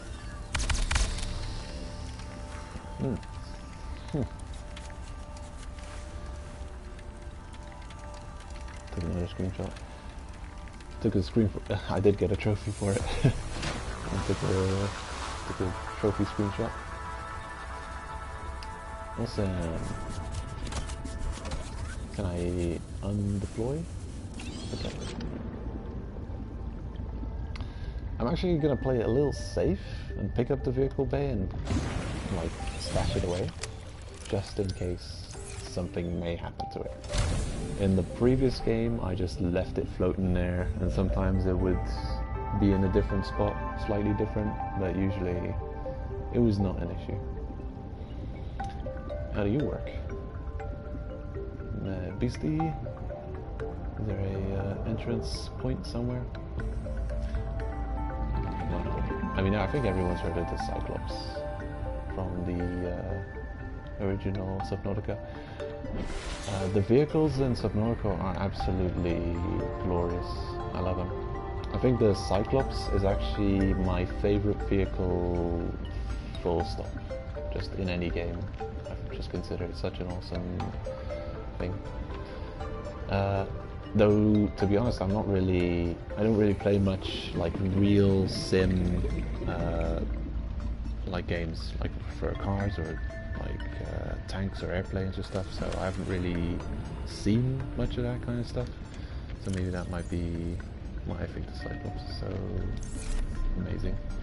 I just really love the interactability with it, just the fact that you feel like you're climbing onto a giant vessel and you've got access to all its features, and you can change this and turn this on and turn that off, and all the functions and that. Like, I do like how you could just look at specific parts of the vehicle and interact with it. Like, there's a power cell, you can see the power cell is in there, you can take it out and then you see it's gone. So there's like a plug. I mean, is it waterproof? Is it safe to plug in a battery while so it's got safety features in it. And then you put modules. You can see the module thing opening up. There's something. I don't know what that is.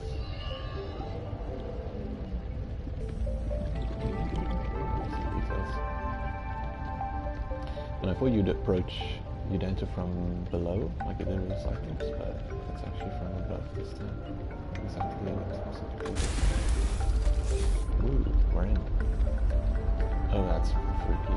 Just, you can spin around in every angle. Okay, curious. It kind of automatically stabilizes to be level. That's good. Right. Good.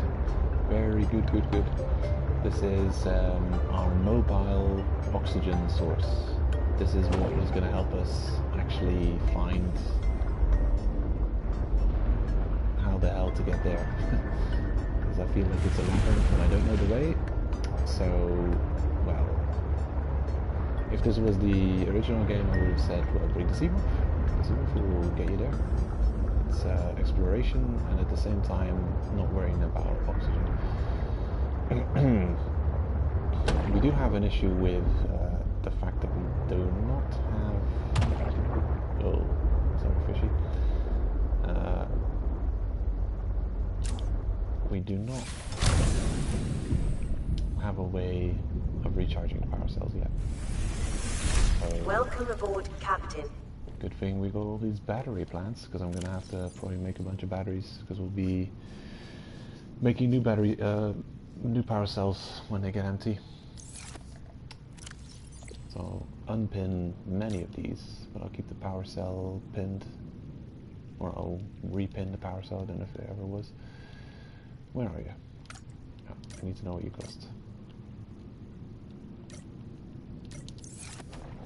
2 batteries and a silicone rubber thing. And the 1 creep cluster equals 2 silicone rubbers, and a battery is... what do you cost? A copper and a ribbon plant. I've got pretty much the only tricky resource drain would be copper. But I think we're going to do something with copper, so I'm not too worried about it. It's fine. I'm not going to go crazy with it, but I think I will make 1 extra power cell already. Okay, 3 batteries. I need 1 more. 1 and then 8.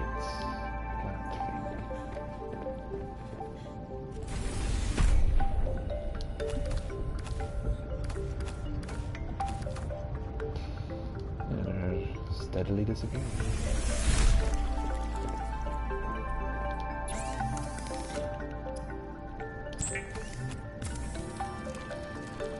So my intention is to keep 4 batteries in the charger and have those 2 extra batteries to make the 1 power cell.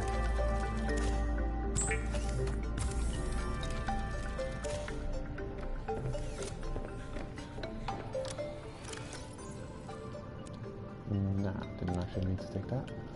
Okay.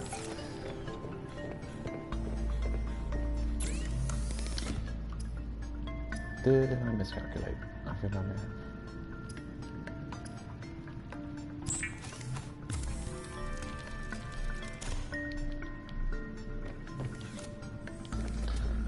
Alrighty, power cell created. Batteries. Now I think I wanted to keep 1 battery on me, just in case something got empty and I needed to replace it quickly. Well, I think you can tell just how smooth a lot of the actions in this game are. It really is. It goes amazingly smoothly. And it's just a joy to play. Still, catching fish requires a bit of a dexterous reflexes. I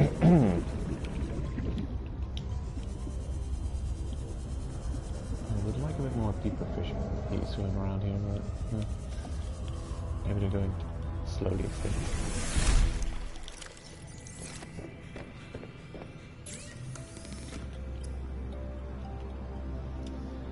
Okay, battery, copper ore, and titanium. I'm actually going to take that extra battery and spend it.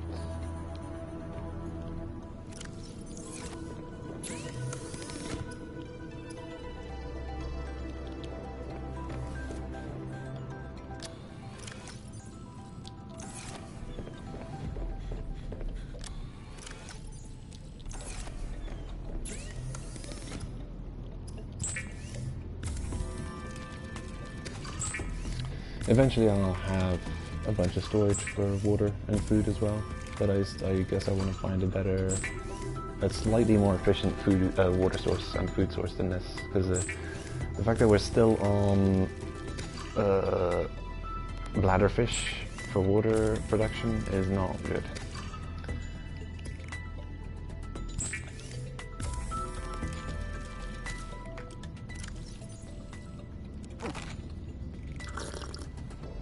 Alright.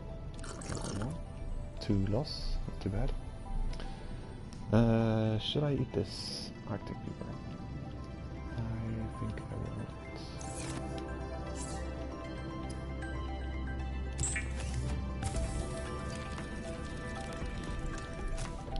Good. Good thing to have. Don't think it needs deploying, and I believe I want it to be close between the 2 bases. Have around here. Oh yeah. Catch those fishies.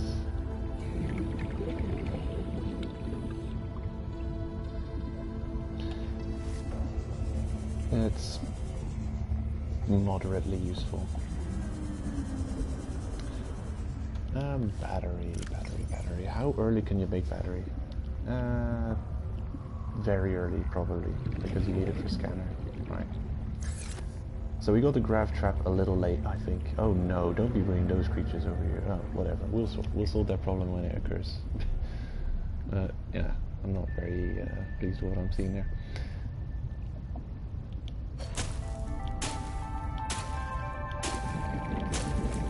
Okay, how much does that do?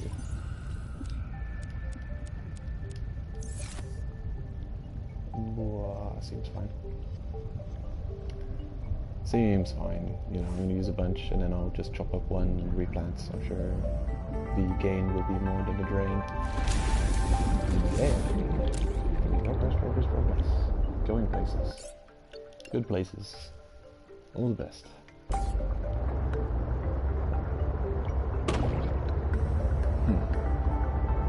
Squishy sound effect.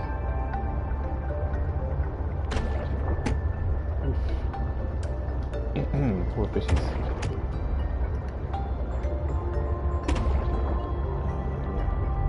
Preston pizza, local wildlife.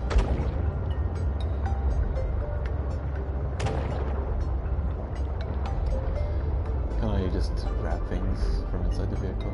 That would be the next step. Something useful functionality. Just stick a bunch of grabby arms in front of the truck, be able to grab things. This thing can safely go. Oh, hold your horses. Good, I've got the repair tool. Oh, no sharks. This is something I have to take into account. Creatures want to destroy this thing. I guess it doesn't have any equipped modules yet. Oh, damn. If they keep dragging me back, I didn't take into account I can actually create something, some kind of module thing. I don't know.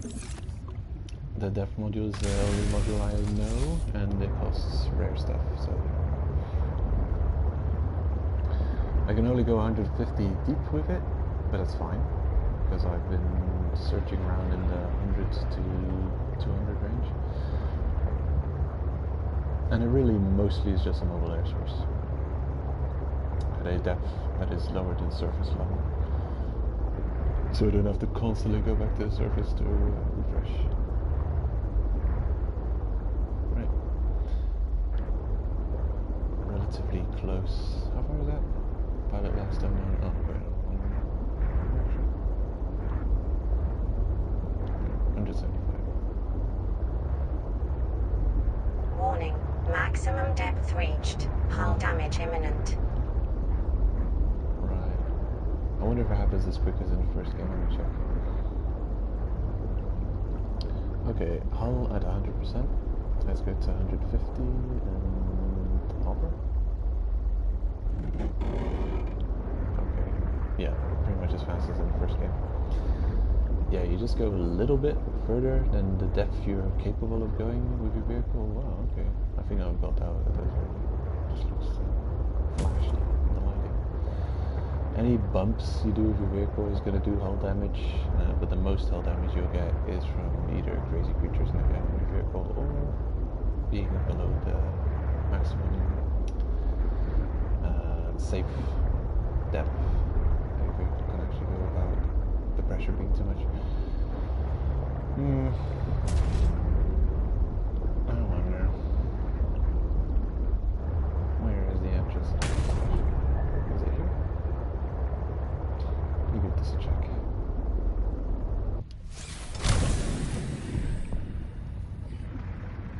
And a bit of it slow on the exiting of the vehicle.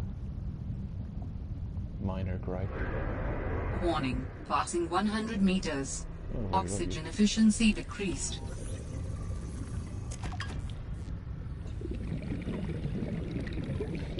Okay, mobile vehicle bay fragment. Would have been useful to have a little bit earlier.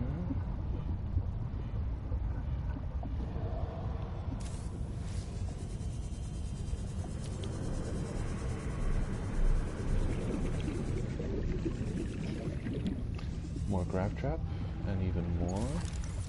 Fine. Can always use titanium.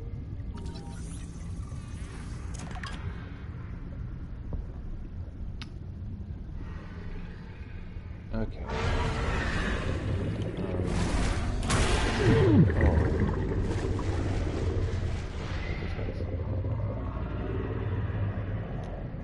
I don't even care if you can easily chase them away. It's not really easy to do.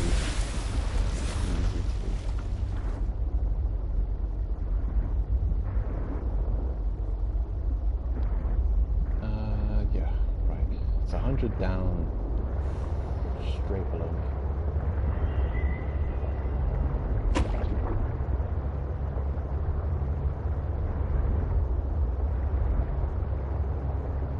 Gotta look for some kind of entrance. An obvious entrance. Here's a thing.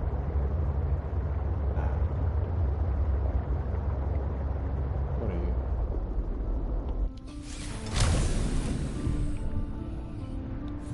Sea truck again.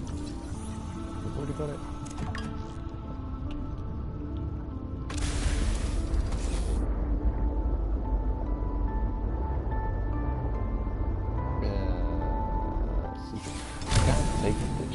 That it's... I assume everything I come across is sea truck fragment, and it happens to be something else, so I have to check everything I find.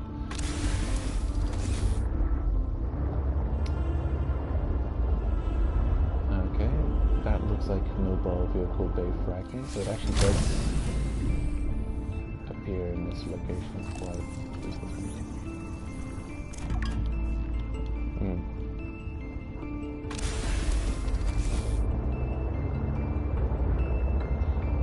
It's a little bit more clumsy than the moth, because with the moth you could just swim to it and enter it from like any direction, from most directions.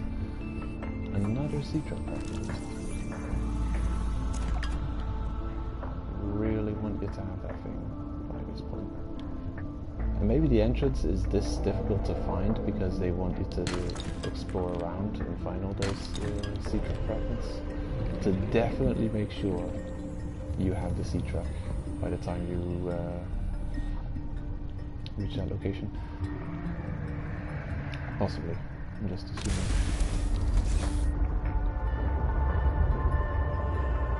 Warning, maximum depth reached. Hull damage imminent. Good. Taking a number of damage. And our battery drain is quite noticeable. Because I'm just going to hover around this distance and try and circle around and see if I can get a better... if I can't find an entry point somewhere. What are you doing? I'll take a board. Oh, clumsy me.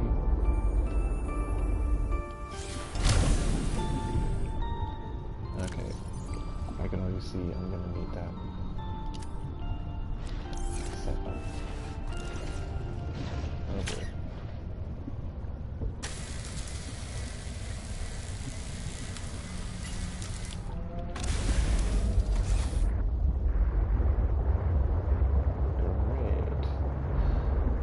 Maybe Maybe I should be following these alien items as clues. Maybe they're clues to where I have to be going. I'll keep an eye out for them. Warning. Maximum depth reached. Hull damage imminent. But it is definitely a thing. So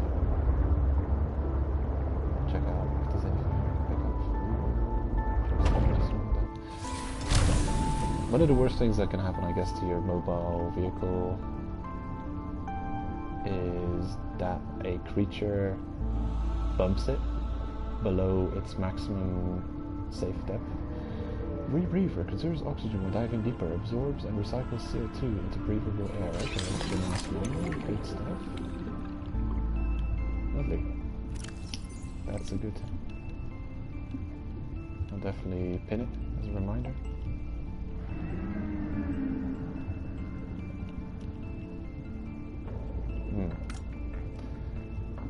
Oh man, I could easily make that. I could so easily make that. Okay. I got a feeling these blueprint boxes are a fixed, kind of fixed location. Not 100% sure, but pretty much.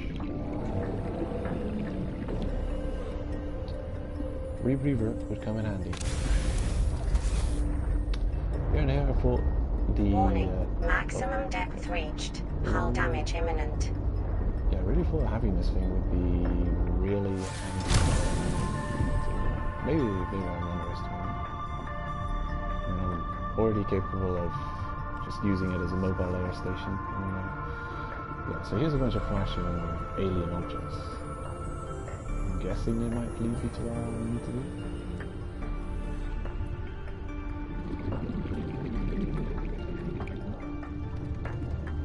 Yeah, the distress call origin. Right. I've been here before, haven't I? I can hear the sounds from... Yeah, I've been here before. I've even discovered this entry I just wasn't thinking properly.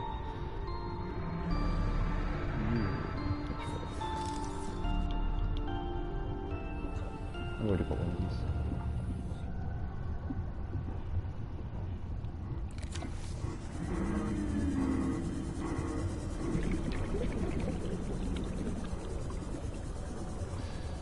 Happens to be a depth that I cannot reach from my sea truck, isn't it? Getting close. I'm running out of oxygen too.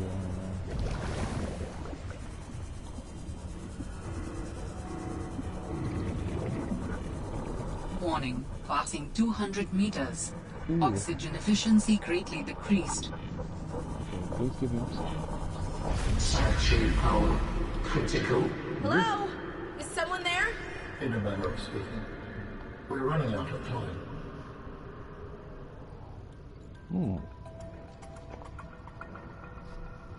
We found something. I'm actually going to get those pins off my screen. Kind of don't look nice.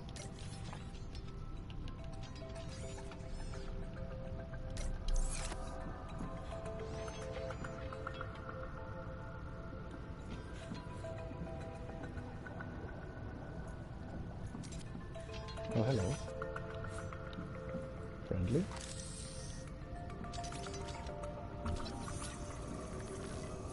Alien robot.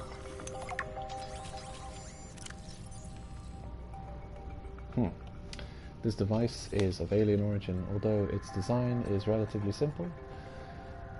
Purpose. Its low threat level is at odds with the advanced technology apparently available to its designers, suggesting it was intended more to patrol alien facilities and repair damaged infrastructure than to deter invaders. Design. Despite its simple design, this construction is quite elegant in its minimalism. 4 electromagnetic legs allow it to traverse floors, walls and ceilings with reasonable speed and appear to be replaceable. Internally, there are few moving parts, rendering this construct energy efficient and resistant to wear over time. A rechargeable, ion-based power reserve ensures it continues to operate forever. The machines will take over. It is inevitable. Alright, this is a good place to be. And you, get over there.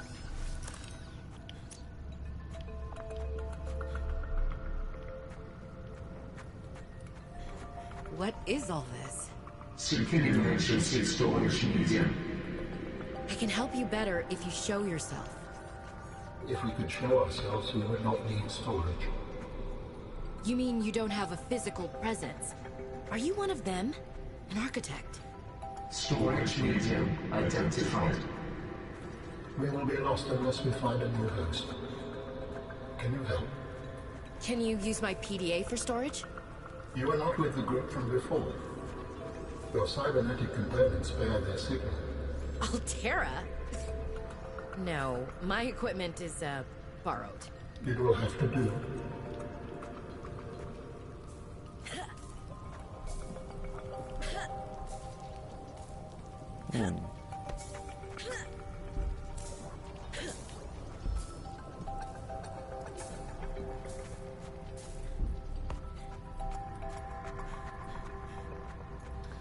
So, we're gonna have another voice speaking at us from inside our PDA?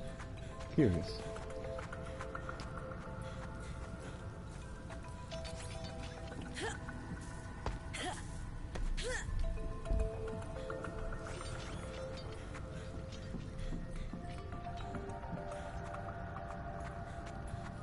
Doesn't look like there's much things to scan around here.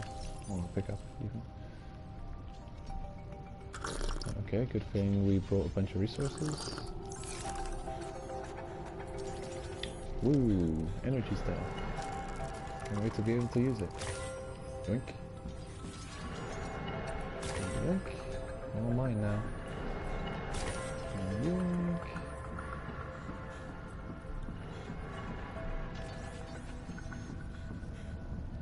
Yeah, I hope it's not just in the super late game that you get to use the best energy source. Because that would not be cool. I would like to get access to it earlier. How long have you been stored here? Longer than that. Warning. Sanctuary power critical. Our data can be downloaded from the terminal. We may speak more once the transfer is complete. Yes, okay. Hurrying. Ooh. There's a whole thing over here. Oh, that's cool. It looks a bit like the small iron cubes, but just a larger iron cube in black.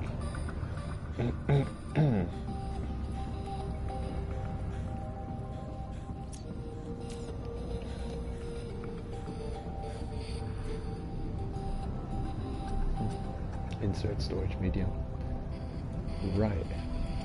Definitely gonna get a virus, corrupt my system, smuggle out a super intelligent AI, which is gonna eventually take over all the robots and everything, every electronical device. Sure, good idea. Storage medium accepted. Brace for transfer. Brace?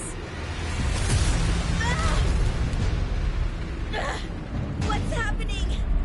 Oh, where the storage? Transfer. Okay.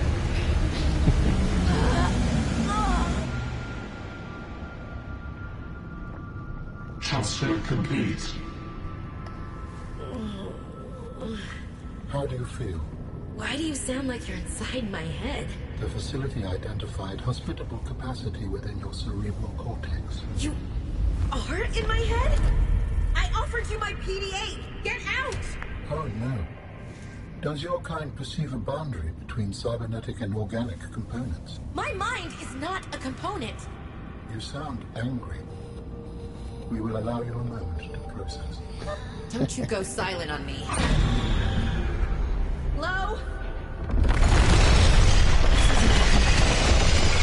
This is not happening. That's the explanation. It's not happening.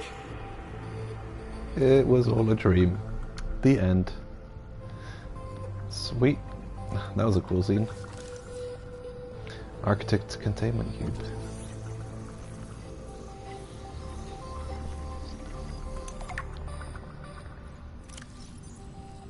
Alright. A whole bunch of stuff. Might as well read up on it. Yeah, that was awesome.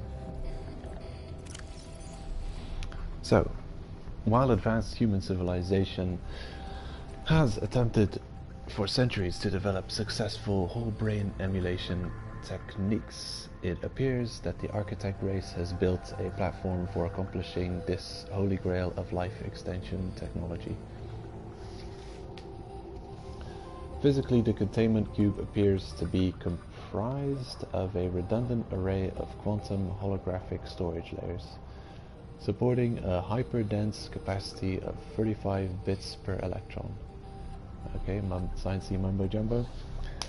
The energy field that feeds a suspended animated cube also serves to power the operating software, allowing the intelligence in storage to maintain consciousness throughout the storage period.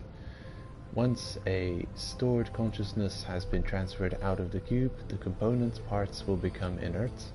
Without witnessing and carefully observing the backup process, it is difficult to ascertain how the transfer works and whether or not the process is truly lossless. I guess it's something you'd be considering. I mean, if you could store your brain on a hard drive, you would probably want it to be lossless, if a transfer was required. Curious. Well, now we've integrated with the alien. We had a merger of AI and fleshy grey mass. How could this possibly go wrong? I'm sure nothing bad will happen. And now you have a pilot, last known position. I don't even remember how we got that. Is it even a distress call? Oh, don't be silly, that was no damage. Okay, back to warning, passing 200 meters. Oxygen efficiency greatly decreased. Well, we can actually explore down here a little bit. Because we have access to oxygen, just going back there. But for a moment I thought this was the entrance and the door just slammed shut on me, taking away my oxygen source. Oh, that sucked.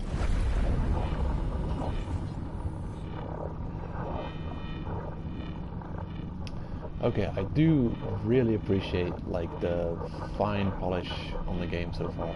Absolutely great. There's no lag in this alien base.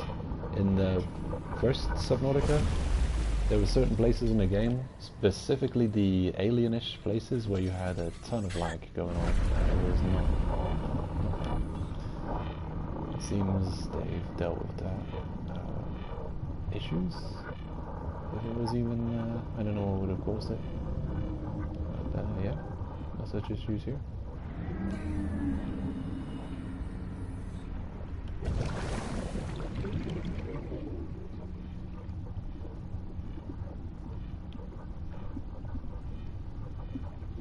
I sure hope I'm not missing resources that might be nearby. I'm gonna quickly take a check.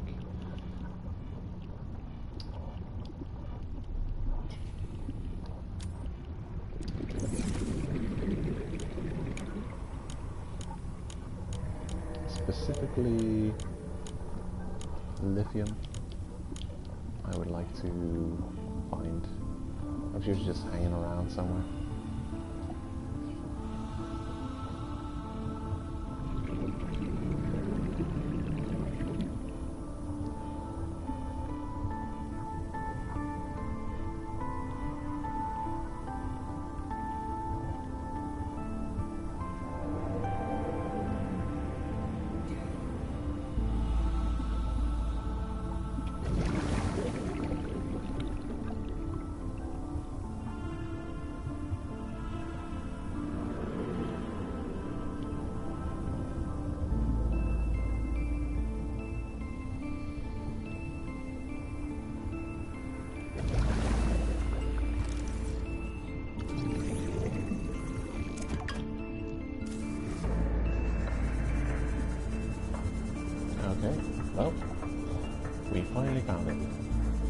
did not disappoint.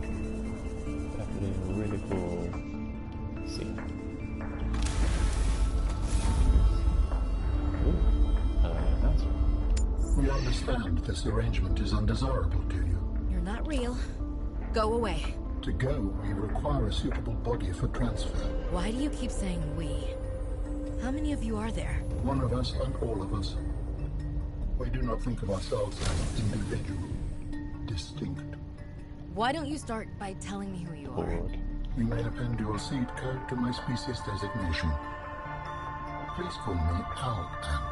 My whole life I've been dying to meet a sapient spacefaring alien up close, and you're telling me your name is Alan? Is it insufficient?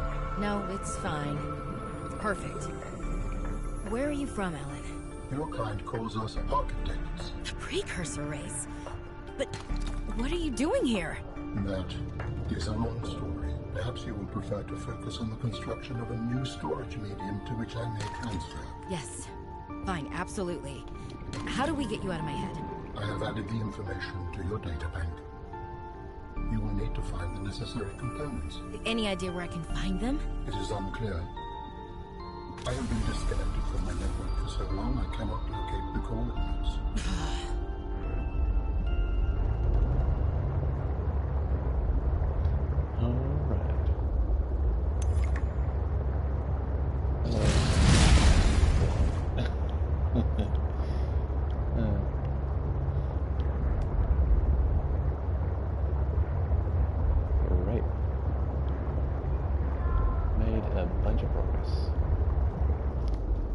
I wonder if I have access to anything new now. Let's check. Signal pilots, still have to check in. Alright, and a couple of things here. The whole story situation.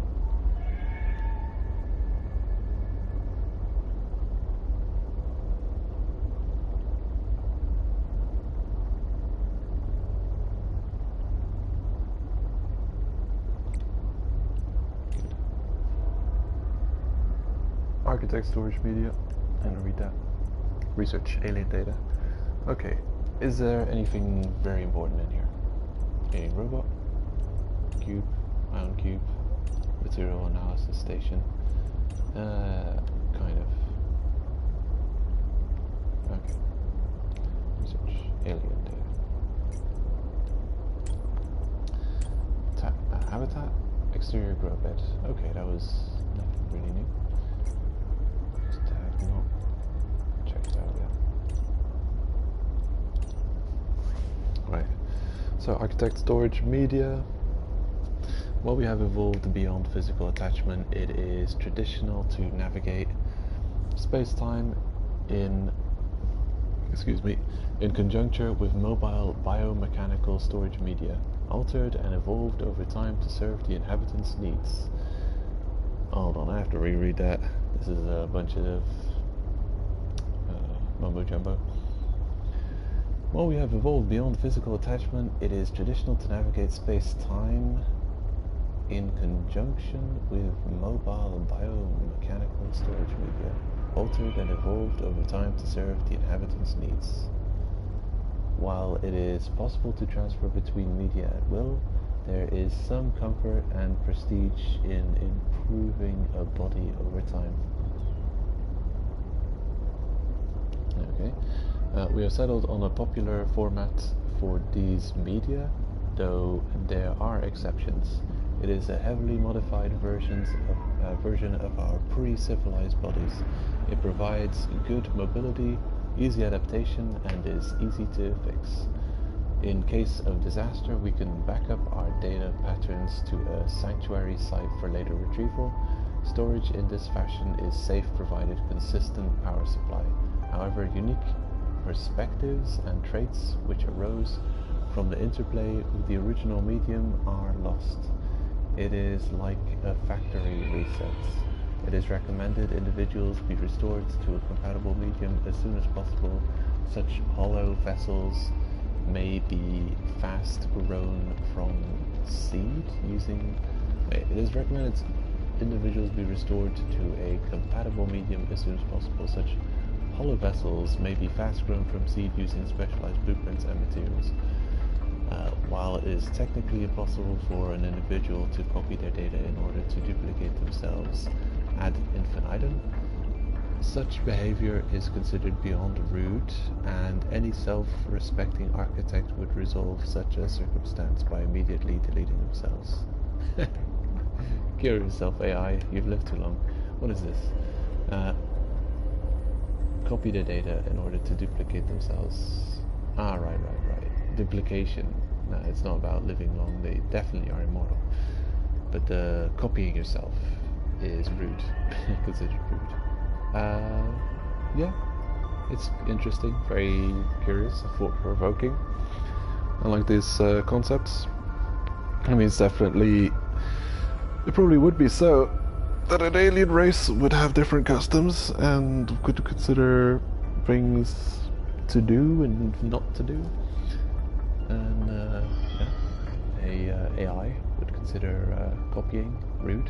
And I can see that. I mean, if you're all AI, then yeah, you gotta. It'll be like imagine having 100 of the same people surrounding you. Well, yeah, all speaking at the same time. And yeah, they're just a lot of noise, digital noise, versus having a whole bunch of different people around. Calorie intake recommended. And of course, that's what I've been waiting for. Vital signs stabilizing. Perfect. Alrighty. Anything new? Nothing new here? No. Sweet.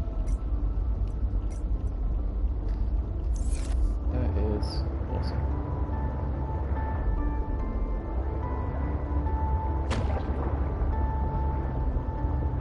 Pretty cool how you can see the steering on the hands inside the truck. Didn't the prawn also do that in the first game?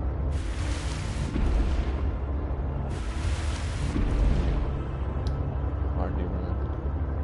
I wonder if we'll get another message after re-entering our base.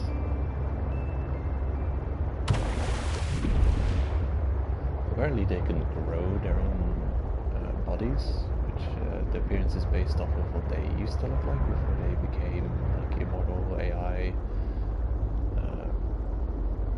universe-conquering species.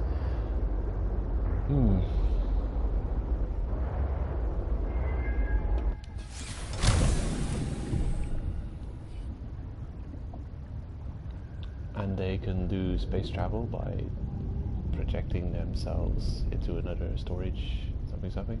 Also, it said something about sanctuary being a temporary storage or whatever, and something about a factory reset. And I'm wondering if we're going to see any of that, or if that's some kind of excuse to explain respawning in the game, or at least, well, the game doesn't really. It's kind of realistic. I don't think there's a explanation of the character respawn mechanic, and there is a permadeath mode, so I think that would be the most canon. That, you know, if you die, it's just over. So yeah, there's no. It's probably not. It's probably not a explaining of a respawn kind of situation. All right, actually made a ridiculous amount of progress. And I think I'm gonna end the stream in a minute. Just want to make sure there's nothing else that I can do. Right, I can make one of these. I think I will. What does it cost? A seed cluster and 2 creepvine samples. Alright. So, fiber mesh, silicon rubber. 2 creepvine sample, 1 creepvine cluster, and 2 silver.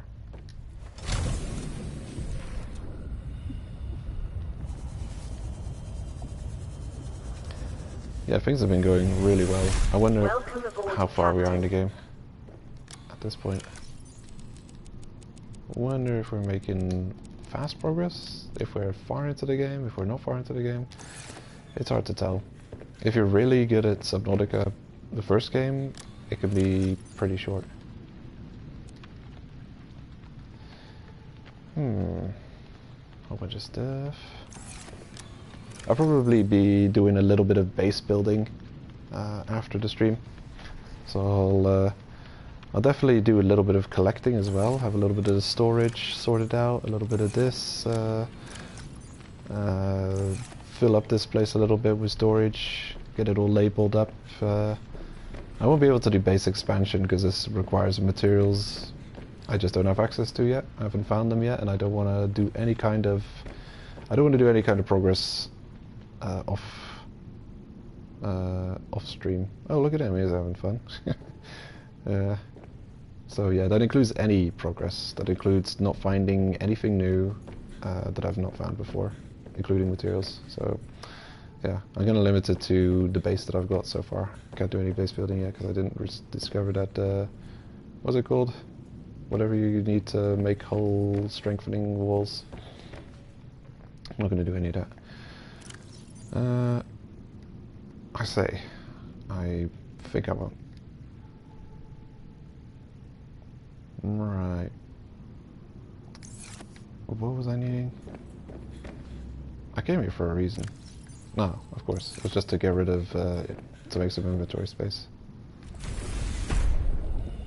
So, yoink.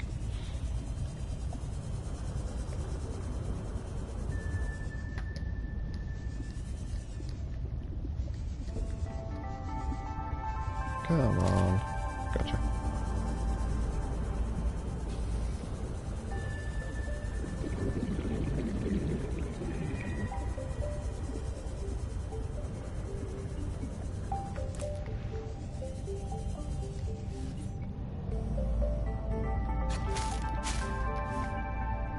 Alright.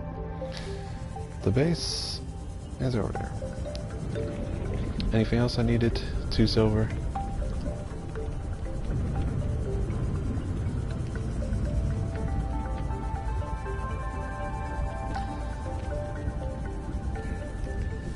Good.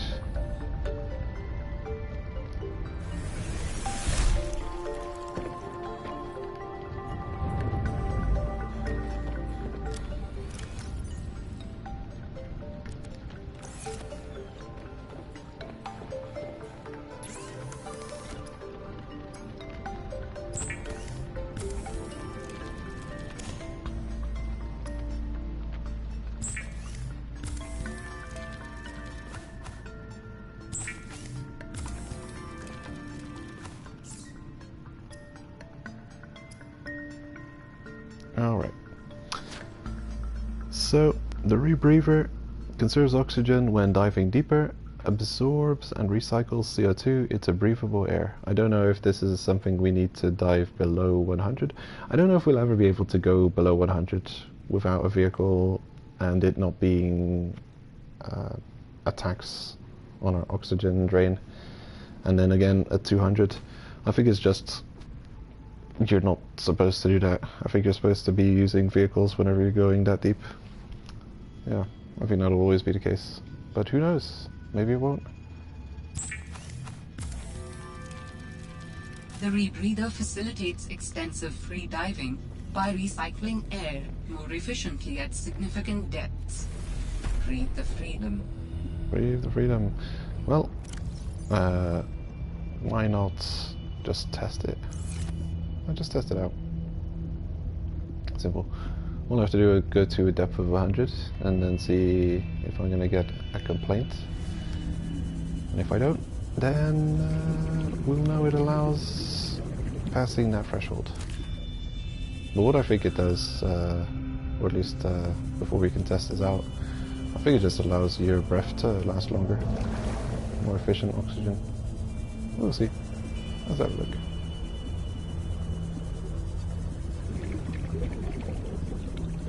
Oh? Okay, no. We're actually able to go below 100 without any kind of penalty. Right. And I guess if we go below 200, only then we'll get the penalty, the first penalty that we would have gotten at 100. Okay. I wonder if it also makes oxygen last longer. I'll do a quick test. In this playthrough I'm definitely in the mood to figure out everything. Oh, come on. I want to go below depth of 200, but where is it? That's the floor, I can't get below it. Ah, here it is. Oh, really? Not even any kind of penalty for going... Oh, here's a thing. Link. I'm gonna mark this location. This is where I'm gonna... I do a next stream, I'm gonna definitely explore here a little bit. Looks like a interesting location to have a little look around.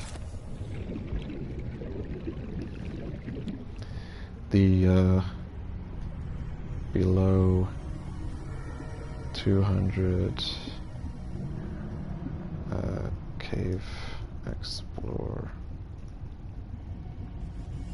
alien.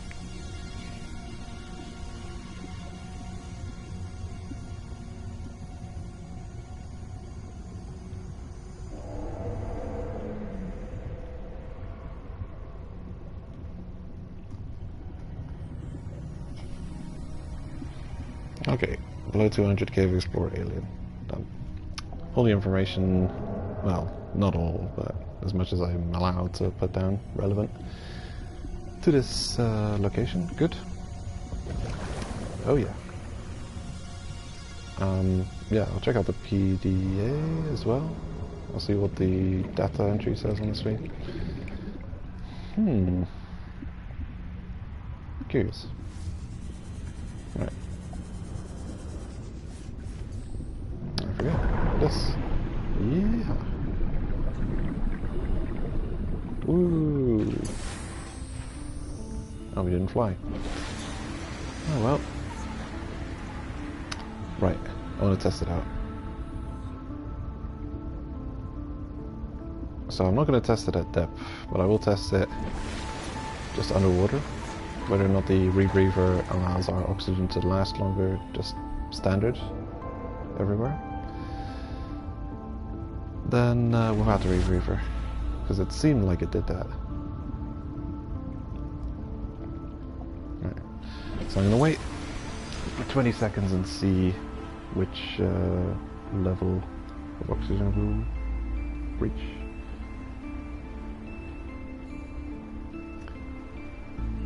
Okay, so actually I'll wait for 30 seconds and underwater start.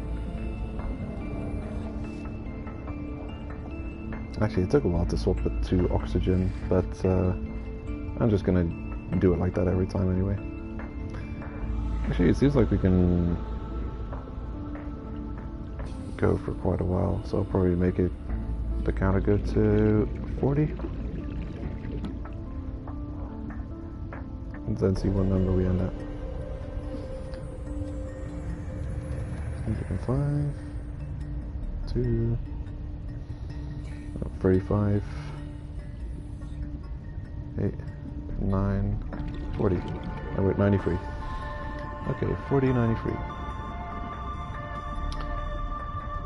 40 seconds, 93 out of 135. O2. With rebreather. Without rebreather, same test. 40 seconds. We submerge. And then wait for 40 seconds and see what the difference is, if any. Okay. 3, 2, 1. Hold on, my way. 3, 2, 1. Submerge. No, I pressed the wrong button. Whoops. Hold on. Hold your horses. No, no, no, no. Don't press those lap buttons. Okay, R1 to submerge. No. 3, 2, 1, go.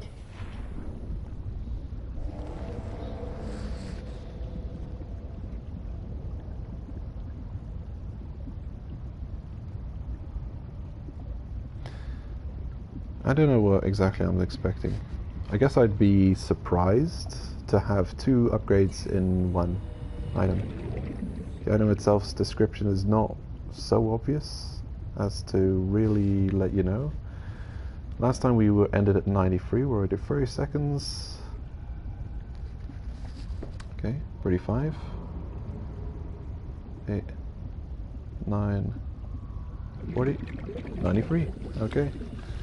Exactly the same.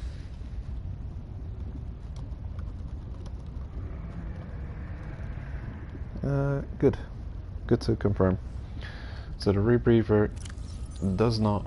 Okay, conserves oxygen when diving deeper, absorbs and recycles CO2 into breathable air. Uh-huh. Right. Well, you'd think it would just conserve oxygen. It would make your oxygen use more efficient. But it doesn't do that. It just allows you for going to depth below 100 and below 200. Like, how far does it... Hypothermia imminent.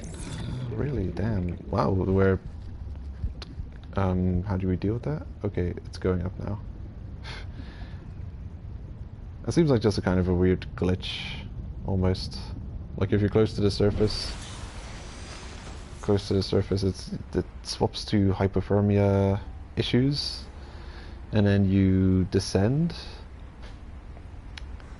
and the hypothermia is at 87, 85. So at the moment you descend a little bit. Oh.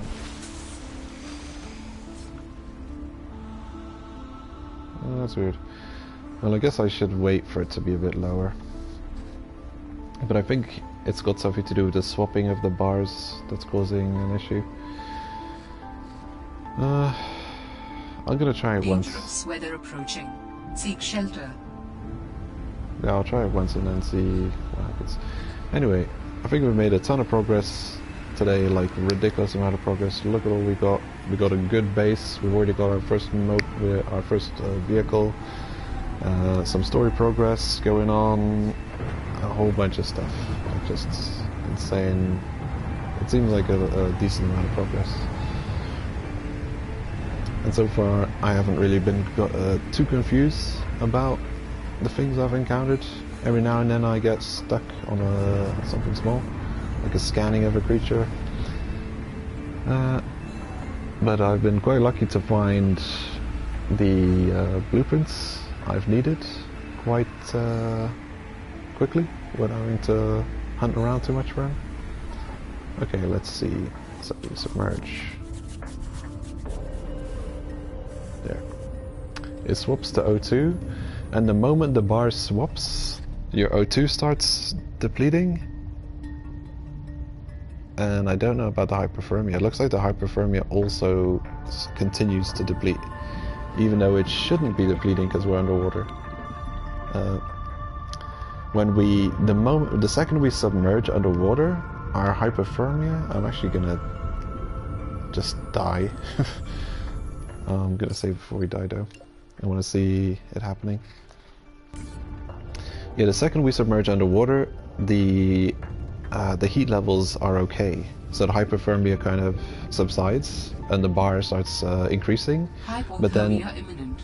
The moment the switch happens between O2 and hypothermia bar, if you don't move anymore, the hypothermia kind of gets stuck in its decreasing state, which is weird.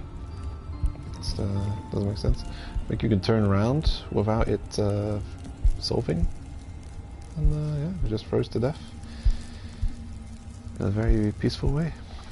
Underwater, in a nice warm water. Ripperoni.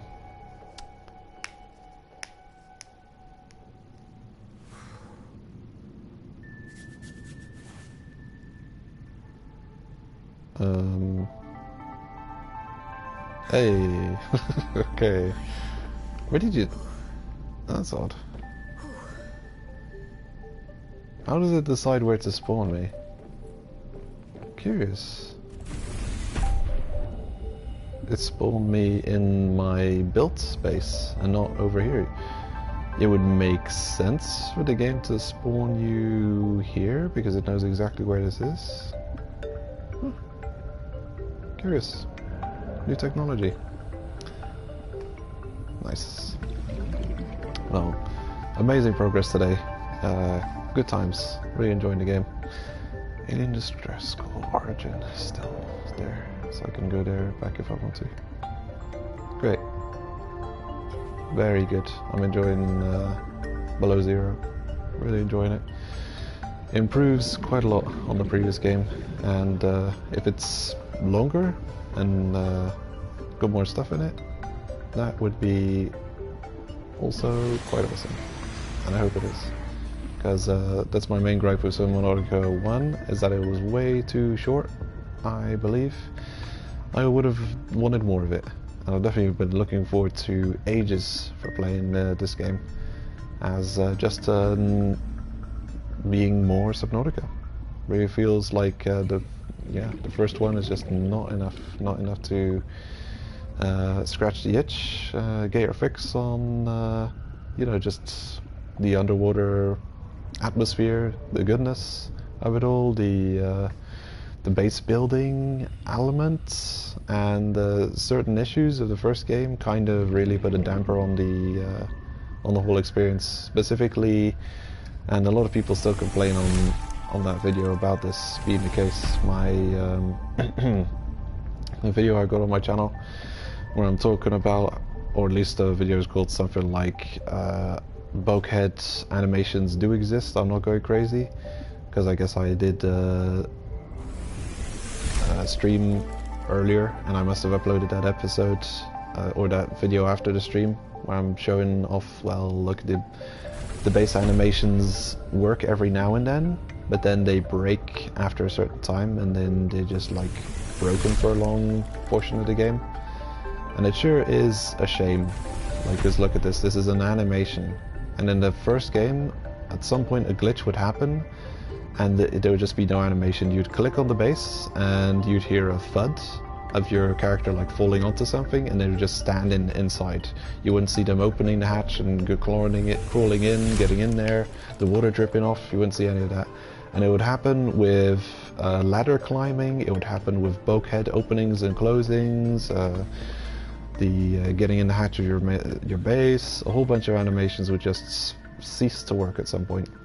And maybe it will still happen in this game. I'm, fingers crossed, really hoping not.